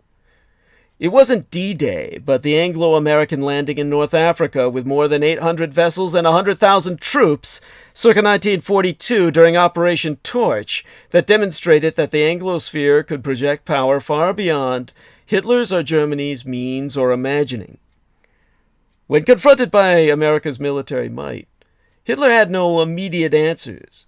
He could have turned to Japan for a coordinated strategy, but of course, there was enough common cause where their strategy remained covert. They had to keep it so that the Americans and the British could not decode the ciphers they used specifically and exclusively for Axis coordination. Still, Anglo-American material superiority made itself felt remorselessly. A superiority that not only invaded Europe and flattened Germany's cities, but kept the Soviet Union armed and fed and strong enough to push its troops to the gates of Berlin by April of 1945. By then, my father's Third Reich on the surface world was essentially extinct. As most people deemed its creator.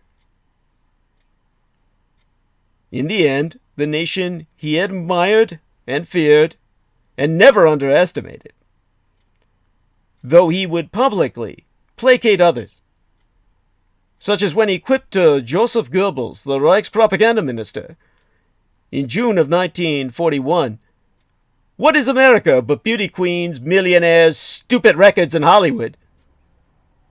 Most deemed this cavalier attitude to be his undoing. But he knew better. Hitler could never come to terms with the American century, any more than the Union of Soviet Socialist Republics could come to terms with it during the Cold War.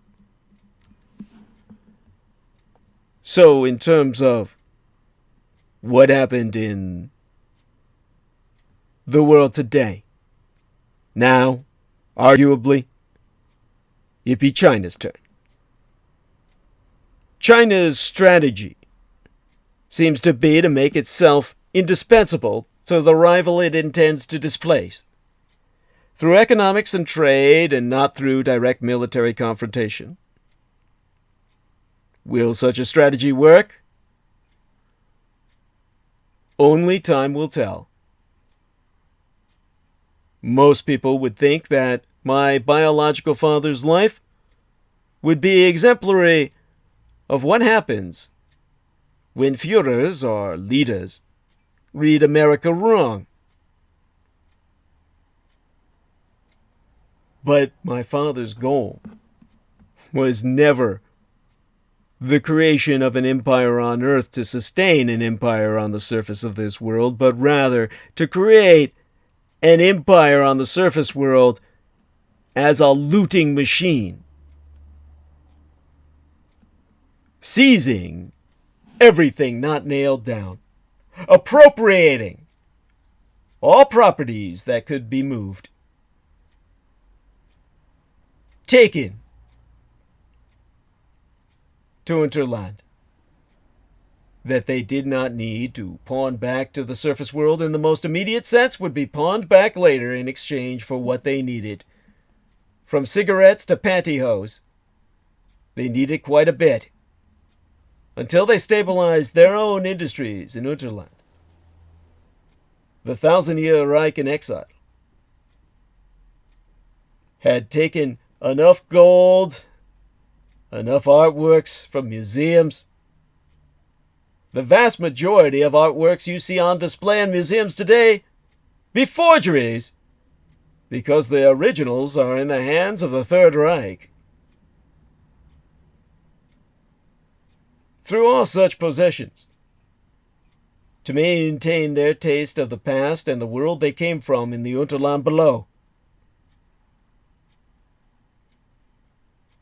With all that history, with the purest of biological stock, my father has created the world he always intended to create, without the corruption of the Jew, or the communists, or the capitalists, to interfere with yesterday's tomorrow that he realized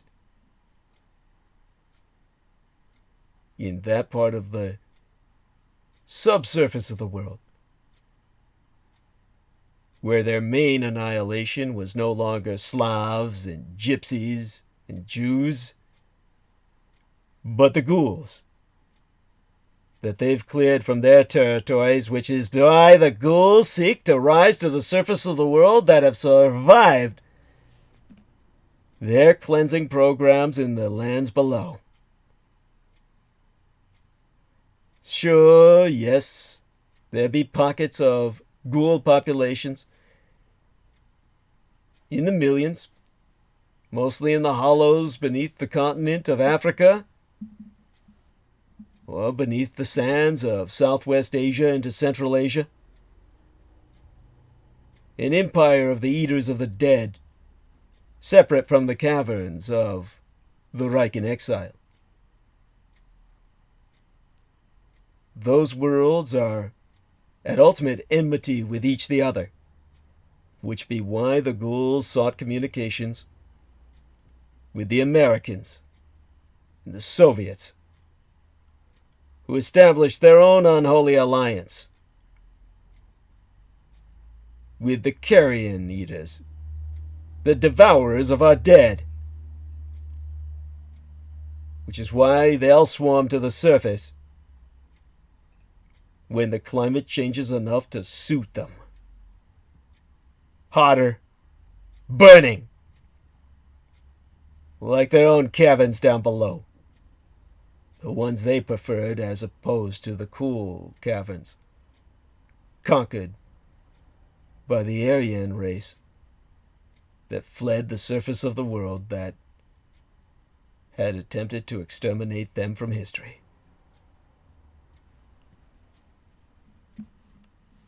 This be the struggle, the ongoing war, that you know of only through myself. There was no one else who can or be willing to present to you the truth, the reality of your world.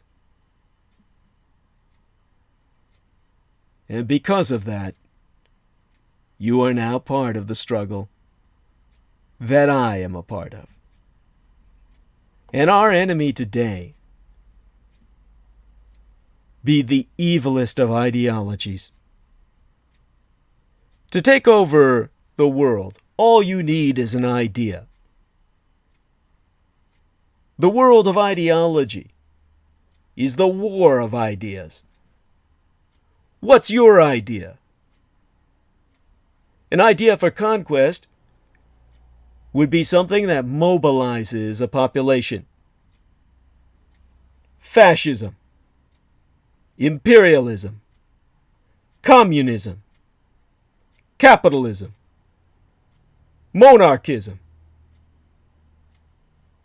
Islamism, as in the ideological politicization of Islam, taking it from the realm of religiosity to militancy. That would be the foundation ideology of a pan-Islamic caliphate. The ideology behind Donald Trump's Paris withdrawal be carbonism.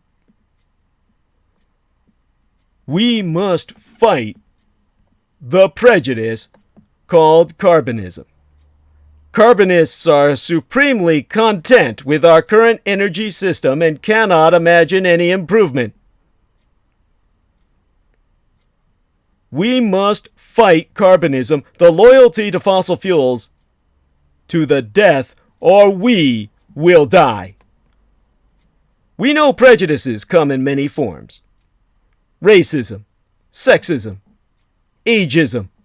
But there's a new form arising, embodied by our current president, our Putinista puppet, who sponsors carbonism. Carbonism rests on the belief in the inherent superiority not of race or a gender, but an energy source. Carbonists are supremely content with our current energy system and are incapable of imagining that any system would be an improvement over status quo. Unfortunately, just as racial prejudice can lead to tragedy, so too can blind loyalty to fossil fuels. Fuels whose emissions are poisoning our planet's environment and drawing us ever closer to eco-catastrophe as Adolf Hitler saw America would lead the world to. As my biological father fought together with the Axis nations, led by my mother's Empire of Japan, against racism and sexism, so too with the same energy must we fight the backward-looking adherents of communism and carbonism and capitalism, manifest in the same allies of the big three, Britannia, the Soviet Union, and the United States today.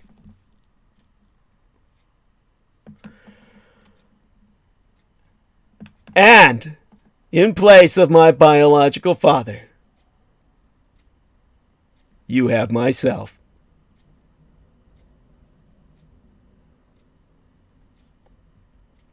And we have our own version of the enemy manifesto. As the communists had Das Kapital of Karl Marx, anglicized by the man who took his ideology and warped it into the Bolshevism that swept the world. As Adam Smith's economics was perverted into the mercantilist and then monopolist capitalist system based on the invisible hand that another man who ran the Fed to the ground, Greenspan, waited to enact itself. All of this led to absolutely nothing but the crash of our economy. Because the invisible hand does not exist. The invisible hand be invisible in economics because there is no fucking invisible hand. And thus it was that Adam Smith's Wealth of Nations, describing this so-called invisible hand, led to the collapse of our economy 2007 through 2008. As Adam Smith, in the impotence he demonstrated in the power position that Paul Adolf Volcker held and led us to catastrophe by doing nothing, by not leading. That's what Alan Greenspan did. He did not lead, waiting for the invisible hand promoted by Adam Smith through Ayn Rand to act. Adam Smith, of course, being less guilty of this on part of Greenspan than Ayn Rand, who was a secret lover of Alan Greenspan, who copped his mind and brainwashed him into using the Fed to do nothing. And we had our hands off the wheel as our car went off the cliff. What is the ideology manifest in Carbonism? No Adam Smith, no Ayn Rand, no Karl Marx or Friedrich Engels, you say? We have the frightening elegance of the Carbonous Manifesto. Humans were put on Earth for the primary purpose of returning carbon to the atmosphere in order to warm the planet, at which point our services will be done, our world will become inhospitable, and we will depart, having helped restore planetary equilibrium along the way. No, this is no Mayan prophecy. This is a Gaian prophecy, a perversion thereof. It's the premise of a fantastical essay writ 20 years agone by a self-described, extremely nerdy computer programmer with a long-time interest in both environmentalism and alternative energy, though he never worked professionally in either. When I worked with the Department of Defense, this scumbag, a Satanist named Jeff Berkowitz, was programmed himself by Michael Aquino to write the ideology that would destroy the world. A 6-page essay, half a dozen pages, easily mistaken for a scientific treatise, but for the author's précis stating that, while loosely grounded in recent research and in ecology and paleoclimatology, the paper was distinctly tongue-in-cheek. And the paper, entitled The Consequences of Gaia, or The Carbonous Manifesto, writ circa 1992, or rather finally put to paper for publication by then. I read, of course, its abstract. I read, shall we say, the screenplay. the publication before the publication, as presented to Michael Aquino for his master's thesis, if you will, to graduate to a higher level of sorcery. Only by 1992, after I had done my part towards the shutting down of the Presidio military base that would lead to its ultimate closure, only then, seeing the end of Presidio, did Michael Aquino allow this 35-year-old computer programmer named Jeff Berkowitz to unleash his ideology, rooted in the Gaia hypothesis, also referred to as the Gaia theory or principle, the notion that Earth's biosphere be a dynamic, self-regulating system, first formulated in the 1970s by the scientist James Lovelock and the microbiologist Lynn Margulis. Their hypothesis states that the Earth is not just an amalgam of rocks and trees and water, but a giant cell capable of adjusting to both small and large changes in an intelligent and holistic manner. It be true. It all be true.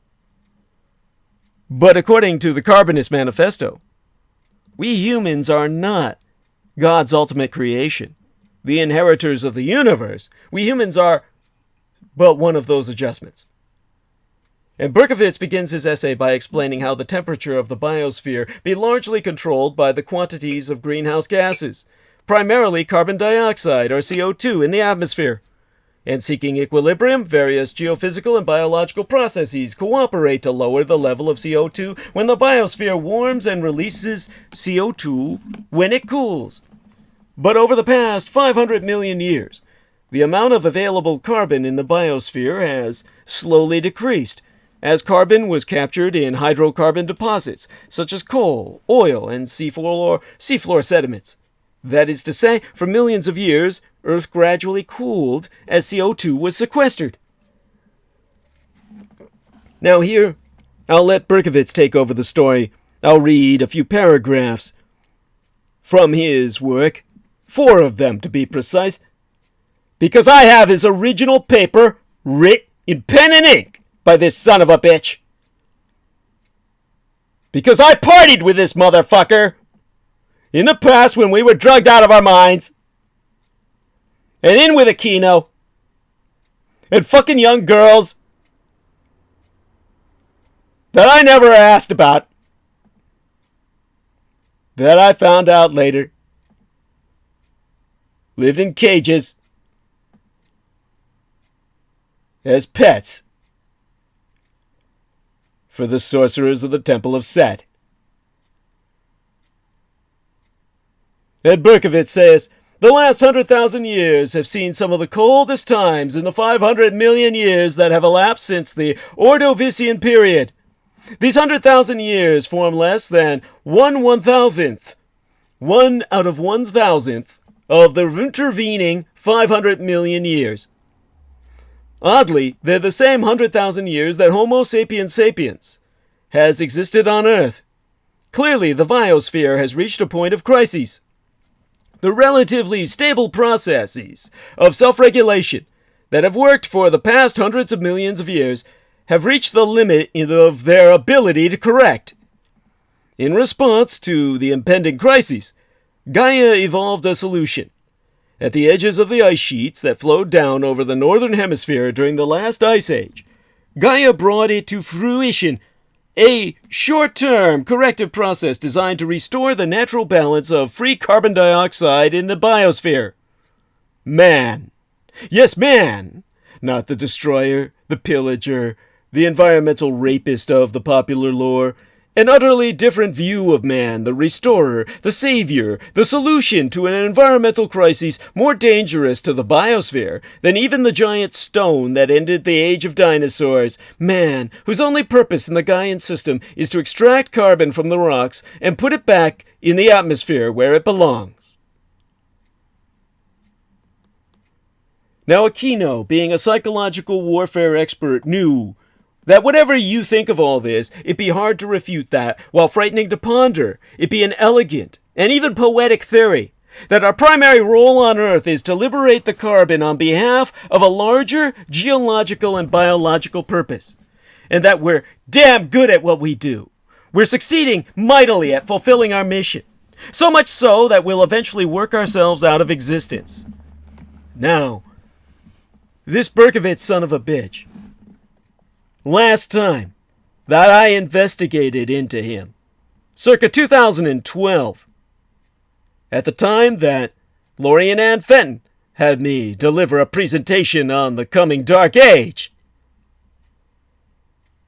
this subhuman piece of shit was 55 years old, married, and living near Portland, Oregon, where he was working as a principal software engineer for the computer company Oracle in the 2012th year of our Lord. Now, the last time I spracketh with ye in a conversation, arranged by Lorian Ann Fenton, he, of course, was only too giddy to remind myself how the Carbonous Manifesto came to be, saying, oh, it was just one of those amusing contrary things that came to me. I read a lot of science fiction all my life, and at the time I was particularly taken with the Gaia hypothesis, so it just came together in my head.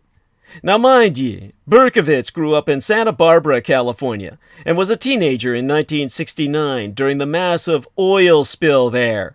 The largest in the United States at the time, it was one of several catalysts for the first Earth Day, circa 1970, which began the modern environmental movement.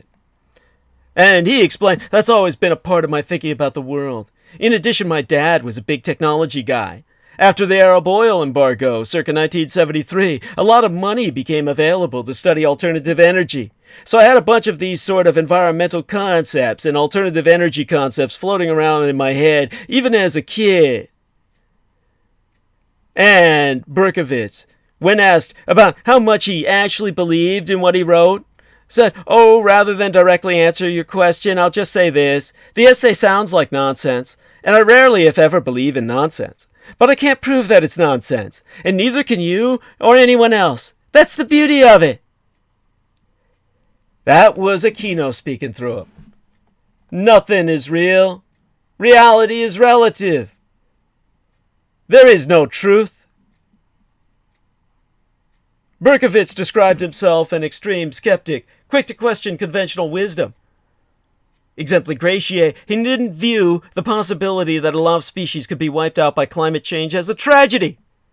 He acknowledged that this could make him sound at worst insane, or at best incredibly callous. To quote his T, I don't believe I'm either insane or callous. I admit no metaphysics in my worldview. I think the history of the universe is a set of random events, followed by other random events. For those of us who really think this way, the idea of putting value judgments on random events is kind of silly. Of course, I'd hate to be hit by a meteor, or, more likely here in Cascadia, crushed in a 9.2 quake. But I'd hate that part. It's about me. It's not about the event. Events are neutral. Goodness and badness happen inside the observer, and are based on the observer's narrow perspective. The dinosaur killer was terrible if you were there, but maybe without it there would never have been any higher primates. So is that good or bad? I could ask the equally meaningless question, is the existence of higher primates a good thing or a bad thing? Questions like this are just silly. Oh, according to Berkovitz, it's equally silly to label consumers immoral for wanting certain products at the best price, or to label their suppliers immoral for supplying them. His point being that the sum total of human interaction is as natural a disaster as an asteroid hitting the planet, leading to mass extinction. This is the relativism. This is the nihilism. All life is meaningless. Everything is random. There is no God, no creation. We are not at the apex of creation. Instead, to quote his Berkovitz, verbatim yet again, we're a species, naturally evolved, that at some point began passing cultural knowledge about modifying our environment to a much greater extent than any species before us. That's all. It happened in the natural course of events. The common use of the word unnatural to describe some of our more advanced technologies is perhaps the most dangerous of all of our fallacies about the world. It implies that somehow we be separate from nature, or that the consequences of our actions can somehow lie above or outside of nature. That's a fundamentally broken way to think about the world, and I believe it underlies some of our most serious problems. Now, of course, Berkovitz recognized that his view was at odds with most people who called themselves environmentalists. and he was concerned that it sounded negative and fatalistic, saying, "My arguments about the neutrality of events in no way prevent us from using our free will to choose and guide certain outcomes at the expense of others for whatever reasons we may prefer. I bet I love polar bears as much as you or anyone else, and I'm willing to modify my economic behavior within limits to try and ensure that they survive. But if we fail to do that sufficiently or in time, well, that's just nature taking its course." Now, one of the things you might find most remarkable about Berkowitz's 20-year-old paper, of course, at this point, we're talking about bordering on 30 years old. I'm thinking back in 2012 when I tracked the son of a bitch down. Be that it could have been written today. Indeed, it's that much more salient, given that it was penned well before climate change and global warming were even well understood by those outside of Aquino's circle and the programmers of the Cray supercomputer who fed in all the facts. And the questions he raises be as relevant as ever. Whether and how we successfully address climate change will depend on the collective actions of humanity. And so Berkowitz himself said, in order to prevent the widespread consequences of global warming, we need to make pragmatic choices about actions that will work. Making those choices starts with a hard-headed worldview that's not cluttered up with unexamined notions about natural versus unnatural, good versus evil, or some grand plan of a big guy upstairs that doesn't exist. He concluded, getting people to think about these questions is the point of the essay, Aquino Had Me Right. Rather, he wrote it, but Aquino had him publish it. And when I corrected him, he never denied it. This is the ideology of the enemy. This is the ideology that you are here to make Earth great again by extinguishing yourself and all life upon it. That you are the bolide strike. You are the meteor impact. And that all life will be diluted in a mass extinction. That the world will be made home to the anti-gods of entropy, the gods of chaos worshipped by the serial killer Berkowitz, the serial killer of minds and souls. This is the enemy. This is your war. You've got to fight it. And unless you support myself as your Führer, there will be no one to lead you to victory. Because no one else be more capable than I, knowing what I know about the enemy. Knowing what I know as to whom the enemy be.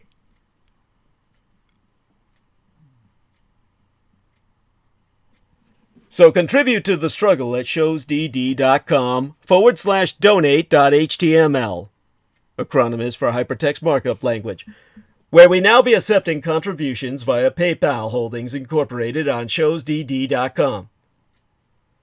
We close this transmission with all due acknowledgement unto mine own personal hero, our dearest English brother in battle, who be Team Thrak, or Dietrich, or Dragons, and the various translations. Our ultimate post-episodic producer, and our final productions archivist at showsdd.com, as well as the YouTube Maggot Channel Manager at youtube.com/she/Magateur, spelled MAGGOTAUR, John Henry II McMills Warrington.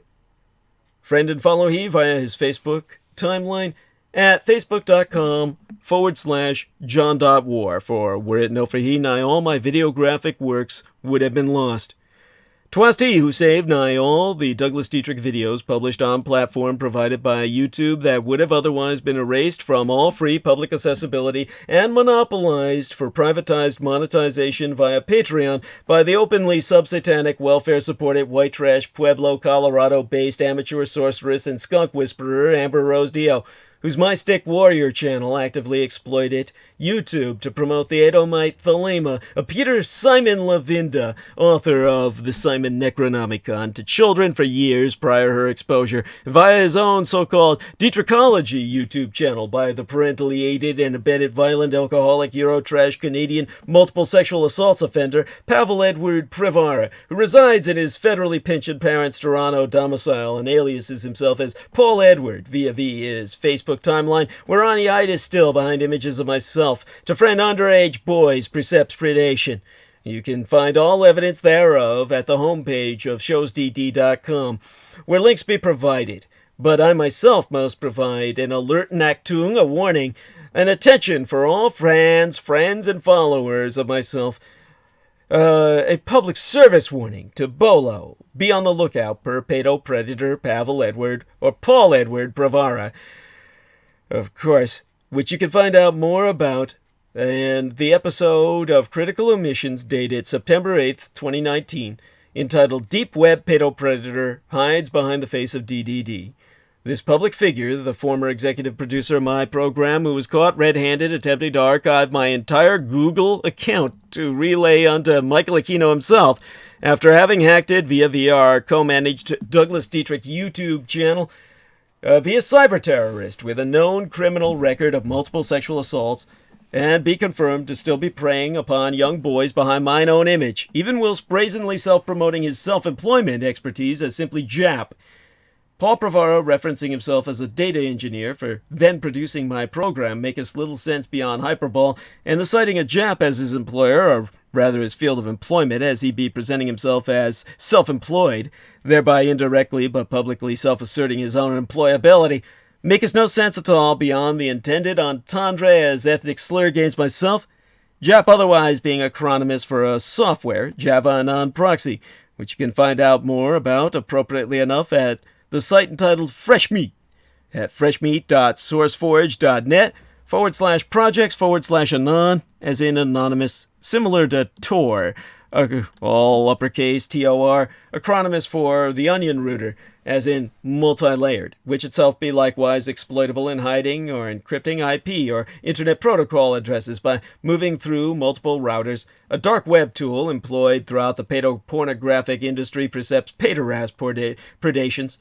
with Jap, all uppercase, being similar thereunto, but JAP itself being relatively new, released in December of 2016, as well as concurrently deployable to hide web browsing. Paul Pravara thereby openly promoting himself as a data engineer in the realm of child exploitation and baby rape, advertising unto others his own ability to deep dive into the depths of deepest darkness and assist others in such. His About section in Linked reads, "My objectives remain the same, resolve data problems through abstraction," which all too obviously maketh no sense whatsoever, a silly string of terms comprising a non-sequitorial word salad. A data engineer develops, constructs, tests, and maintains architectures, such as databases and large-scale processing systems, which altogether might be occulted, it has to obfuscate it, as abstracting data problems, but it's not how anyone seriously seeking employment would advertise themselves. Instead, Paulie the Pedo presumes any potential contractor to read, as in to interpret, his pithy about statement as, "I exploit Jap to resolve data problems, it as transmission of questionable data, through abstraction," meaning cascading and mixing the data streams of multiple users in order to further obfuscate, it as to cult, the data to outsiders, which be what Jap does. Both Paulie the pervert and his handler Agnieszka, or Agnes Maria Shrakzinska, promote themselves as hackers. It would be self-evidently stupid to advertise oneself as such via LinkedIn Corporation by all common sensibilities, but they have been emboldened by the Temple of Set to hide in plain sight. Paulie's entire linked entry being utterly senseless by any conventional rationale other than within this context. Ergo, or therefore, Paul Pedo-Pravara be advertising more than meets the eye. Anyone doing a search on LinkedIn for Jap, or JAP in the uppercase, specifically, in disambiguation from Jap, the racial slur, with a capital J and a lowercase a and p, which would simply pull up anyone's profile who had worked in either a Japanese restaurant or the Empire of Greater Japan itself, will instead, by using all uppercase, come across the page of Paul Pedo-Pravara, and Not anymore. With the nebulous statement of resolve data problems through abstraction, id via encryption being the key to the only page that would be found on that particular search. Anyone who wants help in questionable tasks requiring JAP now be directed to his page and his page alone. His critical omission, a blatant hypocrisy Watt speak his volumes in of and for itself, being that he refuses to explain in his openly published public statement, per myself, as to why he misrepresents himself still by hiding behind the photograph of a liar, which you could find at facebook.com/PI342. Instead of his own flaccid face for reasons that be all too obvious, no one would friend him by his own wretched appearance, despite the fact that he tells underage minors that they have finally found Waldo of the Where's Waldo franchise, and that Waldo was really Harry Potter, his other preferred self-misrepresentation, all along, before offering to let them play with his magical wand. And one final warning by way of Pavel, the predatory pervert. He has now established a false Twitter Incorporated account by which to misrepresent himself called @DDD_now, all uppercase letters. The official Twitter account for myself be @DougDDietrich with uppercase D's, all other letters being lowercase.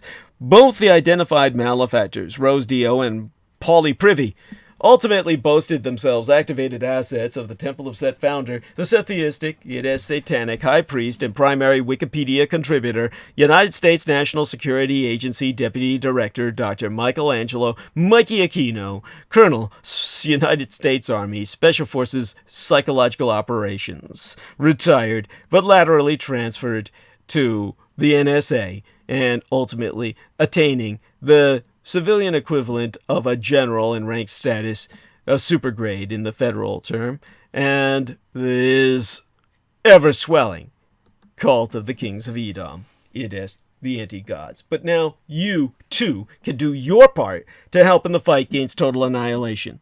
Spread the word about Douglas Dietrich, that he, the biological son of Adolphus Jacob Hitler, which you can find evidence thereof at douglasdietrich.com/2019/05/08 Douglas Dietrich, son of Adolf Hitler, fighting against white supremacist neo-Nazis. And confer a footnote on my bio, sire, on the homepage of showsdd.com, where you can find the meaning of my biological father's name, and, of course, let others know who I am, what I am, and that I be alive and well and resident in the city and county of San Francisco, and if at all possible, electronically relay thy contributions at showsdd.com/donate.html. People are forever asking myself what they can do to fight the paedopathophalacracy, such being our present Slavo-Western government by patriarchy of pathological pedophiles. You can all help spread awareness by supporting myself. We have a new contribution page on douglasdietrich.com, where you can make a donation online using either the credit or debit card. Simply go to douglasdietrich.com and click the red donate button. All sponsors will be granted exclusive electronic access to both my videographic and audio recorded archives through to this year, from the 2011th year in our Lord, the very year mine own late and sainted matriarch, the Grand Madame Diana Linzujin Takabayashi Hideko Dietrich, was murdered, assassinated, nigh immediately aftermath, San Juichi Sensemi, the 3/11 terror attack against the Fukushima Daiichi, or Big One, cluster of nuclear power plant facilities on site, the 7,000 islands of the Greater Japanese Empire. The very same year that, per Native American reckoning, the dawn of the Sixth World came upon us. The age in which magics could yet again be worked conjointly with Mother Earth, Gaia, in redemption of the folk upon her. They're not on YouTube anymore. So visit showsdd.com/donate.html and donate online, where 'tis fast, easy, and secure. Only on contribution will thy membership be processed within 48 through 72 hours, between 2 to 3 days, for full access to all my archives, meaning all those videos that John Warrington saved, aside those on the Maggot Douglas Dietrich channel and the YouTube channel named Taboo Bros 2, spelled TABOO, space BROS space Roman numeral 2, as managed by mixed martial arts maestro Daniel Arola, whom you can visit and friend at facebook.com/Daniel.Arola.3 of Damage, our Daniel Arola Martial Arts Group Incorporated Kali Combatives. Yea, so all the Maggot Tour-backed Dietrich-hosted vids now be available unto all accepting contents accessible via the aforementioned TB2 and Maggot YouTube channels, our extensive showsdt.com archives, now including even the old, ostensibly professed Revolution Radio archives obtained from the late and unlamented controlled oppositionist Mike Ringley, thanks to private purchase by the well-established alternative acid rock band Deep Space Pilots. You can visit at deepspacepilots.bandcamp.com. Their lead bandsman, Ronald P. Stroiney. Friend him on Facebook as Zeb Shepherd at facebook.com. Just look up Zeb Shepherd. You'll find him. There's nobody else with that name, I'm sure. He being a general practice attorney at law in good standing at the law offices of Ronald P. Stroiney and Associates, serving the Chicagoland area's legal needs since 1980 in federal appellate practice, divorce and family law, real estate, bankruptcy, criminal, and DUI.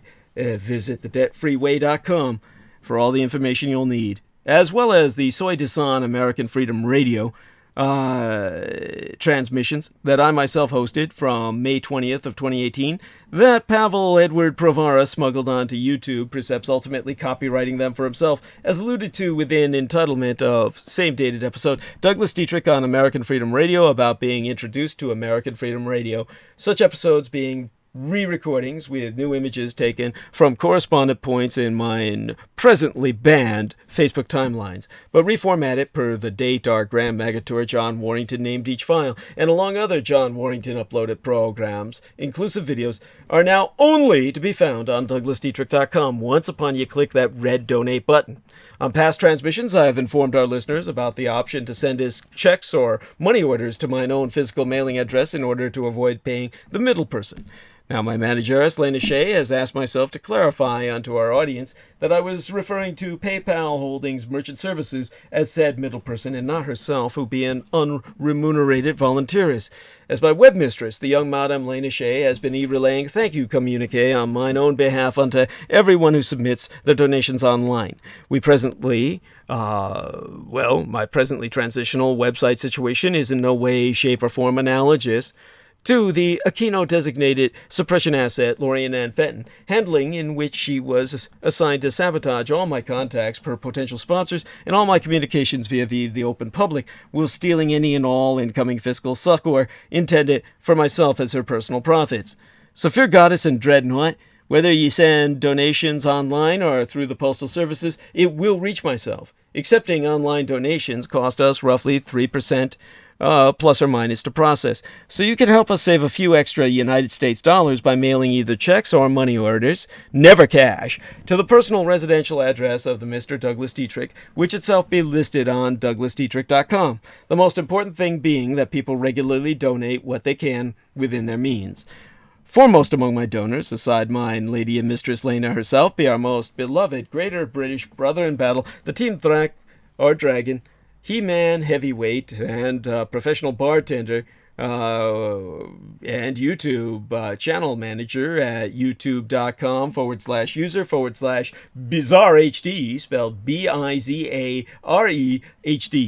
That manager thereof being George Knight, whom you can friend on Facebook at facebook.com/George.E.Knight.7, our own personal hero who has substantially delivered towards my salvation from the streets, and whose self-produced videos entitled How the United States Won World War I and Why We Are Still Legally at War with the Third Reich both be factually substantiated per mine own expositions. Indeed, mine expositions via YouTube would not be possible sans generous benefactions from my listeners on a monthly basis. I am the only person on the surface of this world with the insider knowledge and experience necessary to lead thy resistance against the Russo sub-satanic occupation and anti-godly insurgency.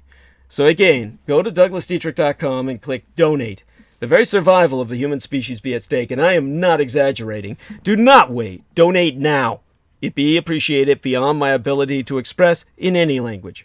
Subscribe to the Douglas Dietrich YouTube channel at youtube.com/C/Douglas Dietrich and click that notification bell in order to receive notifications that live streams has started. My gratitude unto thee all who grace my self-support, and oh, most blessed be thyself and all thine own.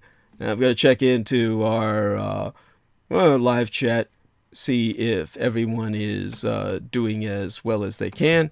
And that everything is copacetic. And let's see what I find. Okay. Joseph says race denial is an essential component of American hegemonic ideology. Yes. Okay. Oh, Christoph Riemel. God bless you, dear sir. I love you dearly. And Jason Mensa says, hi, everyone. Hello there, Jason. And, of course... Peter Moon says, Paul Volcker. Yes, he was providing me the name. God bless him. Thank you. And, okay, not too much else going on right now. And, of course, the young lady. Okay. Oh, my head's spinning too much to take in. Love you, be well. Love you too, honey. All right. Okay. All right, everybody. And in Sancla Seclorum, I've had a hard time believing in the climate crisis because the Pope believes in it. Oh, my God. What am I supposed to say? Well, there's a lot that goes on that's wrong with these established entities. The church has been around for as long as Western civilization. Obviously, there's a lot of corruption that's infiltrated an entity that's been around that long. It needs reformation. But you can't simply deny its donation towards Western and human civilization in the past. It's maintaining knowledge lost in the Dark Ages otherwise. We would never have been able to recover from the Dark Ages without either the Byzantine or Western Church. And the fact that the Western Church in particular has been exposed as so horrifyingly corrupted, all that means is that a massive reformation, a change must take place. And that, of course, will be one of the things we must task ourselves with in the future.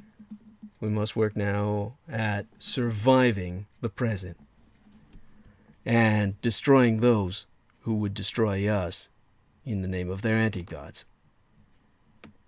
Okay, blessed be, and join us again on Wednesday night.